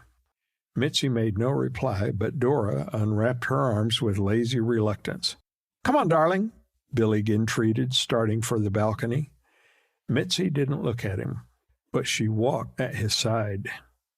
He didn't try to touch her. They moved fast. Billig looked back over his shoulder. "Hurry up, everybody," he ordered exasperatedly. "Stop acting slow motion." Brimstein, Dora, and Harris quickly fell in behind them. Jack brought up the rear with Phil. "I had to do that," Jack whispered in Phil's ear. "I couldn't fake it and trust you to fake reactions well enough to fool Billig. But for God's sake, don't spill anything more about Ramadka. I know you're Juno's lover. Well, Ramadka made me bring him here. His friends are at the house. They'll kill Mary. And Sachiverl. Juno and Cookie, too, if he gets caught." As Phil was trying to formulate some sort of answer to this, they followed the others onto the balcony. Its railing was split by a gateway, from which a metal stairway projected down and out into the darkness, its first dozen treads glimmering faintly. Without warning, Mitzi left Billig and darted down the stairs, taking them 3 at a time. Harris lunged after her, but Billig stopped him with a gesture. She's doing what I want, he explained softly, and 5 times faster than if you dragged her. Won't you ever understand the speed I need? Brimstein was closely watching Mitzi, who was now no more than a glittering moth flitting through a duller darkness.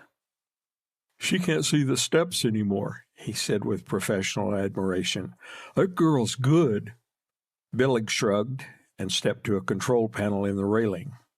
He picked up a phone, then paused thoughtfully as if he were making sure that it was a full 15 seconds since he had spoken to Hayes and not a mere 12 or 13. Hayes, Billig said, and then whispered rapidly. He paused for a moment, writhing his eyebrows as though Hayes were being unbelievably slow in catching on. Of course, of course! Then Billig touched a button, and blinding light transformed the darkness into a huge, empty gray garage, its floor some 30 feet below the balcony. There were all sorts of lines and signs indicating which way cars should move and park, only there weren't any cars. There were also a dozen open gateways in the gray walls, 8 of them marked exit. The silvery stairs down which Mitzi had flown touched the center point of the garage's vast floor. A few paces away from that, Mitzi stood tiny and stock still, as if blinded by the light. Somewhere far off, an electric motor was revving up. Ladies and gentlemen, Billig said to Dora, Brimstein, Harris, and Jack, but mostly to Phil. This is the place where people park their cars while they watch the wrestling bouts. But now the wrestling's over, and the cars are gone. He delicately touched his cheek, where the 4 furrows had almost stopped bleeding. So now we can have the place for our little show. Mr. Gish, I must have the green cat. I believe you value that girl's beauty and life. But Phil, whose arms were gripped hard by Jack from behind, hardly heard him. He was watching Mitzi so intently. She seemed to come out of her daze suddenly. At any rate, she darted toward the nearest open gateway. Dark, close bars shot down and blocked it, as they did all the other gateways Phil could see. He looked at Billig and saw his dark fingers lifting from buttons. He looked back at Mitzi and saw her hesitate, and then run back toward the silvery stairs. Billig touched another button, and the stairs retracted, telescoping upward. Mitzi stood on the gray floor, all alone.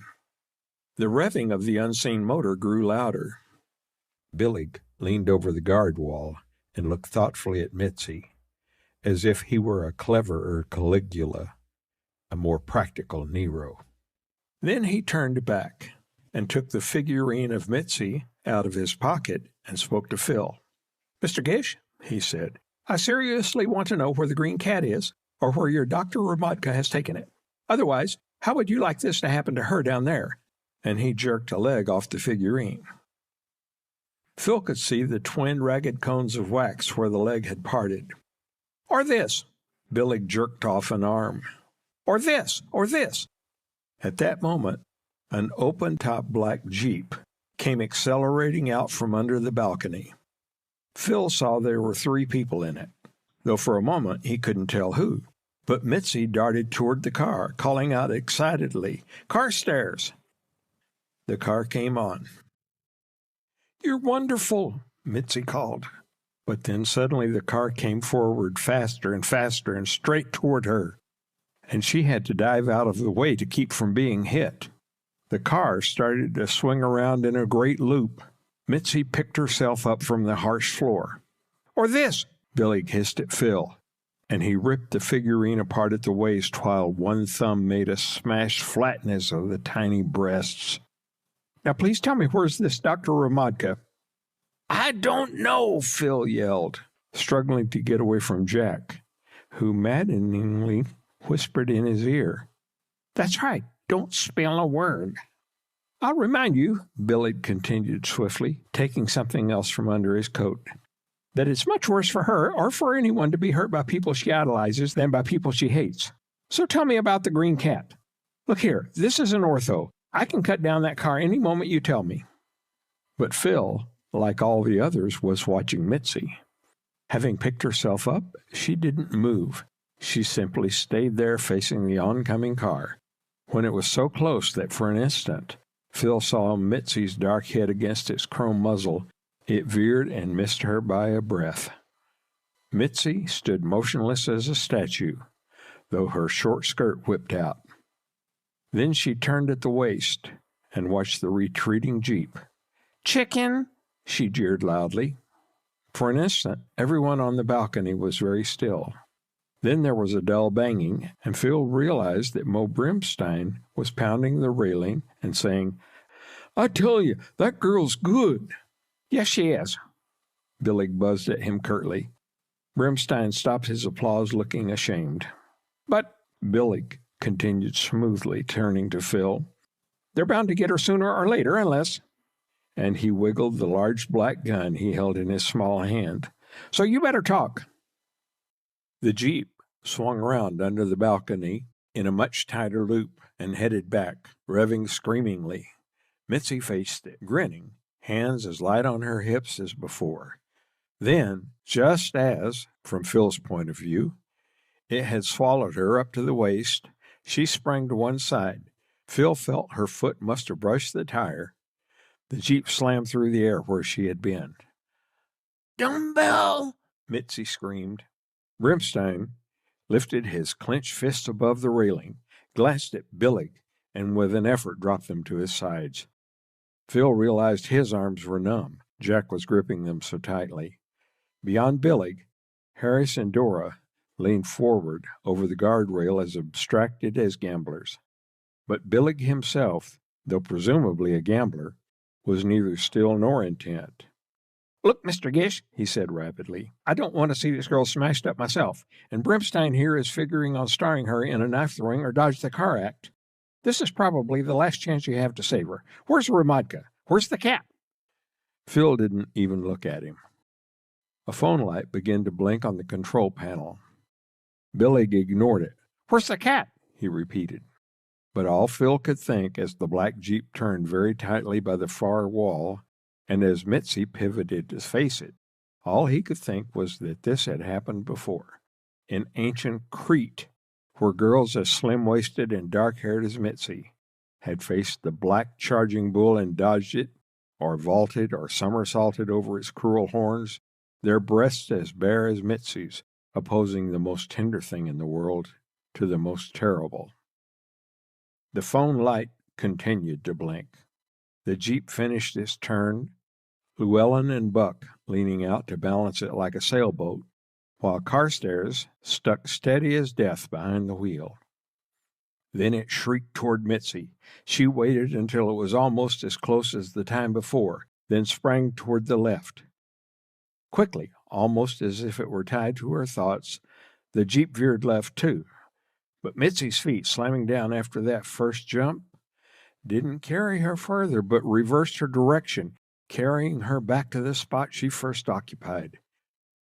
Again, the Jeep slammed past her. "Double dumbbell!" Mitzi howled. The Jeep, screaming into another tight turn, vanished under the balcony. There was a grating crash, then a sick, rasping sound, as if the Jeep had sideswiped the wall but was still going. At the same moment, a dark-shouldered but pink-topped figure walked out rapidly from under the balcony. It was carrying a black bag. It stopped, leaned over, set the black bag on the floor, and opened it. The black Jeep came out from under the balcony, limping but gaining speed. Something green and small stuck its head out of the black bag and looked toward the Jeep. The Jeep didn't stop, but it slowed, and Carstairs, Llewellyn, and Buck tumbled out and sprinted away from the green head as if from horror itself. The Jeep continued, very slowly and haltingly toward Mitzi, like a blinded, badly injured animal. The pink-topped figure walked rapidly and mechanically back under the balcony, as if it didn't understand the why of what it had been doing. Belatedly, Phil realized it must be Dr. Ramadka. The phone light went on blinking. The green cat leaped out of the bag and lightly settled itself beside it. "Stun it!" Billig knifed at Brimstein and Harris. The green cat twisted its neck and looked up curiously. Brimstein and Harris looked at Billig, and each took a step and peered down over the railing and stopped stock still. Behind them, Dora was as pale and quiet as a ghost. Then Phil felt it too, the same invisible golden wave of amiability and understanding as had quieted the quarrelers at Akeley's. But now, in a flood, a spring tide. "Stun that thing down there," Billig demanded. The hidden wrinkles were showing themselves twitchingly on his face, and he was backing away from the railing as if he couldn't bear the golden wave. Brimstein started to reach inside his coat, but instead picked up the phone beside the blinking light. After a moment, he said quite casually, "The raid's begun, just as Greeley told us it would. The FBL are coming in everywhere." "Stun it, I tell you! Get it somehow! It can save us!" Billig ordered, frantically fanning the air in front of his face as if to beat off the golden wave. Harris just looked at him. Brimstein slowly and puzzledly shook his head. Billig gave a shuddering gasp and clasped his free hand over his mouth and nostrils, as if the golden wave were something breathed in with the air, and fought his way to the railing. With the other hand, he raised the big gun until it was high above his shoulder. A needle of blue light jutted from either end of the big gun and made smoking trenches in the opposite wall of the garage and the wall behind them. Then Billig brought the gun steadily downward, lengthening the forward and rearward trenches. The air smelled acid, as if laced with ozone. The blue beam dimmed the bright lights and made everything shadowy. The green cat still looked up at Billig curiously. Billig didn't look straight back at it. The little muscles in his jaw and temple bulged around the hand clamping shut his mouth and nose. The forward trench dug itself across the wall and floor, swung drunkenly past Mitzi, and the doddering jeep got 10 feet from the green cat and hesitated. It swung this way and that as if it had encountered a magic circle it couldn't pierce, and stopped. Jack murmured, "Sash was right." Billig gave a great gasp and began to squeal. The blue beams winked out. The gun clanked on the floor. The squeal changed to a clucking, and Billig swayed. Jack jumped to catch him. Phil sprang forward, and his fingers touched buttons he had seen Billig touch. The bars in the garage gateways shot up. Phil was on the telescope stairs almost before they began to move, and rode them to the ground through layers of stinging ozone and golden harmony. The jeep had trembled to a stop just short of Mitzi, who stared at it groggily, her whole figure slack, as if a puff of wind could have felled her. When the stairs touched the floor, momentum carried Phil forward a half a dozen steps. But he kept his footing and circled back at a run. When he plunged into the area between the green cat and the spot where the jeep had been abandoned, he felt a shiver of sudden and extreme terror, which, even as he felt it, began to fade. But he hardly had time to ask himself whether that was what had stampeded Carstairs and the rest, for the next instant he was calling, "Lucky!"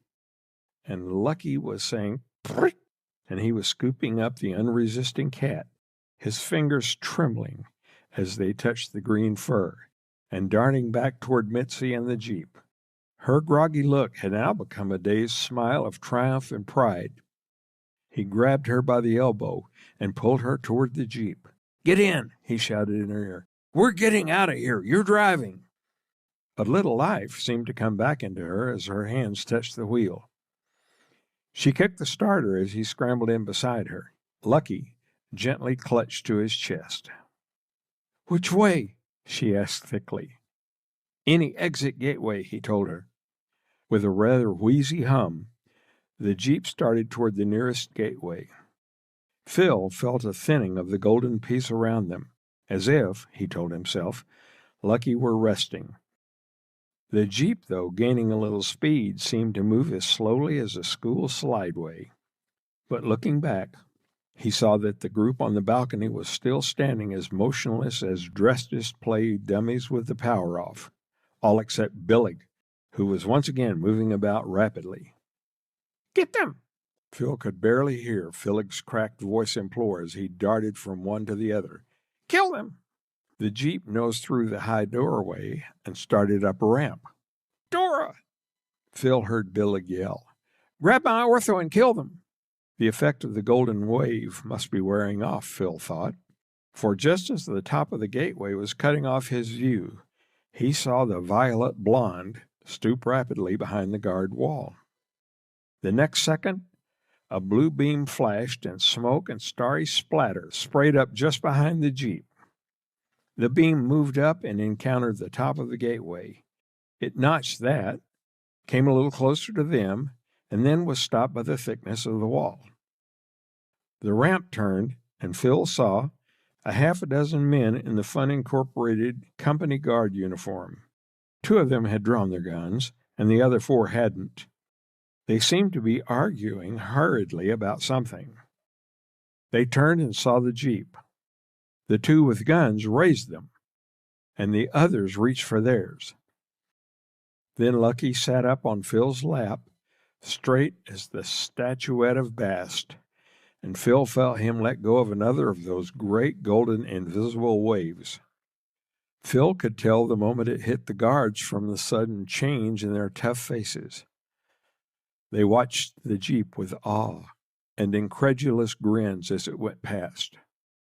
Farther on, they found themselves approaching an expanse of gray cold light against which a party of some 20 heavily armed men was partly silhouetted, although they were advancing warily along the walls.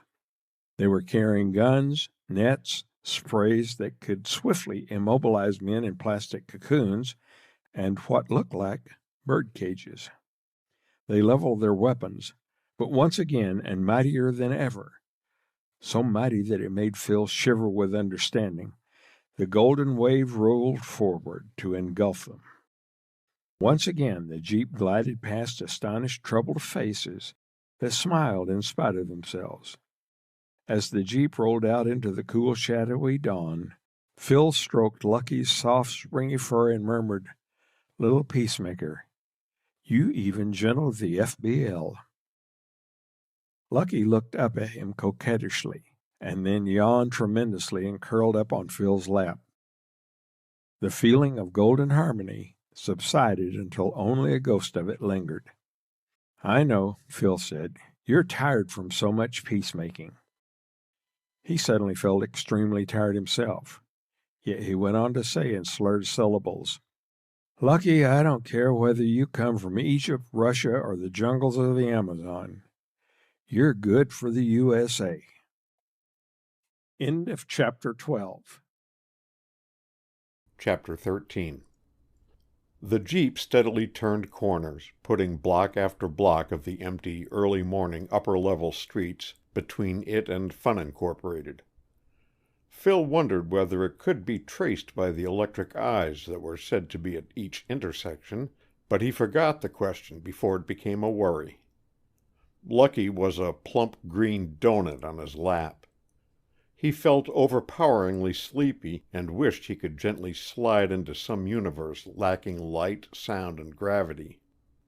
But before drifting off, he glanced at Mitzi. Her face was set in hard, proud, sneering lines, although 2 tears were jiggling down her cheeks. Phil felt more annoyed than surprised or compassionate. No one, he told himself, had the right to indulge such a mood in Lucky's presence. He decided that Mitzi needed to have certain truths rubbed in gently. "Our escape is nothing to puff ourselves up over," he said softly. "Lucky did it all, though I admired your bravery dodging the Jeep." Mitzi didn't look at him, but she thinned her lips. "The episode of the Jeep was instructive," Phil went on, beginning to twist the angelic knife just a little.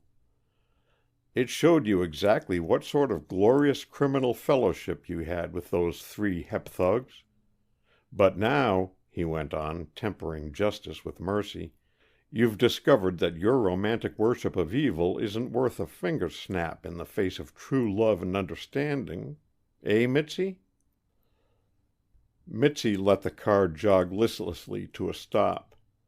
Phil was dimly aware that they were parking in a bumpy, blind-end driveway in a neglected shrubby square with tall buildings set around. He leaned back, smiling drowsily, his fingers playing with Lucky's springy fur.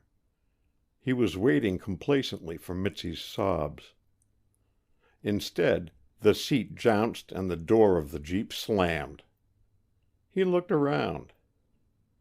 Mitzi was standing outside the Jeep against a shadowy background of tangled shrubbery and misty, silent skyscrapers. Suddenly, she leaned forward toward him, bracing herself against the door with stiff arms. She inhaled gustily, and her small, tender breasts lifted in their black satin half-cups. Now, he told himself, it must happen. She must yield, sobbing, to Lucky's power. "I hate you, Phil," she said intensely. "You want to see me turn to jelly." New tears spurted from the inside corners of her eyes, but her expression grew fiercer. "Carstairs, Llewellyn, and Buck may have tried to kill me, but at least they gave me a chance to be something. They allowed me the dignity of being hated. They didn't try to drown me in slop. I want glory," she went on in a voice that certainly should have sounded choked, except she simply wouldn't permit it. "I want my kind of glory, no matter how cheap and selfish you think it is, because it's the only thing that's shining and brave in a shoddy, cowardly world. I want to spit in the world's eye and then face it when it comes bleeding for revenge like I faced this Jeep." "I did think you were courageous there," Phil temporized, wondering why the devil Lucky's power that had softened 20 men at a crack was so slow in taking effect on a single misguided girl. "Spare me any praise that's a cover for slop," Mitzi said scathingly. "Oh, I know what that Sunday school beast there in your lap can do, and I know what you want to see happen. I have only one thing that's titanium in me. All the rest is stinking mush. You want to see that one thing break. No, worse, you want to see it soften. Well, I'm not going to let that happen." She stood up and took her hands off the door. Suddenly, Phil felt a kind of sleepy worry. He ran his hand over Lucky's fur, then shook him hesitatingly. "Wake up," he said uneasily. Lucky merely purred, or perhaps it was a small snore. "Good-bye for good, Phil," Mitzi said, turning away. "No, wait," Phil called suddenly, at last hunching groggily forward in his seat. "Don't go yet." He shook Lucky again, almost roughly. "Wake up," he demanded. "Stop her." The small god hung in his hands like a limp green rag. Phil put Lucky down on the seat beside him and started to get out of the car. But abruptly a wave of deep melancholy washed over him. He knew that something precious was slipping away from him, but he wasn't sure it was genuinely precious, and he didn't know whether he had the right to stop it. Besides, his god had failed him, and he was still incredibly sleepy. So he watched Mitzi slipping away from him as irrevocably as time, and did nothing except lift Lucky back on his lap. He watched her stride off along the misty shrubs like a proud and angry nymph, holding her back straight and her head very high, and also, he supposed, those charming and ridiculous breasts with which she insisted on facing the whole world. For what seemed a long time he watched the dim, empty corner around which she had turned. He was frozen in a hypnotic daze that temporarily served for sleep. Now and then thoughts crossed his mind's dull expanse, but they were shadowy things and did not linger. Once it occurred to him that Lucky might have been unable to hold Mitzi because his earlier exertions had drained his powers. Small gods couldn't be expected to exude several great golden waves without suffering some slight after-effects. It occurred to him that at this very moment he must be the object of furious searches by the Federal Bureau of Loyalty, Fun Incorporated's natty thugs, Romadka and his jolly friends, perhaps even good old Carstairs, Llewellyn, and Buck. Yet he felt neither fear nor any inclination to form a plan. The dim corner he was watching grew brighter, but stayed empty. 4 feet defined themselves in the donut-shaped pressure on his lap. Lucky stretched, shook himself, looked up at Phil with the brightest sort of eyes, and said, "Prrr, prrr." "You're a fine sort of cat," Phil complained grumpily, his own eyes feeling anything but bright. "Going to sleep just when I needed you most." Lucky disregarded these criticisms. "Pert, pert," he repeated peremptorily. But now that his hypnotic daze was broken, Phil once again felt overpoweringly sleepy. "I know that mew," he mumbled muzzily at the green blur beyond the shimmering fence of his eyelashes. "You're hungry. Well, I suppose you deserve a feed after all the wonders you did. But I haven't got any cranberry sauce right now. I'll get you something to eat later on." "Pert, pert," Lucky demanded in the outraged tones of an honest workman who finds himself cheated of his pay. But Phil was beyond reach of any appeal. "Good night," he told Lucky in the kindliest possible way, and dropped off. He dreamed of things far off and strange and ominous, though misty. He dreamed of dark fronded forests and small animals screeching. The screeches grew louder, and he fled out of his dream altogether into the jeep parked in the blind-end driveway in the little square. For a moment he seemed to see the ghosts of the dark fronded trees and hear the echo of the dream screeches, but then he realized that the former were the square's unpruned shrubs, while the latter were the squeals and cries of schoolgirls scattering out of a building beyond. He realized groggily that they must be coming from school. No, from afternoon school, since the sunlight wasn't slanting at all deeply into the square, and that he must have slept here undisturbed all day. And then he became aware that his lap and heart were cold, and that Lucky was gone. End of Chapter 13. Chapter 14. Phil's first impulse was to jump out of the jeep and hunt around. But the chill in his heart told him Lucky was farther away than that. Besides, the place was a regular jungle, and one man could hunt through it forever for anything cat-size. He did not recognize the square at all, but he guessed from the schoolgirls that he was in an intellectual residential neighborhood. At first he thought the school was one for girls, but then he noticed a few lone boys among the homeward-bound students, and decided that most of the families in this area must be deliberately having as many girls as possible. When sex determination had become possible through configuring human sperm to separate the male-producing and female-producing types, most parents decided to have sons, especially for their firstborn. They often told themselves they would have daughters later, but unfortunately, small families were the rule.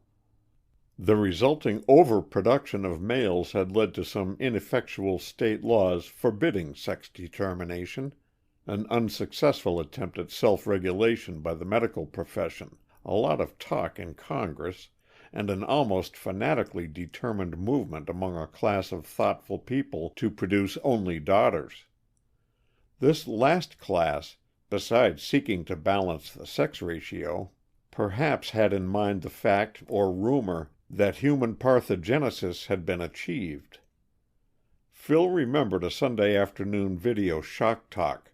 Will women born of virgins become our only intellectuals? Other aspects of the neighborhood around the square fitted with his guess. There was an appearance of shabbiness. The skyscrapers were low, advertisements lifeless, traffic was light, there were no hot rods. He let his gaze roam over the tiers of tiny flats, wondering where Lucky might have gone. As he did so, he turned on the Jeep's radio. While Mystery Man Billig, mastermind of Fun Incorporated, is believed to have fled the country. Tonight at 8:30, New Washington time, President Barnes will address all us American folks, partly to silence the small syndicate-inspired clamor at the outlawing of male-female wrestling and jukebox burlesque, but more to explain to an amazed citizenry the full reasons behind the charges brought this morning by the federal government against 69 high officials. I predict, and remember this is just my personal libel-free guess, fellow folks, that the President will reveal that Fun Incorporated has been peddling dream pills, temporary sterility tabs. And I'm as shocked and disgusted as you are, folks, female robots equipped for obscene functioning. Now here's an important flash on the cat story. The cats are not carrying an infection and are under no circumstances to be destroyed, whether owned, strayed, or alley. In fact, there's a stiff jail sentence waiting for any person destroying a cat. But all owned cats are to be brought to the nearest security station, while any person citing a strayed or alley cat is directed to do the same. There's a stiff penalty for not doing the first, a $100 reward for doing the second. Get busy, kids. Why this sudden federal interest in cats? The National Health Service zips its lips. But your newscaster backs this highly responsible rumor. It has been discovered that a rare strain of cats carries a cancer-destroying virus. Wouldn't it be nice, folkses, to know that once full grown, you would never start to grow again in any part or place? But remember this, dear audiers, and I'll say it to you in Martian. Zip zap zup, meaning bring in the cats. Now as for this report, folks, that handy supernova Zelda Zornia, vacationing in Brazil, did a south of the equator handycast advertising bathing jewelry. Let me assure you, clean living people... Phil cleared his mind, trying to put himself in Lucky's place, to feel the direction in which the cat had wandered off. His head swung doubtfully this way and that, like a compass needle or planchette, but finally came to rest. He climbed out of the Jeep and walked straight ahead, not turning aside for the dusty, crackling shrubs, but pushing straight through them. He parted a final straggly hedge and found himself looking across the empty street at a house quite as old as the Acheles, but with free sky above it. Built of ancient brick, it was 3 stories tall and looked as pompously respectable as a 19th century banker. It reposed sedately on a terrace that was as weedily overgrown as the square, and that was surrounded by a high iron fence. The only incongruous note was struck by a saucer-shaped object fully 50 feet across, set on a framework atop the flat roof. Judging from the dull green of its underside, it might be made of copper. It looked almost as old as the house and quite as proper, as if the 19th century banker had decided to wear a green beret and dared anyone to notice it. Phil crossed the street, mounted some steps, and peered through the iron gate. He made out, beside the house's old-fashioned knob door, a tarnished bronze plate which read, "Humberford Foundation." He looked back uneasily. Where he figured the Jeep to be, He could see the heads and black-clad shoulders of two men. The black reminded him unpleasantly of the sports togs worn by Billig and his yes-men. They seemed to be arguing. One of them took a step up, as if he were getting into the jeep, but the other pulled him back, and they hurried off, not in his direction, Phil noted with some relief. He gave the iron gate a little push. It opened with a rusty harumph that made Phil shrink apologetically. But nothing else happened, so after a minute he slipped through and began to peer around at the undergrowth and then to wander through it, softly calling, "Lucky!" Occasionally he looked back in the direction of the jeep, and once he saw the radio-helmeted heads and blue shoulders of 3 policemen. He wondered if the next time he looked he'd see Dr. Hromadka, or the Ackerleys, or perhaps Carstairs, Llewellyn, and Buck, and he shivered to think of how close he'd come to being caught by someone. But the next shock he got came from something nearer. He had rounded the house, after having poked through its equally lifeless and overgrown backyard, when he saw a dark-haired man peering at him through the fence. The most disturbing thing about the man was that he closely resembled the girl Phil had watched undress in the room across from his, the girl with hoofs. This man had the same vital, fawn-like expression. Phil froze, but the man merely yawned, turned away, and shuffled off, humming or hooting a little melody that gave Phil goose pimples, because it reminded him of something in his dream. For that matter, the whole experience was becoming very dreamlike to Phil. The silent house, the neglected garden, the futile searching, the melancholy memory of Mitzi's leave-taking, the powerful sense of a dead past.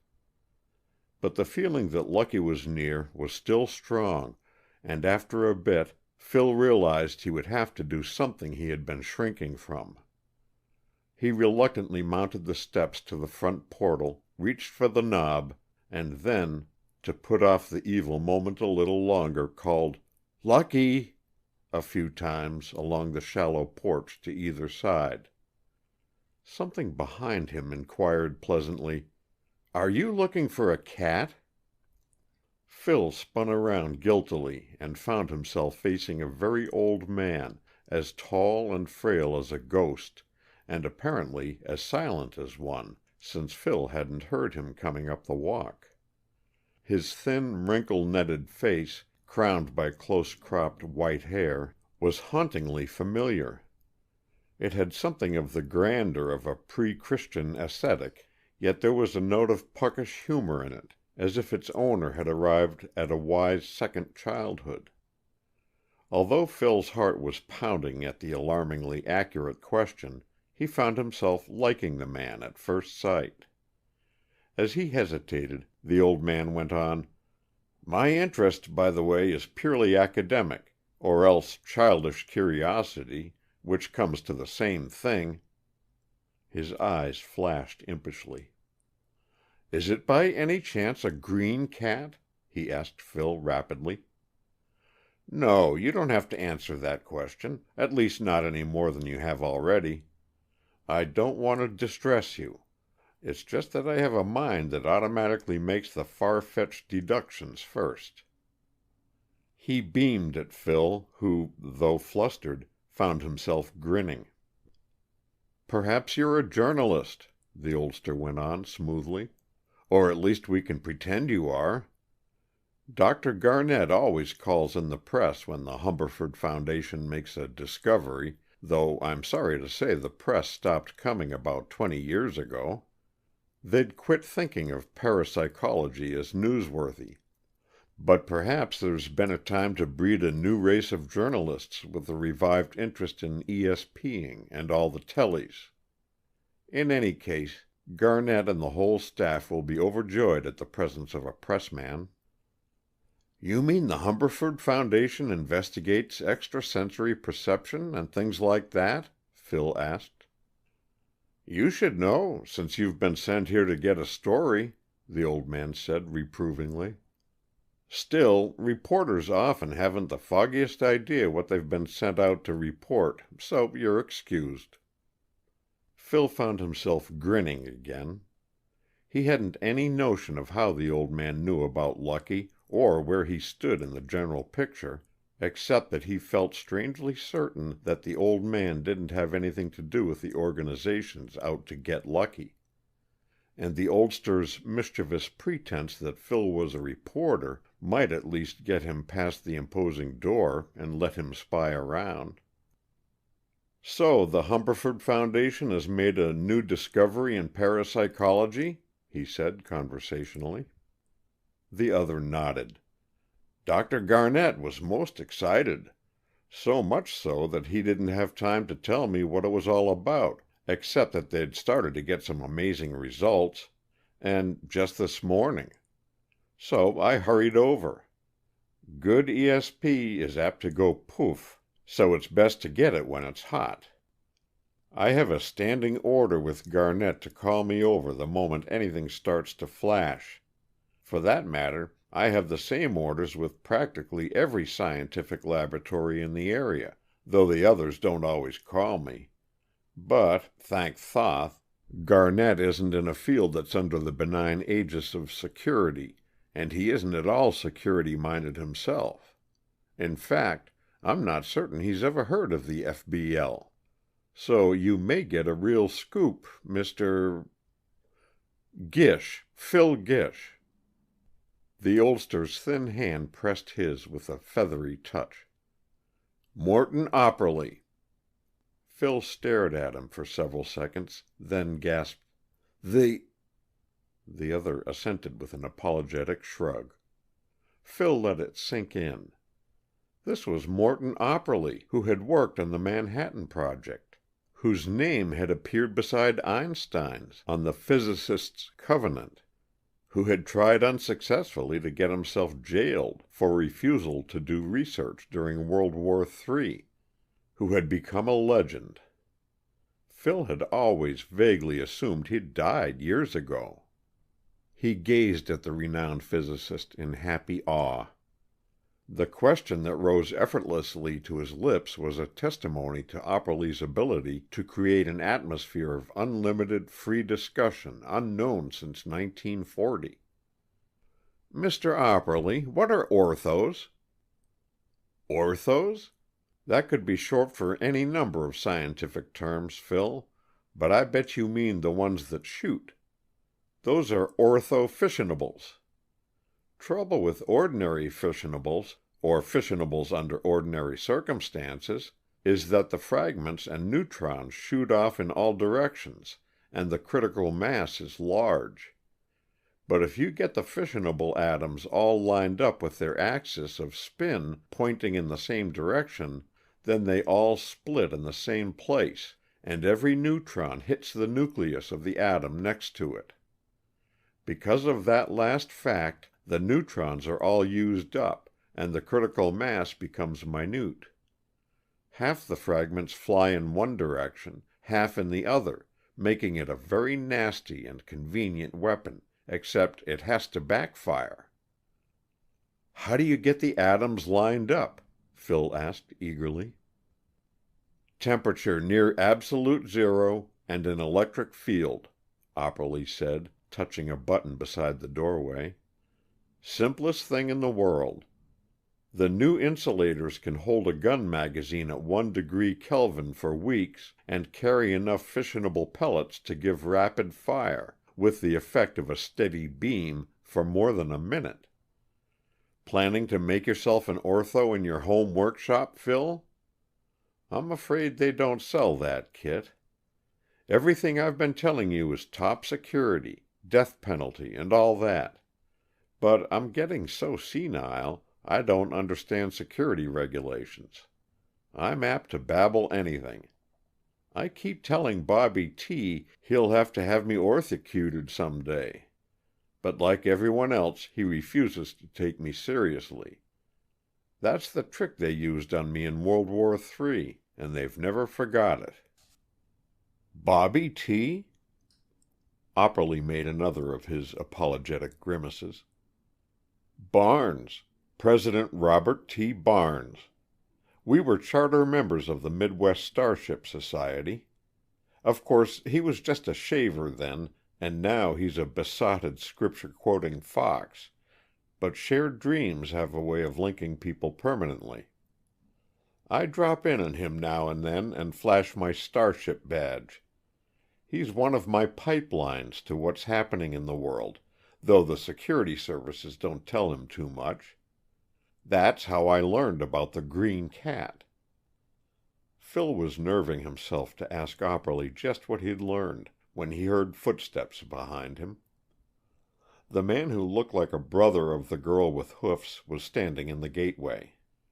Just then the door of the mansion opened, revealing a scholarly-appearing man whose face was twitching with excitement and nervousness. His coat had 2 bulging briefcase pockets, while his vest was crammed with enough microbooks to make up a dozen encyclopedias, plus 2 micro-notebooks with stylus and a fountain pen besides. His hair was graying and thin, and he wore ancient pince-nez that twitched with his nose. "Dr. Opperly," he greeted in a high-pitched voice that expressed both fluster and delight. "You come at a whirling moment." "That's the way I like them, Hugo," Opperly told him. "Where's Garnett?" But the other was looking at Phil, who decided the twitch was permanent. At the moment its owner was using it to express inquiry and mild apprehension. "Oh," Opperly said casually, "this is Phil Gish of the press." His eyes twinkled. "Of the U.S. News Moon, in fact. Phil, this is Hugo Frobisher, Ph.C.H., Chancellor of Philosophy, you know, the new higher degree. I'm just a lowly Ph.D. myself." But Frobisher was beaming at Phil as if he were a donor with a $100,000 check. "This is most gratifying, Mr. Gish," he breathed. Then he whipped out a micro-notebook and poised on its white field the stylus whose movements would be reproduced on 1/10,000th of the space on the tape inside. "The U.S. News Moon, you say?" At that moment the man at the gate came clumping up behind them. Phil felt a gust of uneasiness, but the newcomer merely treated them all to a big, innocent grin that brought out all the handsomeness of his fawn-like face. "Me press, too," he announced happily. "Introducing to each you Dion da Silva. Much delight." Frobisher seemed about to melt with gratification, though Da Silva's gaiety was undoubtedly generally contagious. "What paper?" Frobisher asked. Phil noted that Opperly was studying the newcomer intently. The latter was having trouble with Frobisher's question. "Mean what?" he countered, drawing his shaggy eyebrows together in a frown. "La Prensa," Opperly supplied suddenly. "Mr. Da Silva represents La Prensa." "Is so, thank you," Da Silva confirmed. Phil could have sworn that Opperly had never seen Da Silva before, and that Da Silva had never heard of La Prensa. However, Frobisher seemed to accept the explanation. Come in, gentlemen," he urged, fluttering backward. "I'm sure you'll first want to tour our little establishment and have a peek at all our projects. Story background, you know." "I'm sure they'll want to go straight to Garnett and get the story itself," Opperly assured him. "Where is Winston, anyway, Hugo?" "To tell the truth, I haven't the faintest idea of Dr. Garnett's whereabouts," Frobisher replied with prim satisfaction. "Things have been popping everywhere since this morning, in every project. We'd have to tour the Foundation to find him in any case." Opperly flashed Phil a look of humorous resignation.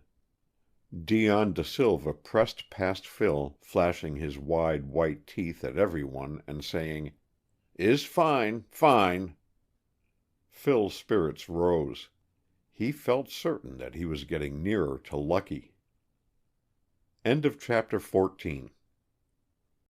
Chapter 15. Inside, the Humberford Foundation was a gloomy Edwardian mansion to which had been sketchily grafted a pleasantly disorganized scientific enterprise.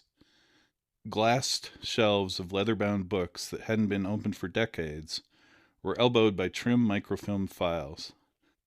Blackened portraits of John Junius Humberford and his ancestors looked down on machines for shuffling the eternal Rhine cards, and on fluorescent screens in depth that blended a dozen recordings of a brain wave made from different angles into the shadowy semblance of a human thought. Stately drawing rooms that set one thinking of bustles and teacups instead held solemn-faced, scantily clad girls with electrodes attached to 20 parts of their bodies. Laboratory technicians in loose smocks caught their heels in stair carpets 100 years old. But today there was an excitement that pushed the Edwardian half of the place far into the background, and brightened the very grime on the walls. Chancellor Frobisher and his little train of visitors were not even noticed. Girls triumphantly calling Rhine cards stared past them unseeingly. Clairvoyants sketching objects being imagined by someone else 3 floors away didn't look up from their blackboards. A technician darted out with a large syringe and took air samples under their very noses, without seeming to be aware of their presence. Correlating engines hummed and spat cards. Phil was so busy peering about for his green cat that he heard little of what Frobisher was telling them. Occasional high-pitched explanatory phrases floated back to Phil. Her 117,318th run through the cards. Telepathic communion with lower animals. Perhaps someday share the thoughts of an amoeba. No, I really don't know where Dr. Garnet is. I'm busy with important visitors, Miss Ames. Telekinesis will make handies obsolete. Plodding behind De Silva up the stairs to the top floor, Phil started to listen to Frobisher consecutively. The Chancellor of Philosophy was saying, "Now in the room I'm about to show you, an experiment in complete telepathy is underway.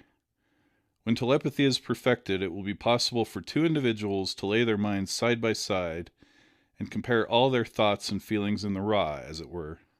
"Is good," De Silva interjected. Frobisher frowned at the interruption before remembering it was a journalist talking. He went on smilingly. "In this case, however, we have only a preliminary stage. 2 individuals, by means of prolonged speech, writing, sketching, musical expression, and so forth, are attempting to share their inmost thoughts to such an extent that they will tend to become telepathic, as seems to be the case with some husbands and wives." As they came to the top of the stairs, Frobisher continued a bit breathlessly.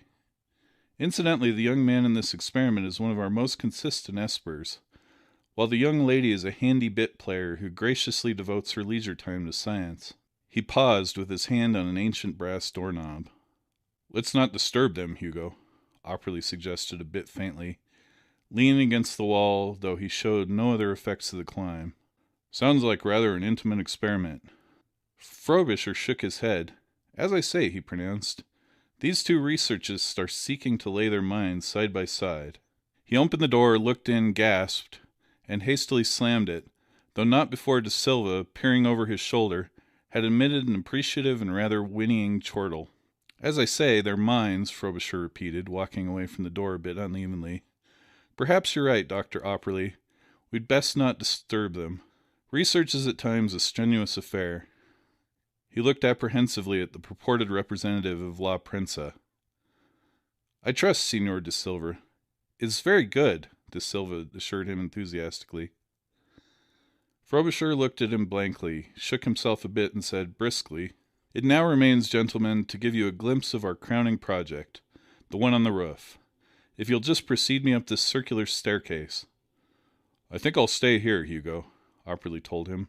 "Touring research can be strenuous, too." "But I rather imagine Dr. Garnet must be on the roof." "Then bring him down." As Phil trudged up the musty cylinder lit by tiny bullseye windows, his feet clanking on worn metal treads, it occurred to him that Lucky certainly seemed to have been having a field day here, bringing people together in understanding and love and what not. In fact, it made him rather jealous the way Lucky was strewing his favors around. From behind, Chancellor Frobisher's fussy voice filtered up. I should preface this ascent by saying that one of J.J. Humberford's chief motives in establishing the Foundation was the conviction that mankind will soon destroy itself unless some superior power intervenes. So we feel bound to apply what little knowledge of Esping we have gained to seeking such intervention. Even if there's only one chance in a million of contacting a superior power somewhere in the universe, the stakes are so great that we must not overlook the chance. Incidentally, gentlemen, please watch out for the next to the last step. There isn't any. Phil, who was just putting his foot on it, caught himself, took a bigger step, and the next moment was out on the roof. The sodium mirror that orbited around Earth was pouring sunlight down, though hardly enough to explain the dark glasses Frobisher handed him and De Silva. Phil briefly studied the vertigrous underside of the saucer topping most of the roof. He noted the flimsy-looking beams supporting it, and frowningly inspected the tiny penthouse under its center. Then Frobisher was urging him and De Silva up a ladder that led to a small platform next to the rim of the saucer. Reaching the platform, Phil instantly realized the need for the dark glasses. The interior of the saucer was polished to such a degree that even the sodium-reflected sunlight flashed from it with a pale brown blindingness. He clamped his eyes shut and quickly put on the black specs. As you're aware, Frobisher was saying, the exact nature of thought waves is unknown. It may be that they move instantaneously, or at least at speeds far greater than that of light. We have yet to get a figure on them, although we have carefully timed thoughtcasts between here and Montevideo, but the human or physiological factor confounds us. They may not be waves at all. On the other hand, it's possible that they are reflected and refracted like ordinary light. Is right, interjected De Silva, a vague blur beside Phil, who hadn't yet got over the first blinding glimpse of the saucer's interior. You believe so? Frobisher questioned sharply. The prince's fawn-like representative shrugged his muscular shoulders. Just guessing, he said. At any rate, Frobisher continued, we are working on that latter supposition here. This copper structure is a parabolic mirror. Thought waves originating at its focus are concentrated into a beam which is directed upward into the sky, toward any stellar planetary systems which may happen to lie above. Amazing, De Silva grunted. Explains everything. What do you mean? Frobisher asked sharply. Just humbled before wonders of science, De Silva told him. Frobisher nodded. You're right, he said. Who knows but what the message now being beamed, with its appeal for help from a war-threatened and deluded humanity, may some day or century be received by a truly mature and benign race, which will swiftly come to our aid. By the by, Mr. Gish, watch that railing, it's broken. Phil jerked his hand away from the rusted pipe. Yes, he said to Frobisher, but how did these thought waves originate at the focus? Just look, Frobisher told him. Phil squintingly studied the gleaming saucer through his dark glasses, and it became less of a jumble of highlights. Projecting from a hole in the center of the bowl was a brownish-red blob wearing goggles that looked as if they were made of darker glass than his own specs. The blob's lips moved, and Phil heard a hauntingly familiar voice saying of all things, SOS, Earth! SOS, Earth! Our star Esper, Frobisher chortled, if you'll pardon a pun of which we're rather fond. To be sure, it's thought waves, not sound waves, he's originating. But it helps him esp if he says the message at the same time he thinks of it. He's a bit of an eccentric, a religious scholar, but that's the case with most of our best people. At that moment, Phil's vision, buffered by the dark glasses, became quite clear, and he saw that the sweating head at the focus of the parabolic mirror was that of Sacheverell Accolay. At the same moment, Sacheverell saw Phil, and his sunburned top disappeared from the saucer as swiftly as a hand puppet jerked below stage. He shouldn't do that, Frobisher said sharply. There's at least 20 minutes of his duty remaining. Well, I presume you've seen all you need for your articles, gentlemen, so we'd best go down. As Phil's foot touched the roof, Sacheverell Accolay darted up to him, sweat pouring off his ruddy bronze forehead. What are you doing here? Phil asked sharply. How did you get away from them, Romadka's friends, I mean? They raced off a couple of hours after Romadka left, Sacheverell answered quickly. Got a phone call. Incidentally, Romadka abducted 3 of our cats. As for me, I've worked here for ages. The important point is, he continued in an intense whisper. "That he's here, isn't he? I mean the green one. I've never esped like this before, even at stars." But before Phil could answer, Frobisher and De Silva glanced at them inquisitively. Phil and Sacheverell followed them down the metal staircase. Reaching the top floor, they found Opperly deep in conversation with a man who looked at least half out of this world. He was fat and had a beard, but his dull eyes seemed to be seeing twice as much as he was looking at. Sacheverell tugged at Phil's sleeve guardedly. "Garnet's frightfully espy," he whispered, his lips next to Phil's ear. "But Winnie, how do you explain it?" Opperly was saying. "Why all this success with esping and practically all your projects all of a sudden?" Garnet frowned. "Well, there is one unusual circumstance. Our lab technicians claim to have found hormones, or some sort of specialized protein molecules, floating around in the air." "What hormones?" Opperly asked quickly. "Well," Garnet said, "they've had some difficulty identifying them." He hesitated. "The hormones seem to show a tremendous variability, almost chameleon-like." Opperly smiled and threw Phil a twinkling gaze.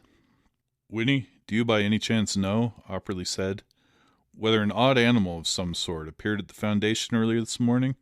Phil felt Sacheverell's hand tighten on his biceps. Dr. Garnet looked around puzzledly. Then his eyebrows shot up. "Yes," he said. "Ginny Ames found a green cat, a fashion mutant, I suppose, wailing at the door early this morning. We don't have much food here, but she tried it on some elderberry preserves, and apparently it liked it. I believe the creature's still around." "Winnie, don't you get any bulletins from security?" Opperly asked incredulously. "Or from the FBL?" Garnet shook his big head. "Not for the past 10 years. Esp's so unpopular that even the government's forgot us." "I see," Opperly said, his eyes glittering with interest. "In that case, you haven't read anything about a mutant creature described as a green cat, that's believed to have superhuman parapsychological powers, and to have caused officials to go over to Russia and do all sorts of other things described as crazy. The public hasn't been told, but all the higher echelons, scientists, doctors, psychiatrists, have been getting bulletins on the subject, demanding that they report anything they know or have heard about a green cat. Even I've been told a little." "Can you beat it?" Garnet said disgustedly. "Something involving Esp, and they consult everyone but us." Then he turned to Opperly like a man waking up. "Do you mean to suggest that this creature is responsible for the Esp results we've been getting?" Opperly nodded. "I do." "But how? Why?" Opperly shrugged happily. "I don't know. I've merely been making some of those far-fetched guesses I've warned my young journalist friends about." And he smiled at Phil and De Silva. "Guesses," Garnet said. "Well, we'll soon find out." And he started past them towards the front end of the hall, his big feet stirring dust from the ancient carpet. "We'll have a look at this animal and see what we think about it. Miss Ames," he started to call, and then suddenly his face went half out of this world again and he stopped in mid-stride. "She thinks the same," he said so softly and so astonishedly that even Phil knew he must be esping. "She agrees with you, Op." The big face seemed to go a little further out of the world. "In fact, they all do. Practically everybody at the Foundation." The big face seemed to go out almost all the way, while the voice sank to a faint murmur. "In fact, you're right." The door opened at the front end of the hall, and a long-nosed young lady in a lab smock stepped out, and nodded gently at Garnet. Her brows smoothed and her eyes half closed, as if she were esping something to him. Then she seemed to notice that there were visitors around. "Would you care to see the green animal with your outer eyes?" she asked. "We sure would, Ginny," Garnet told her and started forward again. Phil wanted to burst out with all his information about Lucky, but De Silva forestalled him. "Gentlemen," he said, "think you understand better, I suppose. Sorry underrate you. Best to tell you now." At that moment Lucky ambled out of the door from which Ginny had emerged. He strode lazily like a self-confident green god. The long-nosed girl closed the door behind him. Phil felt his spirits splurge suddenly, happily, familiarly. Accolade squeezed Phil's upper arm. "It is he." And almost at the same moment a voice commanded from behind them, Break to either side, everybody." Phil obeyed the command, and so did all the others. Dave Greeley was standing at the head of the stairs. The representative of the FBL was looking both knowledgeable and competent, though even more gray-haired and anxious than last night. He nodded quickly at Opperly, said, "Pardon me, Doctor," then leveled his stun gun between the ranks of men crowding the wall and punched the trigger. But his nerves couldn't have been as good as Phil thought they were, for instead of the green cat collapsing, Miss Ames pitched over on her face, gasping wonderingly, "My leg, I can't feel it." Greeley grimaced and redirected his stun gun as the dust mushroomed up from the carpet around Miss Ames. But at the same moment Phil felt the golden wave billowing out from Lucky. Greeley's face turned red and his fingers stiffly uncurled from the gun, as if invisible hands were prying them away, and it dropped to the floor. At that moment another voice behind them, languorous and scornful, said, "Stay where you are, gentlemen. It would be dangerous to move your hands." Dora Pans stood at the head of the stairs. The violet blonde was simply dressed in a gray frock, while a large handbag swung carelessly from her shoulder, but she looked rather more beautiful than last night. In her slender hand was a great big ortho. Phil didn't feel at all frightened, although a vague memory nagged momentarily at his mind. He knew she couldn't hurt anyone while Lucky was there. He was more interested in the reactions of the others. But with one exception, there weren't any reactions. The exception was De Silva. He was staring at Dora Pans with a hungry adoration. Meanwhile, the violet blonde was walking forward in a most businesslike way. She didn't even glance at De Silva. As she passed Greeley, her free hand snatched sideways like a lizard's tongue for the stun gun, snatched again at a larger one inside his coat, dropped them both in her handbag, and kept going straight for the cat. Now she'll begin to feel it, Phil told himself. But she kept straight on. Lucky seemed to be studying her casually. Abruptly he sprang back onto the window sill. His green fur rose, his muzzle lengthened, and from it came a prolonged spinning hiss. The next moment Phil felt such a formless terror as he'd never known before, as if all reality were about to be crunched in a single fist, as if the blackness between the stars were lashing down to strangle him. Dimly across the hall he saw the waves of white wash along the ranked faces. He gazed fearfully at Lucky as if the green cat had turned into a devil, and saw Dora Pans coolly stooping to grab him. The cat started to streak past her, but Dora's hands were faster. Then the cat sprang at her face, claws raking, but Dora calmly detached him and shoved him into her handbag, and shut it and started back. She looked quite as beautiful and composed as she had at the stairhead. The blood hadn't started to flow from the scratches in her face. As she passed De Silva, he looked up at her groggily. In his expression there was still the ghost of desire. "You jerk," she said to him, and walked on and went down the stairs. Phil felt his heart hammering 10, 11, 12 times, like a clock striking, and then he was racing downstairs and someone was pounding along after him. He caromed off the open front door and stumbled down the steps, in time to see a dark car roar off. Greeley was beside him now, barking orders into a pocket radio. From the other end of the street another car shot in. Red plumes shot forward from under its hood as it rocket braked to a heaving stop. Greeley piled into the back seat. Phil scrambled in after him. "You can still see them," Greeley yelled at the driver. "Take all chances. Rockets." Then he turned to Phil. "Who are you?" "Phil Gish of the U.S. News Moon," Phil replied recklessly, but the last word was lost in the rocket's roar. The other car had been about 5 blocks away when they'd taken off. As Phil untwisted himself with difficulty from the huddle into which acceleration had thrown him, he saw that its lead had been reduced to almost 1 block. "Douse the jets," Greeley ordered. "We can curb them on our regulars. But watch out they don't shift. They may have rockets. Where do you stand in Project Kitty, Gish?" "Sort of a special observer," Phil improvised gaspingly, still hanging on with both hands. "My section has decided the green cat may not be dangerous." "What?" Greeley demanded, peering ahead. "Don't you feel it up there?" Phil asked. "Feel what?" Greeley said, two eyes measuring the lessening distance between the two cars. "You mean the horror?" "No," Phil said. "Peace, understanding." But just then the car ahead of them slowed a bit and something green flashed out of it. rolling over half a dozen times, and darted toward an alley. "Brakes!" Greeley yelled, and Phil almost tumbled into the lap of the man beside the driver, as the forward rockets jetted and the back of the car lifted and slammed down. Then he realized he was the only one left in the car and scrambled out. "The alley's blind. There's no way for it to get out," Greeley was calling.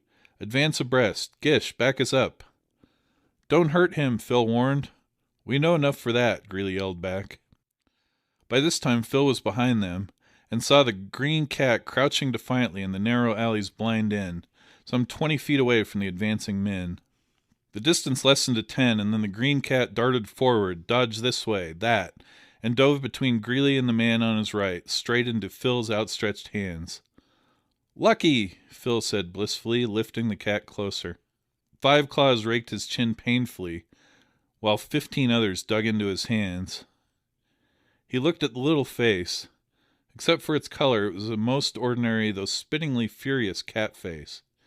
In fact, it was a most ordinary cat. And he could smell the dye. "Here," he said calmly, and handed the animal to Greeley.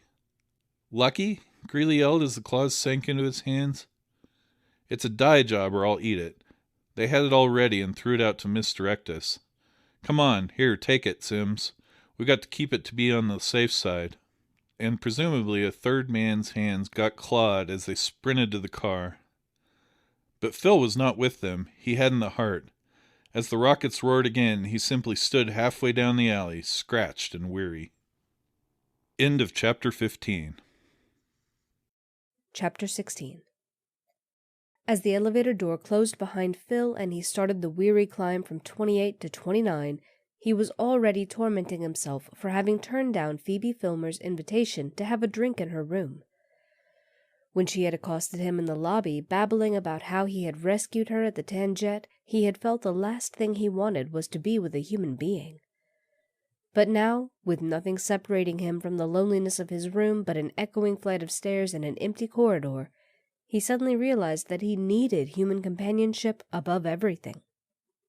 He remembered how boldly he had set forth just yesterday afternoon from his room to look at life and plunge into any adventure that came along. And as it happened, he had seen so shockingly much of life and been buffeted by such vast oceans of adventure that his brain still buzzed from it. At times during those incredible 24 hours, it had seemed to him that his whole character was changing, that he was becoming the daring yet sympathetic adventurer and lover he had always dreamed of being. Yet here he was, dragging himself miserably back into his room, having just pulled his usual craven trick of saying no, when he desperately wanted, at least 10 seconds later, to say yes. Why, from the speed with which he was falling back into his old habit patterns, he'd probably spend the evening spying on Miss Filmer from his darkened window.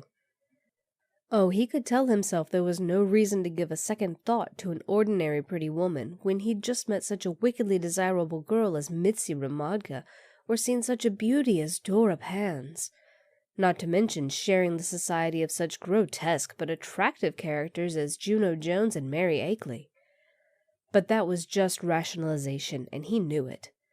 Phoebe Filmer was more his size, and he wasn't even big enough for her. Or he could once more tell himself that if only Lucky were at his side, he would be brave and bold again. But even that was no longer quite true. Fact was that everything had become much too big for him. He wanted the green cat, yes, but he wanted him as his own special pet, his mascot, his good-luck cat, something to sleep at the foot of his bed. Not as a mysterious mutant monster that kept getting him involved with male and female wrestlers, religious crackpots, gun-toting psychoanalysts, girls with claws, hep thugs, world-famous scientists, espers, vice syndicates, FBL raids, national and international crimes, and a whole lot of other things that were much, much too big for Phil Gish. He coded open his door, stepped inside, and had almost closed it behind him when he realized that he was not returning to loneliness. On her hands and knees, apparently to look under his bed, but now with her face turned sharply towards him, was the black-haired, fawn-like girl whose window was opposite his. He froze in every muscle, his hands locked to the barely ajar door, ready to jerk it open and run. She got up slowly, with a smile. "Allô?" she greeted him in a warm voice with a foreign accent he couldn't place. "I have lost something, and I think maybe he hid in here." She smoothed out the black-pied gray suit he'd watched her take off last night. Then she leisurely ran her hand back across her head and down the ponytail in which her hairdo ended. Something? Phil croaked gallantly, his hand still glued fast behind him. He couldn't help it, but every time he looked into her eyes his gaze had to travel fearfully down her figure to her 10-inch platform shoes. Yes, she confirmed. How you call him? Pussycat. Then, after a bit, Say, you act like you know me. Her smile widened and she shook a finger at him. Have you been peek at me, you naughty boy? Phil gulped and said nothing, yet that remark did a great deal to humanize her for him. Hallucinations don't make one blush. That's all right, she assured him. Windows across, why not? Same thing, windows across and both open a little. Make me think maybe my pussycat jump over here, so I step across to see. Step across? Phil demanded a bit hysterically, his gaze once more shooting to her legs. Sure, she said smilingly, and indicated the window. Take a look. With considerable reluctance, Phil unstuck his hand from the door and gingerly walked to the open window. Spanning the 10 feet between it and the one opposite was a flimsy-looking telescope ladder of some gray metal. Phil turned around. Is it a green cat? He asked reluctantly. Her face brightened. So he did jump across. Phil nodded. What's more, he went on rapidly, I think I met your brother today, a journalist named Dion da Silva, representing the newspaper La Prensa. She nodded eagerly at the first proper name. That's right, she said. I'm Dighty da Silva. And I'm Phil Gish. Did you say Dighty? Sure. Short for Aphrodite, goddess of love. You like? Please, where are my brother and my pussycat now? I haven't the faintest idea, Phil said sadly.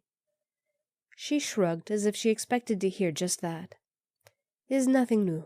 We are crazy people, always get lost each other. Then you do come from Argentina? Phil asked doubtfully. Her accent didn't sound Spanish, but his acquaintance with Spanish accents was limited. Sure, she confirmed carelessly, her thoughts apparently elsewhere. Far, far country. Tell me, Miss da Silva, he went on, does your cat have peculiar powers over people? She frowned at him. Peculiar powers? She repeated slowly, as if testing each syllable. Don't understand. I mean, Phil explained patiently, can he make people happy around him?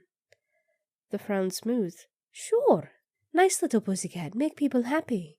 You like animals, Phil?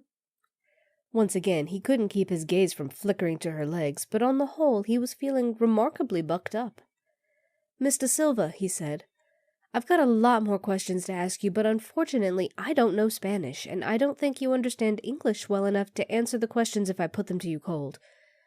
But maybe if I tell you just what's been happening to me, you'll be able to. At least I hope so.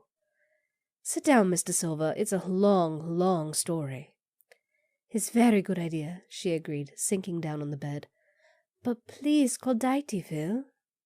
She makes one feel at ease, Phil thought, as he placed himself in the foam chair opposite.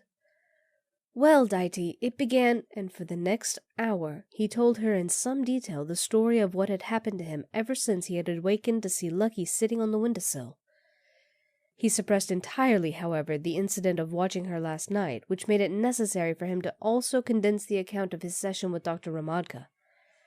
Dighty finally interrupted him to ask for explanations, some of them exceedingly obvious things, such as what was a hat pin, and what was the Federal Bureau of Loyalty, and what was it that male and female wrestlers tried to do to each other in the ring.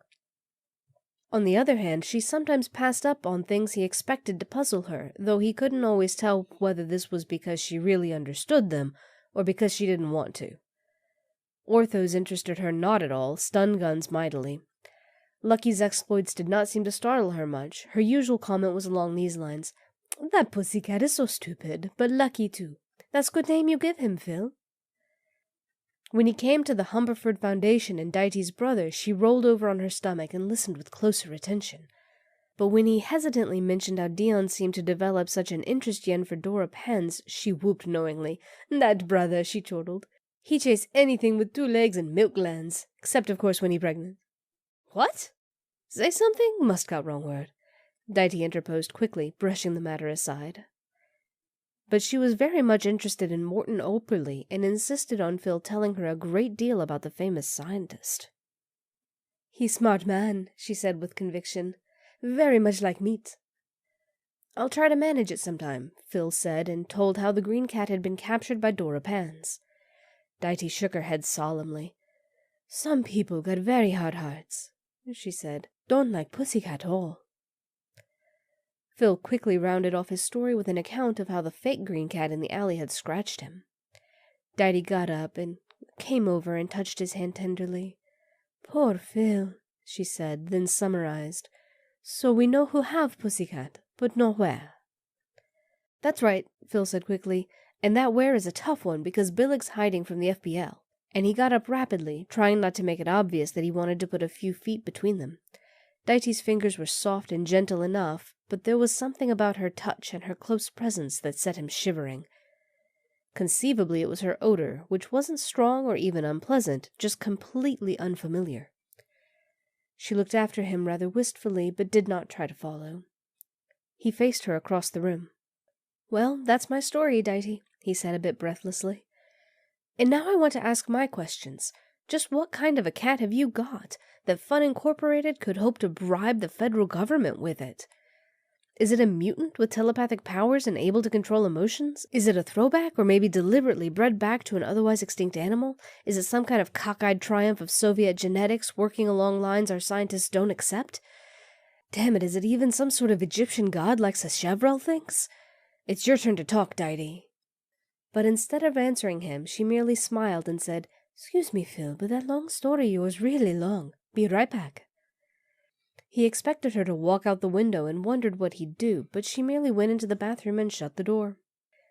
He paced around, unbearably keyed up, lifting small objects and putting them down again. Nervously, he turned on the radio, Sight and Sound, though he didn't look at it and didn't understand a word of what the inane sports gossipist was loudly yapping about the feats, follies, and frivolities of the muscle stars. Then on his next circuit of the room, he happened to tread hard as he passed the radio, and something went wrong with it, so that the sound sank to a very low mumble, and he was once more alone in his agitation. So much so that he jumped when he heard a small noise behind him. The hall door had opened. Mitzi Ramadka was standing just outside, looking both adolescent and weary, in faded blue sweater and slacks.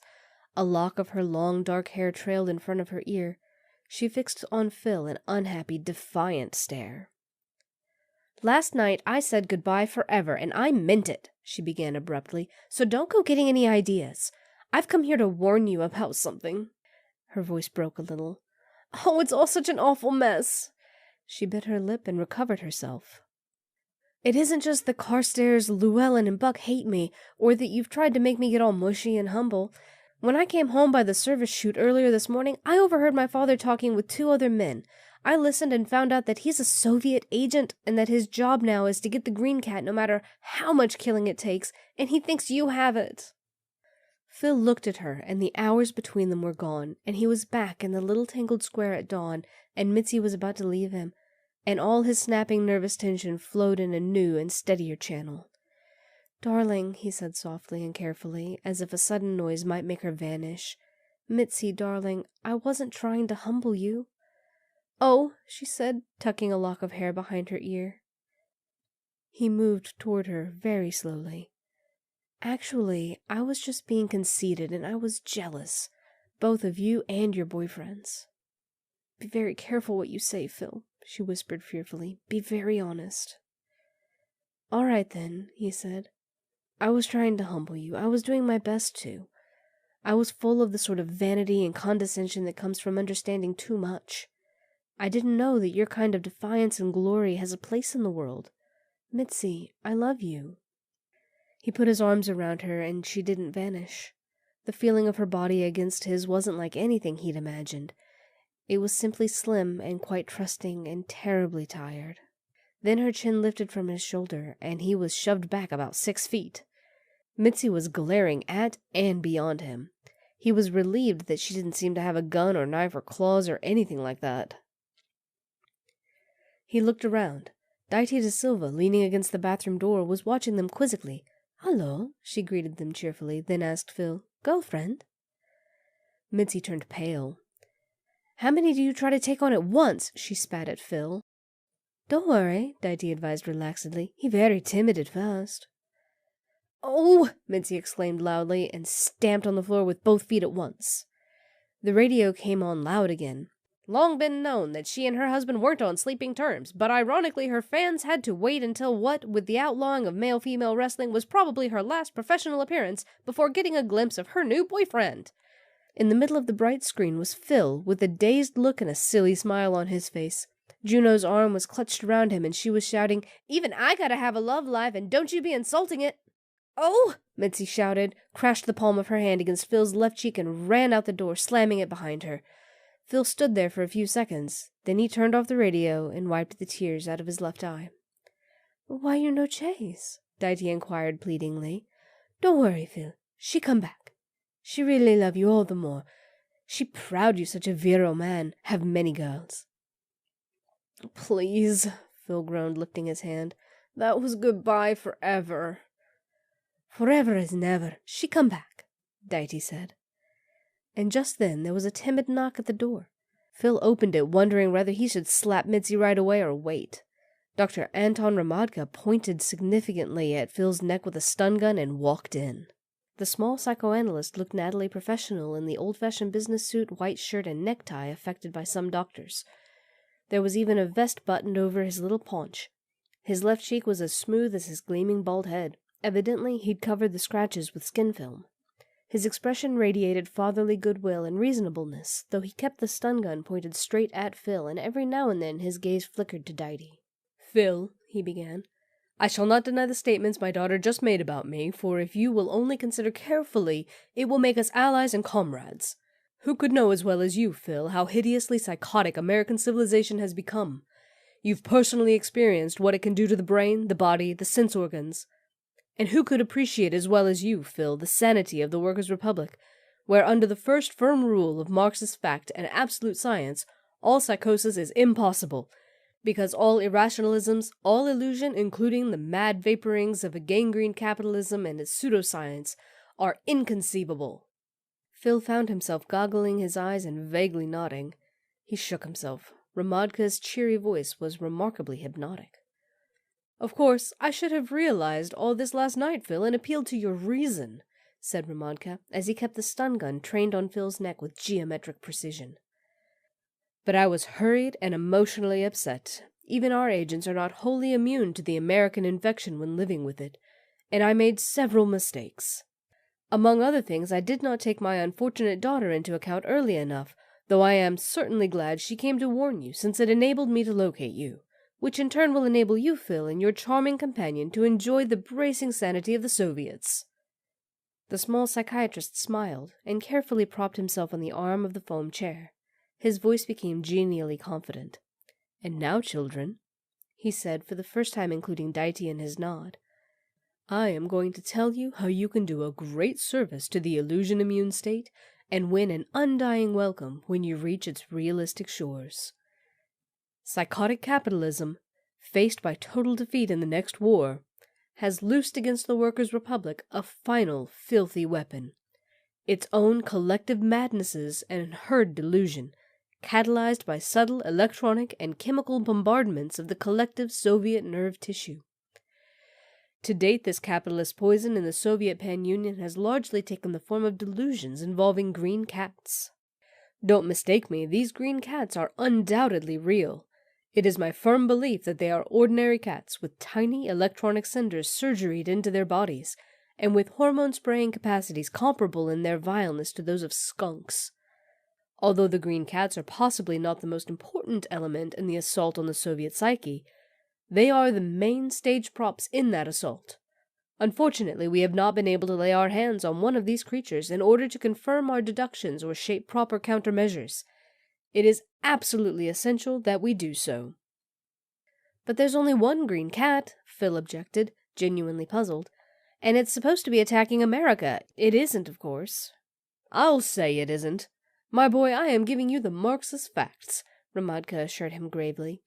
"Those stories you have heard are merely blinds put out by the capitalist government to conceal from its own work slaves and pseudoscientists the economy of its actions. What has happened is that the green cat has escaped from a government laboratory here. You led me to that cat once, Phil. You can do it again. I can't, Phil said mildly. Phil, you can, Ramadka assured him. But you got him once, Phil objected, and all you did was let him go again. For the first time, a shadow of impatience darkened Ramadka's geniality. I told you I made some mistakes last night. I let someone get a hypobeam on me, probably a drug spray too. For a time, I wasn't responsible for my actions. It was all I could do to escape the FBL raid, but it won't happen again. His voice grew brisk. So come along with me, Phil, and bring your friend. There is no more time for discussion. But, Phil began. Daiti de Silva stepped into the foreground. Me no go, she told Ramadka. Why should I go? You sound crazy, head. Illusion state? Rationalism's impossible? Absolute science? All nonsense. The psychoanalyst lifted his eyebrow at her accent and sentiments. I was just about to take up your case, young lady. Why are you here in the first place? Just come from the room across, Daiti told him, jerking a thumb at the window. Ramadka studied her through narrowed eyes behind which memory seemed to be at work. Suddenly he smiled thinly. The description tallies, he said. You're the young woman Mr. Gish watched undress last night, and onto whom he grafted a remarkable delusion. Phil, you never tell me about that, Daiti said, looking at him brightly. Naturally he wouldn't, Ramadka said, a bit primly. Why not? Daiti demanded. I don't care. If he like, okay. Ramadka looked at her contemptuously. A common exhibitionist, I see. Nymphomania, too. Daiti placed her hands on her hips. Look, I know say long words good, but you're diagnosed wrong there. Not nymphomania, satyrisis. I show you. And then and there she started to peel off a stocking. Phil watched in fascinated horror. Ramadka stood up angrily. Of all the... he began. If you think that some crude appeal to my sexual urges... But at that moment Daiti pulled off her shoe and foot, and held out her dainty black hoof, fur-tufted fetlock and slim pastern for his inspection. Okay, illusion moon, she said grimly. Take good look. Say terraces. Dr. Ramadka's knees shook, his face was gray, his eyes bulged. Without warning, Daiti stood, spun around, and let go with a very accurate kick. The stun gun shot out of Ramadka's trembling hand and clattered against the wall beyond. Ramadka snatched his hand away as if the hoof were hell and stumbled frantically out of the room. The sound of his rapid, uneven footsteps slowly faded out. Phil knew just how he felt. It was all he could do not to follow him. Daiti began to laugh uproariously. While doing so, she hobbled over to the door, shut it, and then picked up Ramadka's gun. This stun gun? She asked Phil. Phil wet his lips and clutched at the table for support. He knew he must be quite as pale as Ramadka. Daiti? He finally managed to say, his teeth chattering. You come from a country a lot farther away than Argentina. She smiled apologetically. That's right, Phil. I got a longer story yours tell. Phil nodded shakily. But first, if you please, he faltered, and pointed at the shoe, foot, and crumpled stocking she'd dropped to the floor. Sure, Phil, I understand. She picked them up and sat down on the edge of the bed to put them on. Phil followed her movements unwillingly, but when it came to the point where she was about to thrust her hoof deep into the well of the false foot and the platform, he flinched and looked away. Meanwhile, she was saying matter-of-factly, You not illusion moon man, but you got idea where Pussycat is? No, he replied nervously, but I know where I might be able to find out. In the city? Yes. You take me there, Phil? I guess so. Don't you want to find the pussycat too, Phil? Yes, I think I do. Okay, that's fine. You can look now. He forced himself to steal a glance at her, then let out a sigh of relief. Her 2 legs were once more just like any other girl's. Illusion, he decided, was at times the bread of life. And now, he said, you can answer those questions of mine. But just then there was more rapping at the door. This time, girlfriend, Daiti told him optimistically. But Phil was taking no more chances. He switched on the one-way peephole first and looked straight into the face of Dave Greeley. When Phil whispered, Federal Bureau of Loyalty, to Daiti, she jumped up. During his long narrative, she had asked him several questions about that organization, He had answered them in detail, and she had apparently formed some very definite conclusions. "We got beat it, Phil. No time question answer now." And she lightly sprang to the windowsill and walked across the ladder. It wasn't as long a beam as at the Akeley's, but it was 10 times as high, and Phil wasn't drunk. If he hadn't crossed the beam at the Akeley's and gone down the service chute at the Ramodka's, he never would have dared it. His heart was hammering as he let himself down into Didy's room. He turned around with some vague idea of removing the ladder. He heard a crash in his room. Didy grabbed him. "No time now," she said, as she urged him out of her room into the corridor. Seconds later, they were entering the elevator on her side of the building. "Hey, that's the up button," he warned as she punched it. "I know, Phil," she said reassuringly. Emerging on the roof, Phil felt for a moment a big sense of freedom. The sodium mirror had not quite set, and everything around was bright, although the lower part of the sky was dark and many stars showed through it.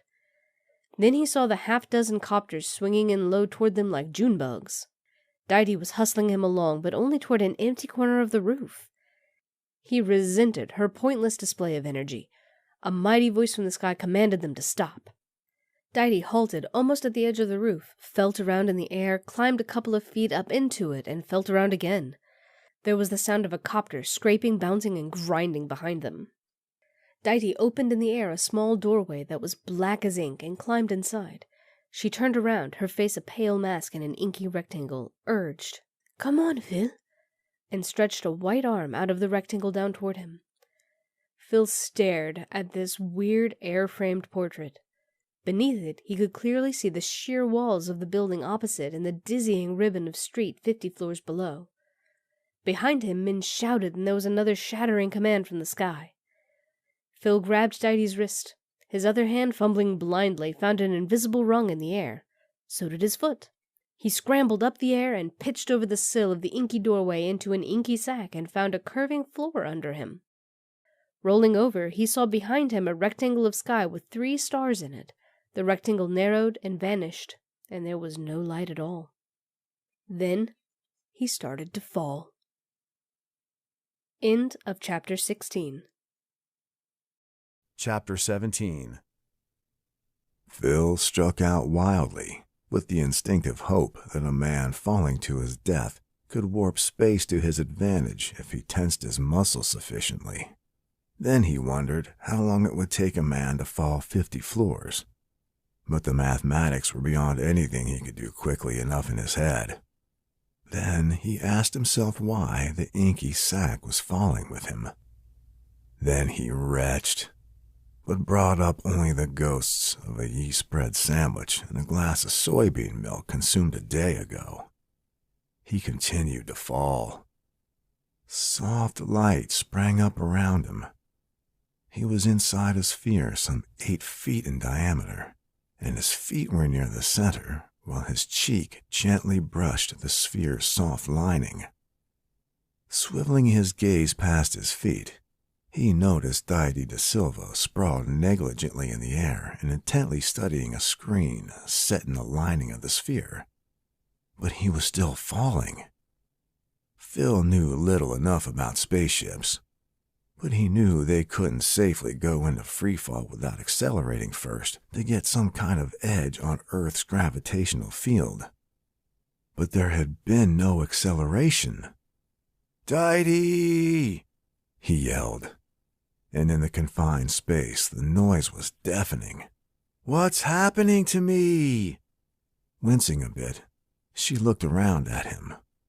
"Shh, Phil. You in free fall, but not falling. I turn off gravity." Still retching, Phil tried to comprehend that idea.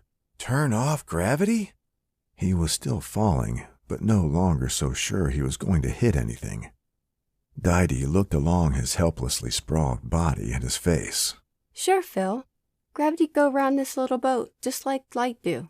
Gravity no pull it, light no show it." That's why it was invisible? Visible? Nobody see it. Wait bit, Phil. Got do things. But in a ship like this, you could travel, Phil began, his mind suddenly full of dizzying speculations. This not ship, Phil. Just dinghy. No talk now. Phil's falling acquired a direction. He found himself drifting gently toward Dighty. "Here, side me, Phil," she instructed. A few moments later, he was comfortably stretched out on his stomach beside Dighty, his head poised like hers above the screen. And then the speed of his new directed fall increased, although the sphere was no longer falling with him, until his body was comfortably pressed against the soft lining. He deduced after a while that they must be accelerating, although he got his chief clue from the screen. At first he couldn't interpret the picture on the screen. It was in shades of violet and showed a few large squares and oblongs with dark ribbons between most of them. On the central square were a number of dots, which slowly moved as he watched them. Also 3 or 4 crosses with blobs at their centers. Gradually, the squares and rectangles shrank, while more of the same came onto the screen from the edges. He realized that he was looking down at the city and that the dots, which he could hardly distinguish anymore, were the men hunting them, while the crosses were the copters. For a bit, his stomach chilled at the thought of being poised so high above the city and going higher. But then he began to lose himself in the wonder of the picture. Phil hadn't traveled a great deal by air and had seen even less when he'd done so. And the growing picture of the city was enthralling. He began to feel rather like a god and to speculate how he'd mete out justice to mankind if he owned this mysterious little dinghy. Visions of sudden descents on dictators danced in his head. "We soon. High enough, Phil," she said. "Hold on hands. Stick feet under bar." He obeyed her instructions, taking hold of 2 handles and thrusting his legs under a large padded bar. A moment later, he knew the reason, for he began to be pulled away from the screen and had to hold on tight. He deduced that they were decelerating. After a bit, this stopped too, and he was once more in free fall, but not falling. Meanwhile, the picture in the screen had become one of the whole city, a checkerboard of tiny squares not unlike a map. Dighty produced and unfolded an ordinary street map and flattened it out beside the screen. "You say you know where Find Out Pussycat is. You say in city. Show Dighty." Phil forced his mind to tackle this problem. His first realization was just how flimsy the hope was on which he'd based his statement to Dighty that he might be able to locate the green cat. It depended on Billig having the green cat, on Jack Jones knowing where Billig had hidden from the FBL, and on Jack being in hiding himself at the Akeley's. Still, it was the only way he knew of getting a line on Lucky. And then it occurred to him that he didn't know where the Akeley house was located. But a sudden memory of a huge show window full of marching mannequins came to his rescue. The Akeley house was next to Monstro Multi-Products, and everybody knew the address of that vast department store. He located it for Dighty on the street map, and then on the screen. Soon they were accelerating downward, so that he had to cling to the handles again, while the squares on the screen were growing larger, with the large square that was Monstro Multi-Products moving toward the center. He started to ask Dighty to answer the questions he'd put to her in his room, but she cut him off with, "Like say, very long story. No time now. First find Pussycat. Very important." The rectangle representing the roof of Monstro Multi-Products now filled quite a bit of the screen, and the streets beside it were broad ribbons. Their descent slowed. Dighty maneuvered the dinghy around the department store until Phil spotted, at the base of the building next to it, the tiny slot indicating the cubicle pocket of space in which the Akeley house stood, robbed of its air rights. As they dropped slowly into the canyon of the street past the windowed and windowless walls, Phil felt a witchery in the violet version of the city.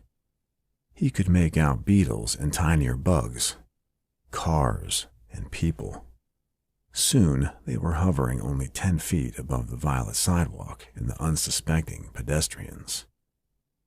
Then Diety slipped the dinghy between the rail of the sidewalk and the floor of the tall building over the Akeley house. The violet picture grew quite dark. They descended a little farther, past the top-level street and the one next below it, until they were a couple of feet above the pile of bricks from the fallen chimney. Diety moved some controls. The screen went blank, the lights went out, and with breathtaking suddenness, Phil's body crunched into the soft lining as normal weight returned. Got legs down for a dinghy to stand on, Diety told him. Quiet now, Phil. A slit of lesser darkness appeared beyond Diety and widened to a rectangle through which, after a bit, he could make out a section of the Akeley porch. Then the rectangle was obstructed as Diety climbed out through it. Phil followed her, feet first, moving them around until they found the rungs, and carefully climbed down until he could step off onto the Akeley's gritty front yard. Then he looked up. As far as he could see, there was absolutely nothing above him except the 2 upper-level streets and the dull black ceiling above the house. Not only did light go around the dinghy, but it did so without getting shuffled. All safe, Diety assured him. Nobody climb over rocks, bumping ladder legs. This place, Phil? The Akeley house looked more ancient and dangerously dilapidated than ever, canted forward at least a foot after the chimney's collapse. A gaping wound had been left in the upper 2 stories, and nothing had been done to bandage it. However, a little light glowed through the shutters of the living room windows. Stepping gingerly, with an eye cocked on the ominously slanting wall, Phil led Diety up onto the porch and around the corner of it. He hesitated for a moment in front of the old door with a tiny cat door cut in the bottom of it, then lifted his hand to the cat-headed knocker and banged it twice. After a while there were footsteps. The old-style peephole was opened, and this time Phil immediately recognized the watery gray eye as Saccaveral's. "Greetings, Phil," the latter said. "Who's that with you?" "A young lady named Diety de Silva." Saccaveral opened the door. "Come right in. Fate must be at work. Her brother's here." End of Chapter 17. Chapter 18. The Akeley living room was as crazily cluttered as when Phil last saw it. No one had done much, if any, cleaning up after the fight. In addition, there were a large number of dirty plates, cups, and glasses abandoned in odd places. Judging by the remnants of food and drink in them, 3 informal meals had been consumed since last night, not counting snacks. The black velvet curtains at the far end of the room had been pulled aside, revealing the altar Sacheverell had prepared for Lucky in what had been the dining room a century ago. It consisted of a small table or box set against the far wall and covered with reddish-brown velvet that trailed to the floor in graceful folds. Fastened to the wall above it was an ancient auk, or crux ansanta, the Egyptian cross with looped top, symbolizing procreation and life.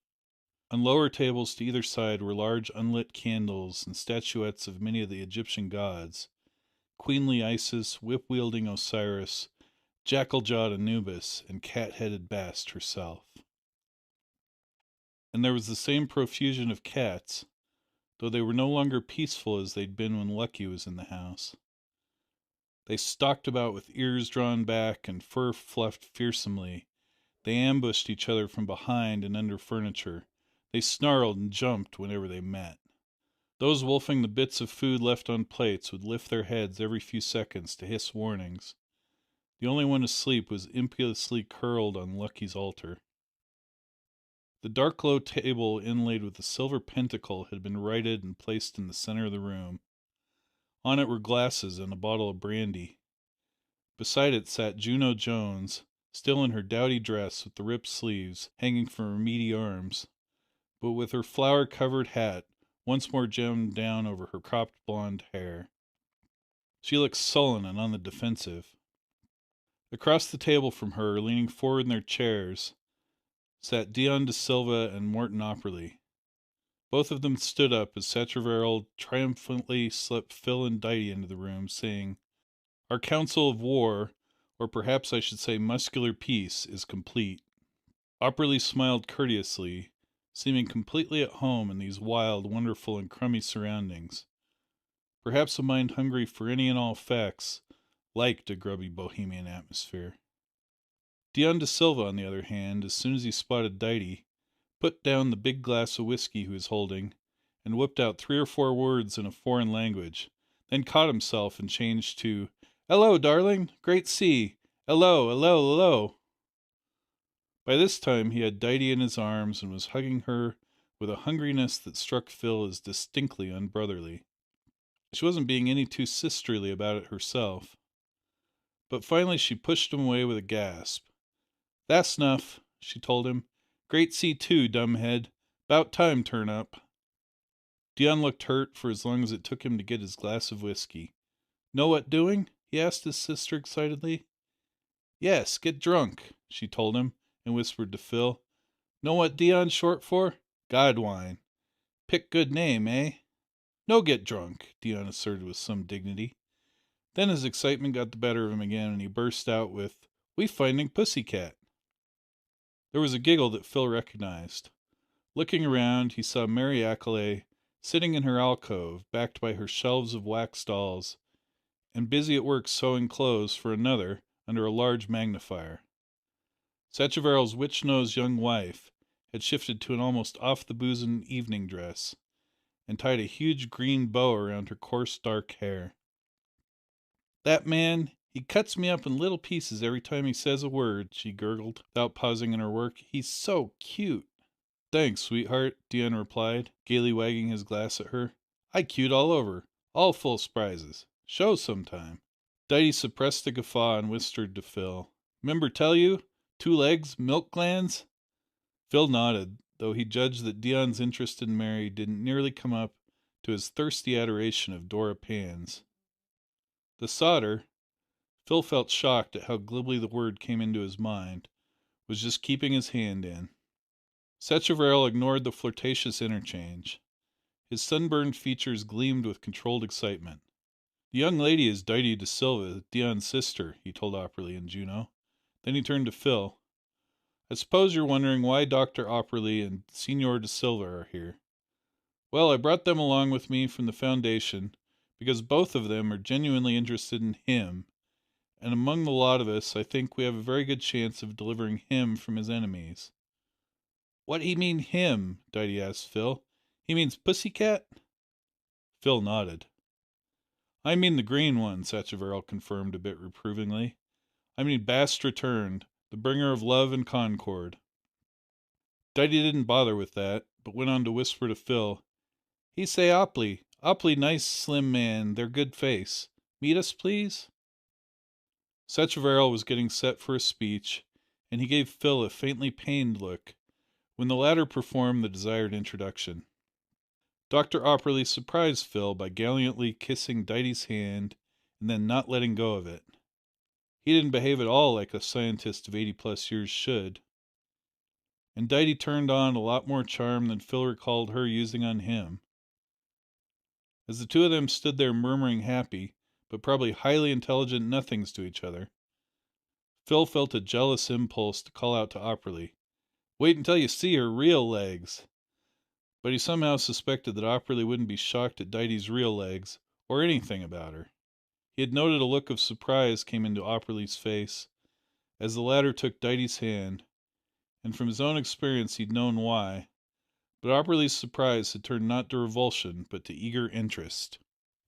Opperly's voice suddenly became sharp, clear, and romantic. "I'd be delighted to, Miss de Silva." Dighty turned to the others with a self-satisfied smile. "Opley me got much talk 'bout," she announced. "'Scuse, please. Dion, you take care pussycat business, me." And she and Dr. Opperly strolled out through the dining room arm in arm, beaming at each other and chatting happily. Sacheverell looked after them a shade critically. They don't seem to have any great regard for the importance of the situation. I must say, so we'll carry on by ourselves in making plans to rescue the green one. Mr. Gish, what have you to contribute?" In a few sentences, Phil sketched how he'd found Lucky at Fun Incorporated, lost him again, then caught up with him at the Humberford Foundation just before Dora Pans grabbed him. As soon as Phil finished, Mary Accolade cut in. She was through sewing clothes, and had begun to put them on a relatively bulky doll, which Phil recognized as the portrait of Mo Brimstein she'd started on last night. To his amazement, Phil noticed that she was even putting underwear on the doll and slipping almost microscopically tiny objects into his pants pockets with a tiny tweezer.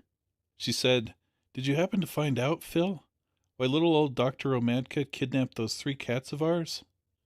Phil explained, as briefly and unsickeningly as he could, what had happened to them. Mary reached over her shoulder and got the doll that was the image of Dr. Omadka. She fixed on it her witchiest stare. "Slow, slow acid dripped on your forehead," she incanted with a sincerity that sent goose flesh coursing under Phil's shirt. "And I hope it's days before it gets in your eye. That's the first and mildest of your torments." She picked up the doll she'd been dressing and informed it, "That goes for you, too. After the acid really gets in the first eye, we deviate to other parts of your body. To begin with..." A sudden cat fight prevented Phil from finding out just how nasty Mary Accolade's imagination could get. Sacheverell separated the 5 squalling combatants with a few painless but strategic kicks. Then he hitched up his turquoise slacks and said, looking at his wife severely, "Now perhaps we can forget all hates and other dark vibrations and get down to business. Here's the situation, Mr. Gish. Earlier today, Juno overheard her husband Jackie tell Cookie where Billing and Mr. Brimstein are hiding."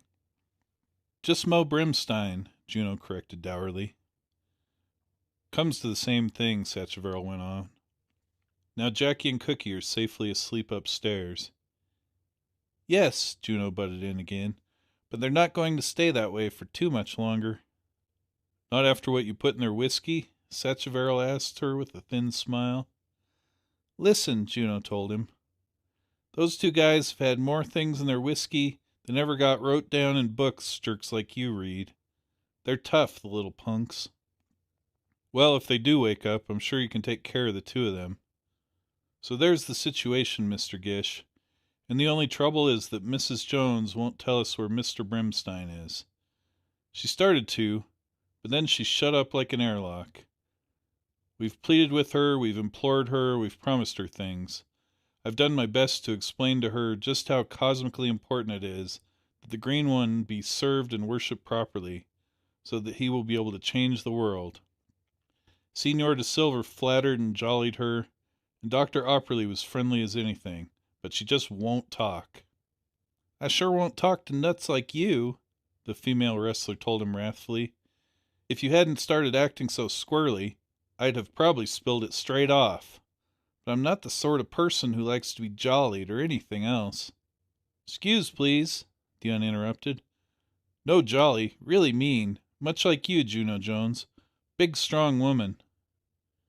"And I don't enjoy nut talk," Juno said to Sacheverell, ignoring De Silva. "Every crazy reason you gave me for talking made me that much surer I wouldn't." She took a drink and started towards Phil, her elbows on her correspondingly large knees. "Now with you it's different," she said. "You got a nuts idea of food, but outside of that you're pretty human. And I gotta admit you're a gutsy little guy, because I saw you go up against Brimstein, and from what I hear you did some more of the same later. But the main thing is that you own this crazy cat, or at least you was looking for it when I first met you, and I don't believe you had any nut ideas about it, though I thought so at the time. That right, Phil? Or are you planning to do something cosmic with that cat?" "I just want to find it," Phil said honestly. "That settles it for me. It's your cat, and you got a right to know where it is, even if you get killed trying to get it, and I get into all sorts of mucking trouble for telling you. You want I should tell you in private, Phil, or just say it right out in front of all these screwballs?" "Thank you, Juno," Phil said quietly, Just say it right out." Juno opened her mouth and then said, "Oh, Lord." Phil turned around. Jack and Cookie were just coming in from the hall. "Fine sort of wife you turned out to be," Jack informed Juno, striding towards her with his hands shoved deep in his pockets. "Can't leave you 10 minutes, but you start pulling some dumb trick." With circles under his eyes and a day's growth of beard, the black-sweatered little wrestler did a fair job of looking outraged and dejected. But Cookie, automatically imitating his hero, could produce only an expression like that of a blonde baby about to cry. "Getting sneaky, too," Jack observed. "Spying on me." "Underhanded," Cookie commented. "Underhanded?" Juno banged the silver inlaid table so hard that it jumped and she had to grab at her glass and the bottle. "Why, you two stinkers are so permanently underhanded, you couldn't play no game but softball." "Also, I don't like the company you keep," Jack continued. "The Ikeless Joe was bad enough," he said, giving Phil the barest glance before going on to De Silva. "But where between here and Pluto did you ever pick up this silly greaser who can't even talk English? This corny gigolo," Cookie added witheringly. Dion, who until this moment had seemed merely interested, put down his glass and frowned at Jack. "No like you," he asserted. "You want kick in face? Trample?" Phil winced, visualizing it in the full rich details. "Do you know who you're talking to?" Cookie demanded of Dion. "Don't brawl, boys," Mary called in from the alcove. "At least until I've finished this ticklish part." She was putting some finishing touches on Mo Brimstein's face under the magnifier. "Then I think I'd like to watch you tramp around, Dion man." "Don't anybody worry," Jack said sadly. "I'm not looking for a fight even if I was handed one. I'm too downhearted about this innocent, thoughtless, uneducated wife of mine." "Uneducated?" she exploded. "After being married to you all these years? You got so many rotten ideas, you're a whole university. Well, I've graduated. And shut up now, 'cause I got to tell Phil here where he can find Mo Brimstein, and maybe Billing and his cat." Jack whirled toward her. "Juno, you don't know what you're saying. You don't know what you'd be doing. Just come upstairs a minute and I'll explain the whole deal." "Come upstairs?" Juno mocked. "Tell that to the Green Farm girls trying to break into the wrestling racket. Now look here, Phil. Brimstein." "Juno," Jack yelled, "I didn't want to tell you in front of everybody, but there's $1 million riding on this deal for me and you if Billing pulls out of his trouble. Which he can do, so long as he has the green cat to trade to the government. And look, Juno, Billings lost all his bodyguards and power and everything. He's got to depend on Brimstein and me and Cookie." Juno stared at him. For a second or two there was silence. Then Sacheverell coughed delicately. "Jack," he said unhurriedly, "I'm convinced that you have a deep appreciation of spiritual values. Your aura may flicker and dim, but in the end it always glows out bright and clear. Yesterday you gave up $10,000 Mo Brimstein would have given you for the green one, just in order that we might worship him properly and help him change the world. Now if you're willing to do that—" I know," Jack snarled at him impatiently. "But this time it's really big money." Sacheverell looked up at the ceiling, as if he were silently telling some god just how evil a world it was. "I was flattered by you and Mary for a while," Jack went on. "I liked your style and I fell for some of your wild ideas. I played along with you to the tune of $10,000, though I won't say I wasn't going to steal the green cat back and sell it to the Brimstein after you'd had your fun with it. But tuck your aura up over your ears and get this through your head. This time it's really big money." Sacheverell said, "Mary, remind me to burn our black sweaters tomorrow morning." From the look on Juno's face, Phil could tell that Jack had finally done something to please her, but he had done it rather too late. The satisfaction washed out of Juno's face, and only the grimness was left as she said to him, "That $1 million was just for you, Jack, or for you and Cookie until half a minute ago. Another thing, Billing isn't going to pull out of this, and if he did, he's the kind of man who kills the people who save him. But even if you got your $1 million, I wouldn't take any part of it. Don't get the idea that anybody, including that crazy green cat, has made me go soft. It's just that I would never accept anything from you, Jack. Not ever again." Without a pause, she turned to Phil and said, "Brimstein's behind the counter in the Bug-Eyed Bar, in All Pleasures Amusement Park. I'll take you to the exact spot." At that moment, when everyone was watching Juno, a cool, scornful voice spoke from the dining room. "And we'll be coming along." Phil's head followed the others around. Standing in front of Lucky's altar, his bulging forehead wrinkled with unsmiling amusement, was Carstairs. To his left stood Llewellyn, eyes gleaming in his impassive black face. To Carstairs' right lounged Buck, yawning but watchful. Phil got the feeling that the Hep thugs were trying to look like the muzzles of the weapons they held with casual proficiency. Close beside Buck and a little behind him stood Mitzi Romodka. Carstairs said, "We've been finding out some things about this green cat ourselves." He could talk very softly because there wasn't any noise in the room. "We think it'd be a lot more desirable if we were the ones who sold the cat to Uncle Sammy. You people are going to help us get the cat.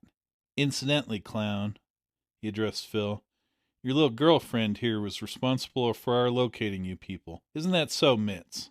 But Mitzi said nothing. To Phil, she looked remarkably pale, tight-lipped, and miserable for a girl enjoying a revenge. "Yes," Carstairs continued, "she came whimpering to us a little while ago, asking us to kidnap you or something silly like that. Can you imagine, Clown? Your girlfriend was stupid enough to think we'd be pleased at her, and even do something for her, after we'd kicked her out of the gang and she'd skunked on us to billing. Youthful illusions die hard. Well, instead of that, she did something for us. After a little persuasion, she told us all she knows about the Green Cat and you people, also some addresses, including this one." And now Phil saw that Mitzi was looking at him agitatedly and trying to speak, but couldn't get her mouth open. He realized her mouth must be taped shut with some transparent, non-reflecting material. Buck noticed and twisted her wrist while thoughtfully watching her face. Carstairs concluded, "There's not much more to say. You and you and you," and he stabbed a gun muzzle at Jack, Cookie, and Sacheverell, "are staying here with my friend Llewellyn. Dear little Mitz will stay here, too. That's partly in case you get any funny ideas, Clown. The rest of you are coming along with Buck and me on a thrill-packed trip to All Pleasures. According to what Mitz tells us, you all may have useful angles on catching this cat for us. Transportation's out in front." Juno got up with a sullen shrug. Dion, for once, was very quiet.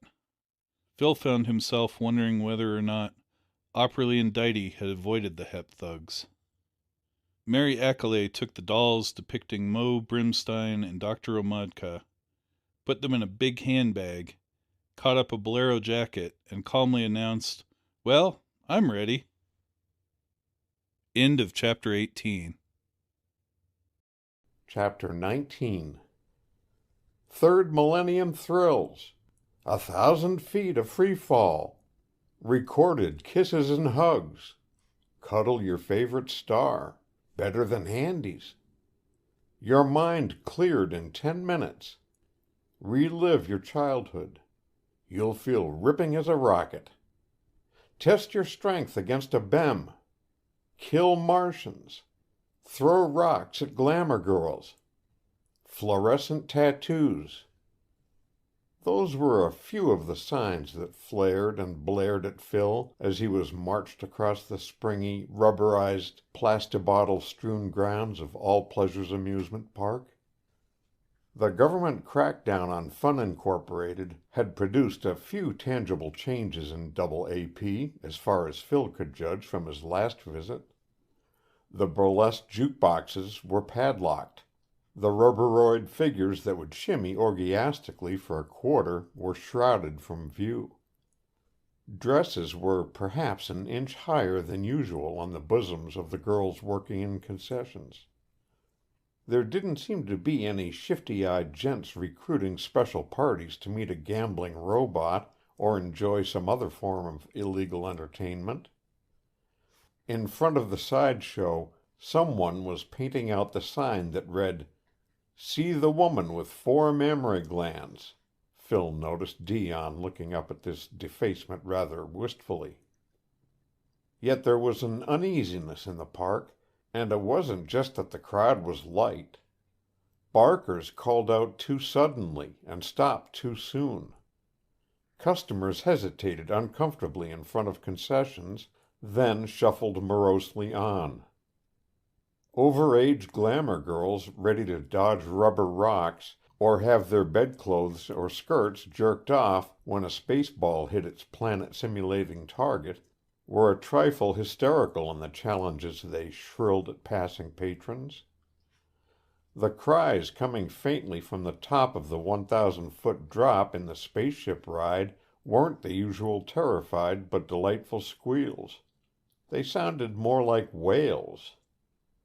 Perhaps the fall of Fun Incorporated had caused people who pathetically treasured their thrills, or the money to be made from them, to wonder what next.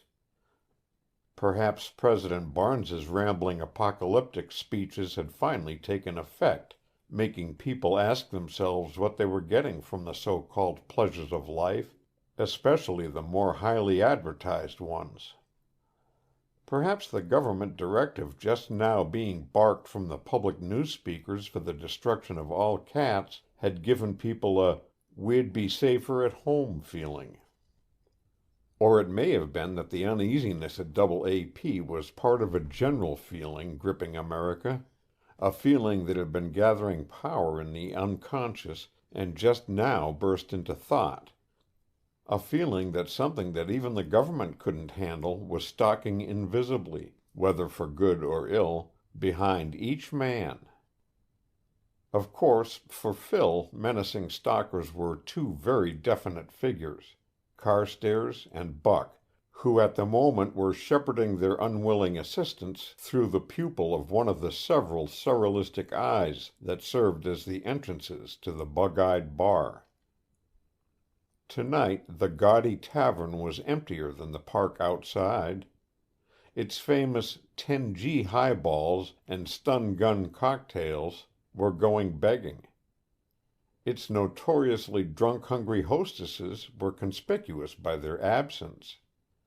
The only 2 customers were being served soda pop by the smaller of the 2 bartenders, making it very simple for Juno, Phil, Mary, and Dion to climb onto pneumo bar stools in front of the other bartender.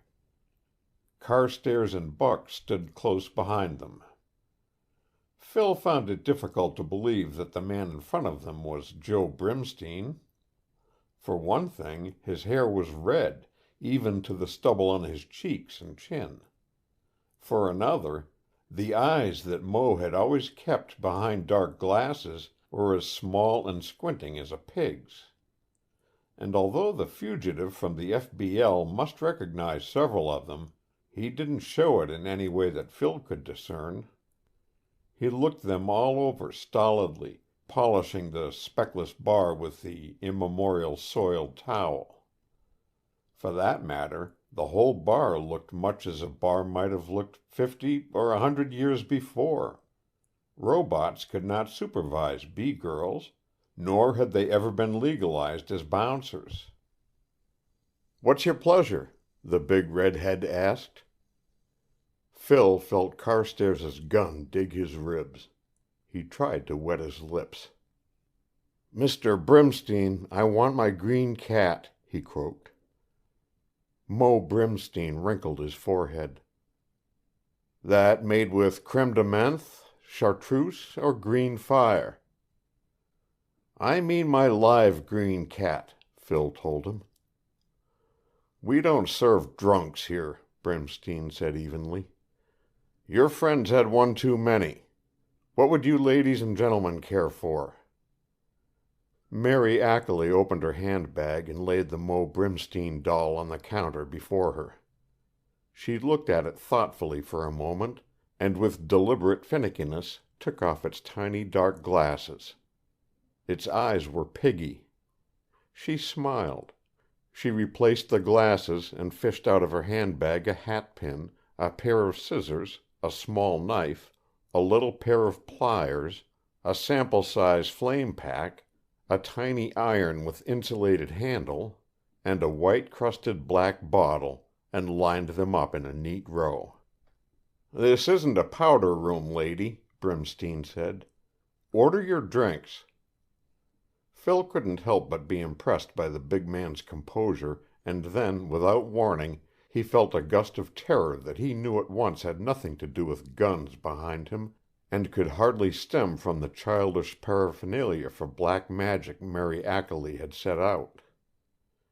He could tell that the gust had hit Mo Brimstein, too, for the big man dropped the towel and buckled up against the shelves of bottles behind him. Mary Ackley said, "Mr. Brimstein, you stole the green one, whom my husband adores as Bast. You are going to suffer until you return him." Her voice shook a little at first, then settled down to a cold and cruel monotone. "I'm sorry I couldn't bring my little rack and iron maiden, but these implements are quite adequate." She ignited the flame pack and held the tiny iron over it. Phil heard Juno draw in her breath, and Carstairs give a funny grunt behind him. The end of the iron grew red. Mary Ackley turned the doll over on its face and touched it lightly with the iron. Its pants smoked. Mo Brimstein gasped loudly and clapped his hand behind him. Then he grabbed tremblingly at the doll, but Mary Ackley closed her hand around its two arms and its middle. Instantly Brimstein's arms clamped down against his sides and stayed there. Mary stood the doll up. Brimstein straightened. She moved it away from her a few inches. Brimstein backed up into the shelves. Sweat beaded his forehead. Mary unexpectedly flicked the doll on the cheek with a hot iron. Mo Brimstein gasped again in pain and jerked his head back. "This sort of thing is going to go on until you give us the green one," the young witch said matter-of-factly. Phil saw that a red spot had appeared on Mo Brimstein's ashen cheek. "Only it's going to get much worse fast," she amplified, reaching for the white-crusted bottle. Mo Brimstein started to say something, but she clamped the thumb of the hand holding the doll over its little mouth. "After a while I'll be much more apt to trust the things you say," she explained. Mo Brimstein's face grew red and his eyes bulged. Then a shadow came strolling softly along the top of the bar. Turning fearfully as he shrank away from it, Phil saw that it was green and silken and had a wise and winsome face. In a split second of realization, Phil knew that it was Lucky who had breathed supernatural terror at them, just as he had at the Humberford Foundation. Lucky who had opened Mo Brimstein's mind and built a bridge between it and Mary's, so that suggestion had made him experience everything happening to the doll. And then Phil realized that no further unpleasant things were going to happen to Mo Brimstein, and that no one was going to cause any trouble, even Carstairs or Buck, for suddenly all terror vanished, and friendliness and invincible good will begin to pour out of Lucky like scotch from a bottle. Phil could feel it enter and fill all the others. There were little sighs and chuckles. Mary Ackley's lean finger shrank from the white-crusted bottle, then hurriedly swept all the implements off the bar into her bag. Lucky stood in front of Phil and stretched, slowly and luxuriantly working the muscles of his neck and back. Mo Brimstein beamed at the green cat, and the happy creases around his little eyes suggested those of Santa Claus. With an "if you don't mind" to Phil, he reached out his big hand and softly and wonderingly stroked the silky fur. "You sure rescued Uncle Mo in the nick," he told Lucky, scratching behind his ears. "I'm sincerely sorry for the things I did to you. I don't understand them now, and I'm sure glad you got yourself unstunned, though I don't understand how you did." Then he straightened up and boomed out, "What'll it be, friends? The drinks are on the house." And they were, too, several quick, happy rounds of them. Even Lucky got a cocktail compounded of milk, egg white, powdered sugar, and gin.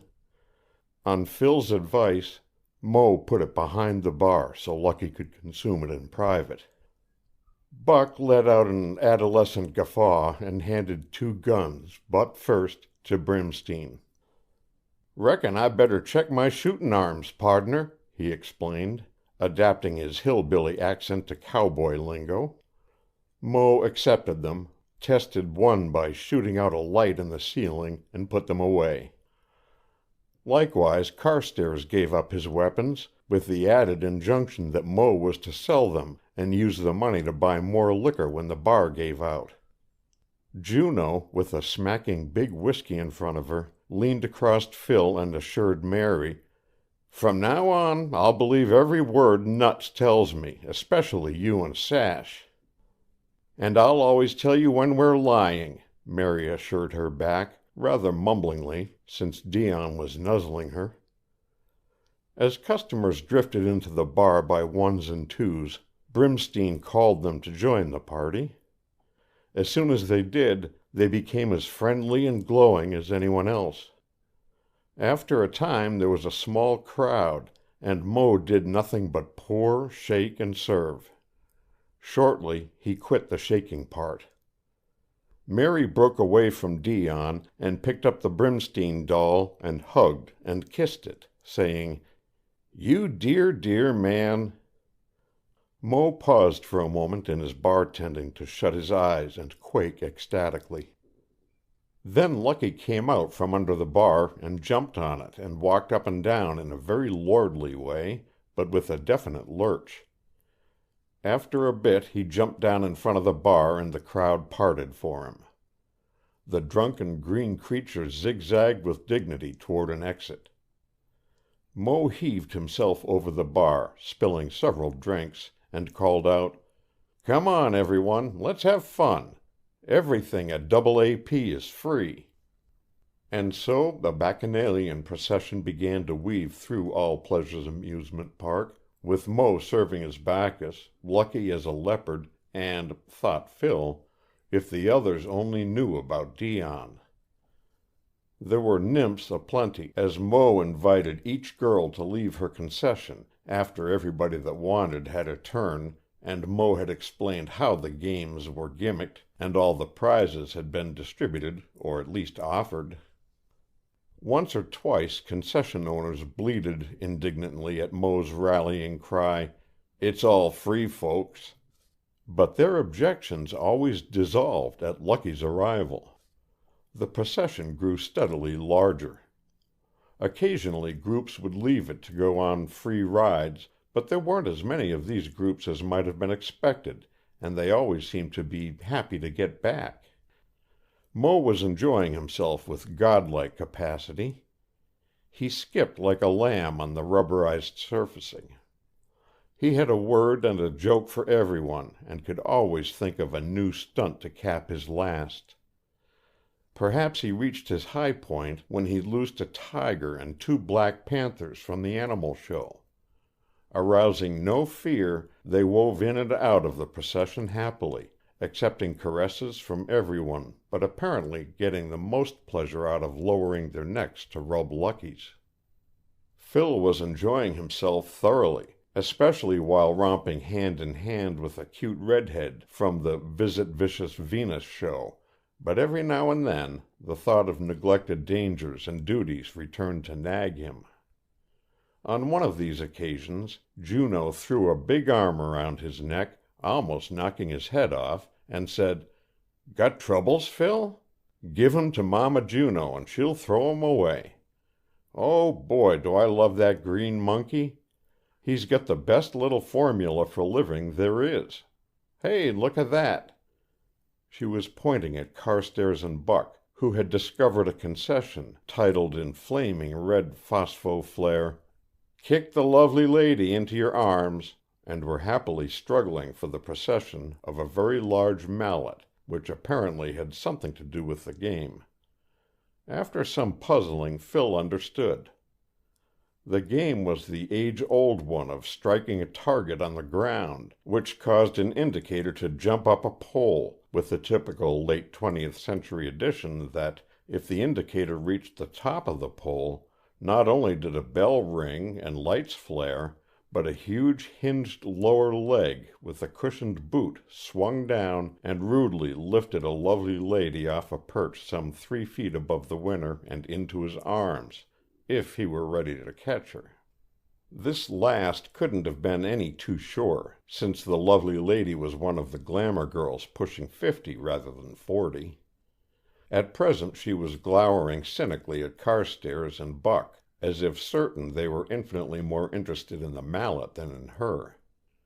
She wasn't yet under Lucky's influence, as the green cat had momentarily romped off with the Black Panthers to the tail end of the procession. The 2 happy hep-jerks got things settled between them and took many mighty thumps at the target. The indicator jumped high, but always hesitated just heartbreakingly short of the top. The onlookers sighed sympathetically. By this time most of the Bacchanalian procession had gathered around the Lick the Lady concession. It was strategically located between 2 bars and opposite the Mind Clearers, as they chastely labeled themselves in blinking red fluorescence, and a dismal cavern mouth called Pluto's Palace, beside which was an inaccurate model of the solar system with the planets revolving jerkily. Mo Brimstein was refreshing himself with a pitcher of beer. His attendant nymphs had rushed him from one of the bars. 2 black shapes came undulating in from the outskirts in pursuit of a green flash, as Lucky returned to his proper position, bringing the other felines with him. Then, as Carstairs started to toss aside the mallet with an amiable grin of defeat, Dion de Silva came charging up and grabbed it. He stripped off his jacket and shirt, revealing an extremely hairy chest and back. "That Dion man is sure male-looking," Mary murmured to Phil appreciatively, eyeing her hero. "With those cute ears, he's just like a little old satyr." Dion flexed his impressive muscles, took up the mallet, and crashed it down with a force which the spectators felt with their back teeth. The bell clanged, the light flashed, and the big foot started its descent. At the same time, Dora Pans pushed out of the crowd from the direction of Pluto's Palace and walked haughtily past Dion, with never a glance at him or anyone else. She was moving toward Lucky with the single purposeness of a sleepwalker. Disregarding the kicked lovely lady, Dion sprang upon Dora Pans, crushed her to his hairy chest, and started suffocating her with kisses. Phil gallantly stepped forward and caught the lovely lady. His knees sagged. She was now within range of Lucky's influence, and pursed her lips invitingly at Phil, but he quickly set her down, aghast at something else. With a sudden howl of furious anger, Dion had pushed Dora Pans away from him, so that she fell down heavily. Before anyone could stop him, Dion snatched up the mallet and brought it down with a titanic crash on the head of the gorgeous violet blonde. "I in love with thing like that," he screamed. "Ah!" And he continued to batter the beautiful head and body so that it bounced up and down on the rubber. Phil was doubly shocked because this was occurring in Lucky's presence. In fact, the green cat, sitting calmly in front of Phil, seemed to be looking on with approval. Dora Pans began to writhe crippledly and lasciviously between blows, and to sing "Slap Me Silly, Honey" in a hideously gay voice. Then her head, flattened by repeated blows, split open. But instead of brains, there spilled out fragments of glass, plastic, and metal, some of them with wires attached. Her voice rose in a final meaningless duck quack, and she stopped moving. A number of realizations fitted themselves together in Phil's mind at this proof that Dora Pans was not a human being, but the most advanced of mannequins created by Fun Incorporated's technicians, a robot operating by scanners and instruction tapes. Why, even her name was a pun from Greek mythology, a rough anagram of Pandora, the metal maiden constructed, if Phil remembered Dr. Romadker correctly, at the command of Zeus. As Dion finally put down the mallet, a girl in slacks broke out of the crowd and grabbed Phil's arm. It was Mitzi Romadka, panting and disheveled. Behind her darted Sacheverell Ackley. "Jack and Cookie managed to slug Llewellyn," she panted, "and tried to do the same to us. We got away from them, but they've gone to warn Billig." Looking around quickly, Phil realized that they had. Standing in the gloomy entrance to Pluto's palace was Mr. Billig, flanked by a half-dozen gleaming sales robots. Only these sales robots had gun muzzles jutting from their gleaming turrets. Billig had a box slung to his chest. "Any funny business from anyone, and they mow down the crowd," he called, his fingers poised over the box. "Dora, stun that cat and bring it here." The crowd sucked back to either side and showed Billig the wreckage of Dora Pans, with Lucky sitting serenely beside it. Phil could see the horror come into Billig's face as he sensed the golden wave of peace coming from Lucky. Billig jerked up the ortho and fired. The blue beam splattered molten rubber a dozen feet from Lucky and did no other damage before it winked out. But as the dazzle died, Phil saw that the beam's backfire had found a target. Billig pitched forward with a large hole in his head. Then, as if Billig's fall had been a cue, a small, fattish man stepped out through the curtains of the mind clearers. Although he was wearing some sort of partial gas mask, Phil recognized Dr. Romadka. He pointed a stun gun. Lucky collapsed and was still, and the night's eerie peace shifted in a finger snap to a churning terror, which seemed to Phil to take the form of a palpable vibration, a wailing roar. Romadka darted forward toward Lucky.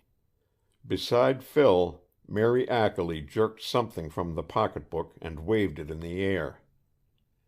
"Anton!" she screamed menacingly, and when the psychiatrist looked her way, she swung the doll of him sharply against her foot so that its head snapped against her heel. For a moment Phil believed she was a genuine witch, for Romadka pitched forward on his face. But then he saw that the wailing roar had been that of a dozen squad cars converging on the spot from all directions and rocket braking so close to the crowd that there were singed legs and screams. Men uniformed and in plain clothes piled out and barked and pommeled the crowd into a semblance of control. The man who had jumped from the foremost car lowered the stun gun with which he had knocked out Romadka. It was Dave Greeley. For a moment, Phil wondered bleakly whether Billig mightn't have made arrangements with the government for a deal involving the cat, naming this place as a rendezvous. Then out from behind the FBL man stepped Morton Opperly, peering about with great interest, and Phil decided that this was a world in which you couldn't even trust noble-looking old scientists pretending to be great liberals and babbling government top secrets in order to win your confidence. He held out his wrists for the handcuffs. End of Chapter 19. Chapter 20. A half hour after the big rubber hands of the telemanipulator yanked Phil out of his cubicle in the Black Maria, he had been exposed to so many sets of security checks that he guessed there were only two places in America he could be headed for, the Heptagon or White House Junior in New Washington. Moved along by the telemanipulators, which did not seem to care which side up they carried people, he had been prodded, thumped, scanned, sampled, and subjected to other indignities. His footprints, retinal blood vessel layout, and other physical patterns and dimensions had been taken, presumably for checking against his FBL dossier, likewise his voice patterns and handwriting. He had been X-rayed and magnetically tested for bombs that might be surgeried inside him. His breath and blood had been checked for BW germs and viruses. He had been thoroughly Geigered. Lights had been flashed in his eyes, questions had droned in his ears. Once or twice he thought he'd been put to sleep. All through the process he'd felt a miserable and futile indignation. But now, as a final rubber hand sliding in a slot in the wall hurried him down a corridor and deposited him at the entrance to a large room, he suddenly realized that he didn't care anymore. In fact, he began to feel calm. And then he was being conducted to a seat by a human usher at last. He looked around. Almost everyone he'd been mixed up with in the past few days was here. Jack and Juno Jones looking quite awestruck, along with Cookie. Mo Brimstein with his incongruous red hair. Mitzi Ramadka and her father, pale and woozy. Sachevral and Mary Akeley. Dr. Garnett and Chancellor Frobisher from the Humberford Foundation. Dion and Diety de Silva, the latter with a cloak huddled around her. Even Carstels Llewellyn and Buck. Along with them were quantities of unfamiliar faces, FBL people, Phil supposed. Others, presumably guards, lined the walls. Most of these individuals were watching three men who were seated like judges behind a large desk across the room. Dr. Morton Operly, President Robert T. Barnes, and a stony-faced man whom Phil recognized as John Emmett, head of the FBL. Emmett looked as thin as Operly, but infinitely tougher. Like Operly's, his face showed an intense and ceaseless curiosity, but a curiosity that never became carefree, as if each new fact was for him a new responsibility. At the moment, Emmett was speaking to Dave Greeley, who was supervising two white-smocked technicians as they telemanipulated Lucky, who was as limp as a dishcloth, into a low-walled box set between banks of electronic tubes and transistors. Apparently Greeley had voiced a doubt as to the safety of the setup, for Emmett was telling Greeley that the research division guaranteed that the low-intensity sun field in which Lucky had now been placed would keep the green cat harmless. But Phil only heard the tail end of the conversation as he was being seated between Dr. Garnett and Sachevral. The next moment the room got very quiet. Emmett looked them all over. Finally Emmett said, "I think you know why you're here. I want the fullest cooperation from everyone. Within the walls of security now surrounding us, complete frankness is possible. I myself shall be as frank as I expect you to be." Emmett paused, then leaned forward a little. "To begin with, the creature known as the Green Cat is real. Its powers of influencing thought and emotion are also real. It truly intends the conquest of America and of the entire world. Finally, it is neither mutant nor mechanism, but an invader from a planetary system of another star. Dr. Operly, will you kindly outline the information you have obtained from the being masquerading as Miss Aphrodite de Silva?" Dr. Operly's voice was faint but very clear. "The 8th planet of the star Vega, that is, if Miss de Silva and I have gotten our identifications straight, is Earth-type, though of somewhat greater mass.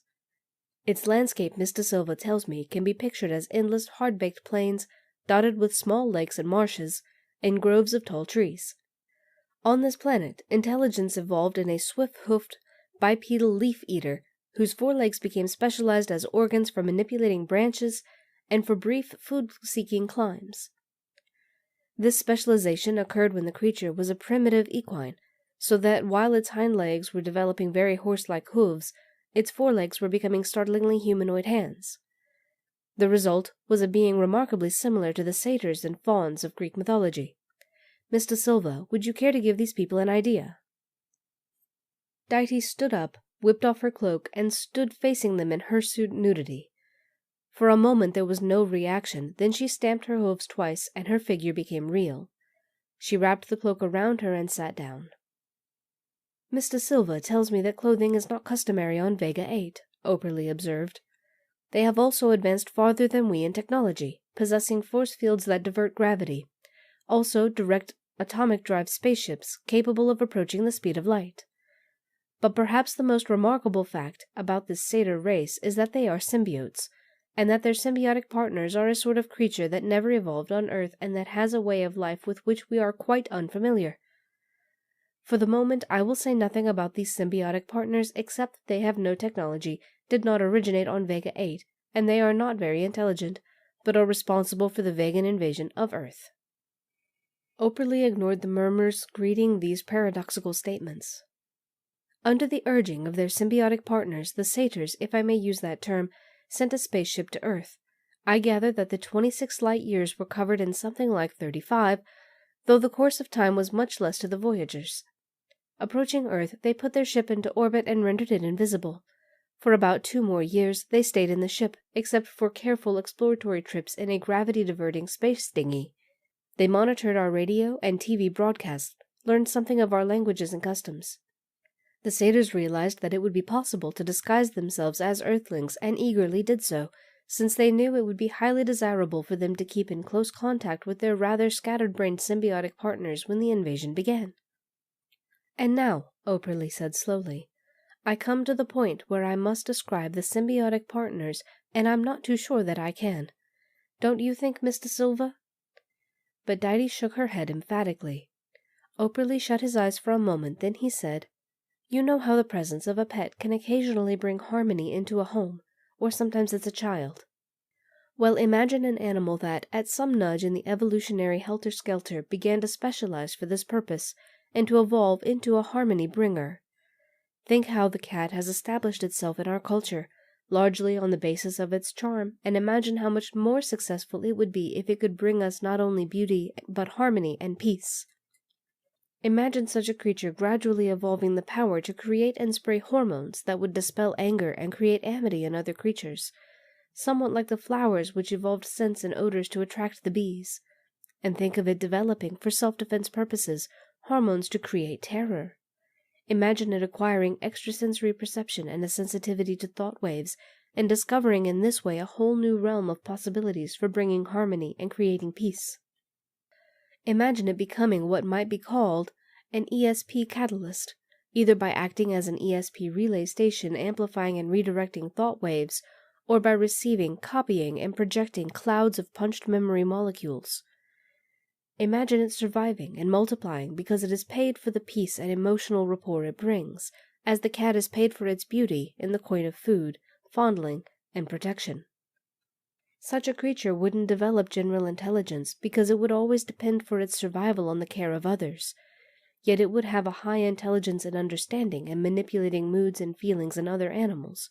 It would— He hesitated, and Didi da Silva called to him, "Play by ear." "Thank you," Operly told her. "It would always be transmitter, not originator.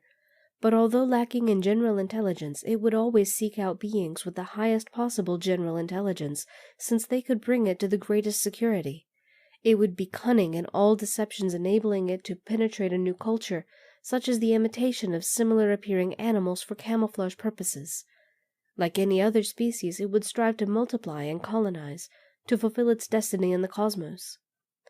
By means of its extrasensory powers, it would spy out intelligence in distant places, even distant planets, and persuade its symbiotic partners to take it to those places and planets." He paused. "And now I ask all of you," he said, "to try to imagine what it would be like to be the symbiotic partners of such a harmony-bringing creature, to have a telepathy of feelings and perhaps of thoughts with those around you, to have a constant guard against those moments of blind rage and icy selfishness that lead to murder and to war, to always be reasonably in tune, and yet not deprived of any of your basic faculties and insights and powers." Again he paused, then said softly, "But I don't have to ask you, for you're in that state of being right now. You're symbiotes of the green cat, or rather, I should say, one of the green cats." As he said that, a head rather more golden yellow than Lucky's poked itself up from Emmett's lap and looked at them all, and Phil realized that the feeling that had possessed him ever since he had come into this room was the radiance of one of Lucky's cousins. And then he felt Lucky's radiance added to it, and looking around toward the electronic contraption, he saw Lucky lifting his head over the edge. Meanwhile, John Emmett was saying, "I told you that the green cat, or rather cats, intended the conquest of America.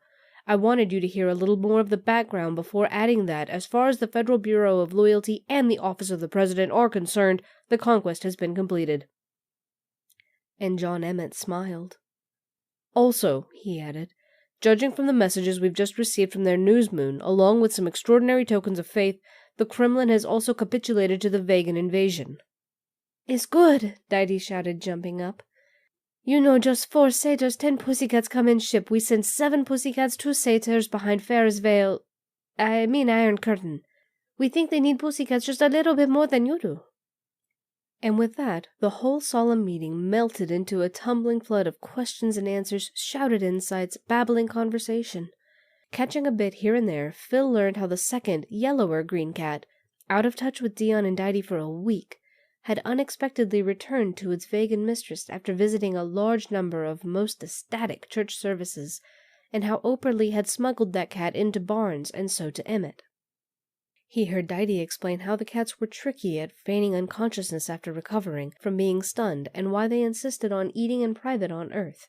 They were imitating ordinary cats, and they knew their hormone-spraying mouths, necessarily extended in eating, would give them away.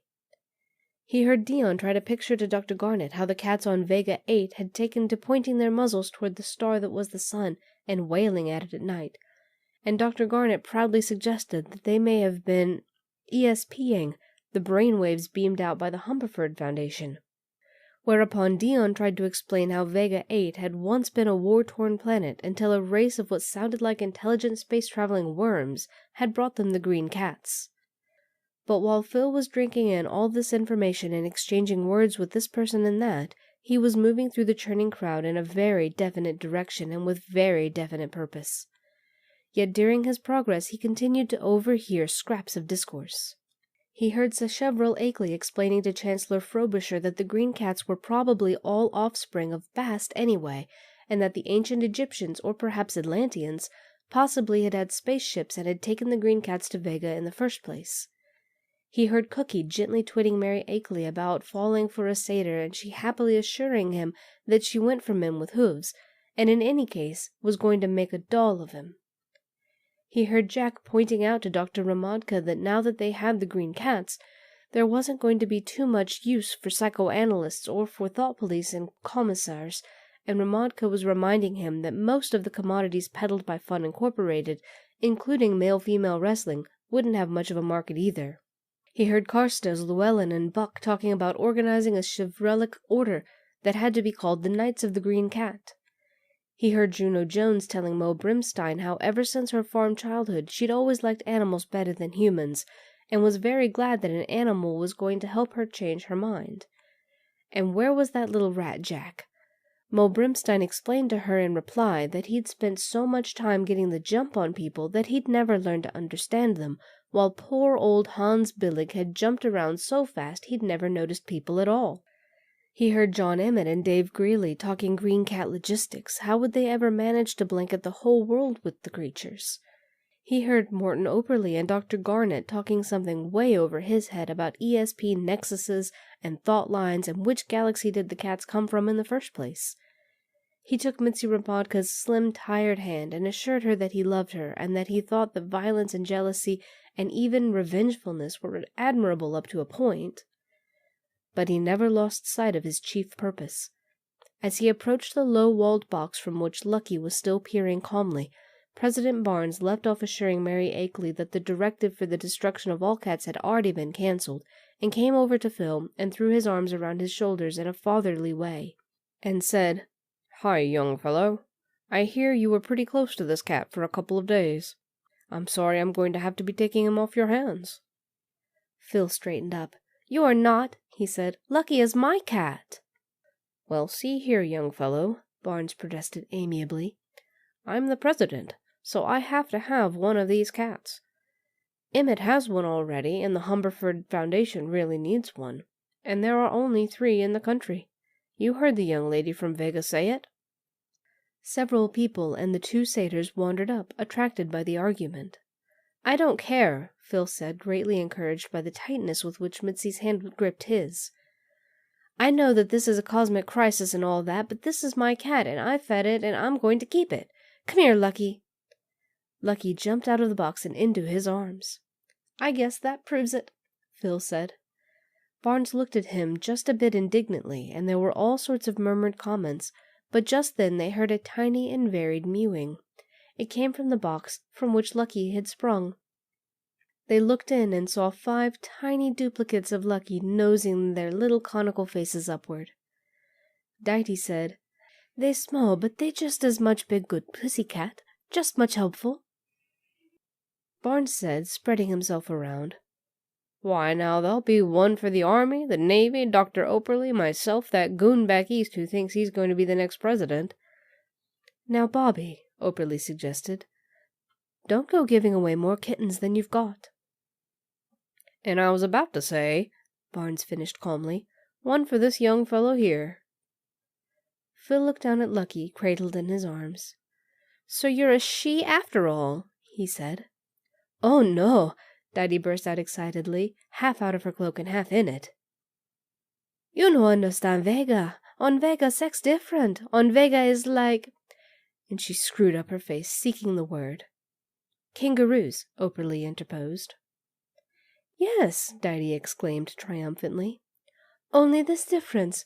Wife carry babies while, when babies go in father's pouch, he carry rest of the time. Everybody help. Later on, babies leave pouch, nurse from mother. Take off pants, Dion, show pouch." But Dion refused rather indignantly. "Vega man much modest," Dighty observed to Phil. "Anyway, lucky is he." End of chapter 20. End of the Green Millennium by Fritz Leiber.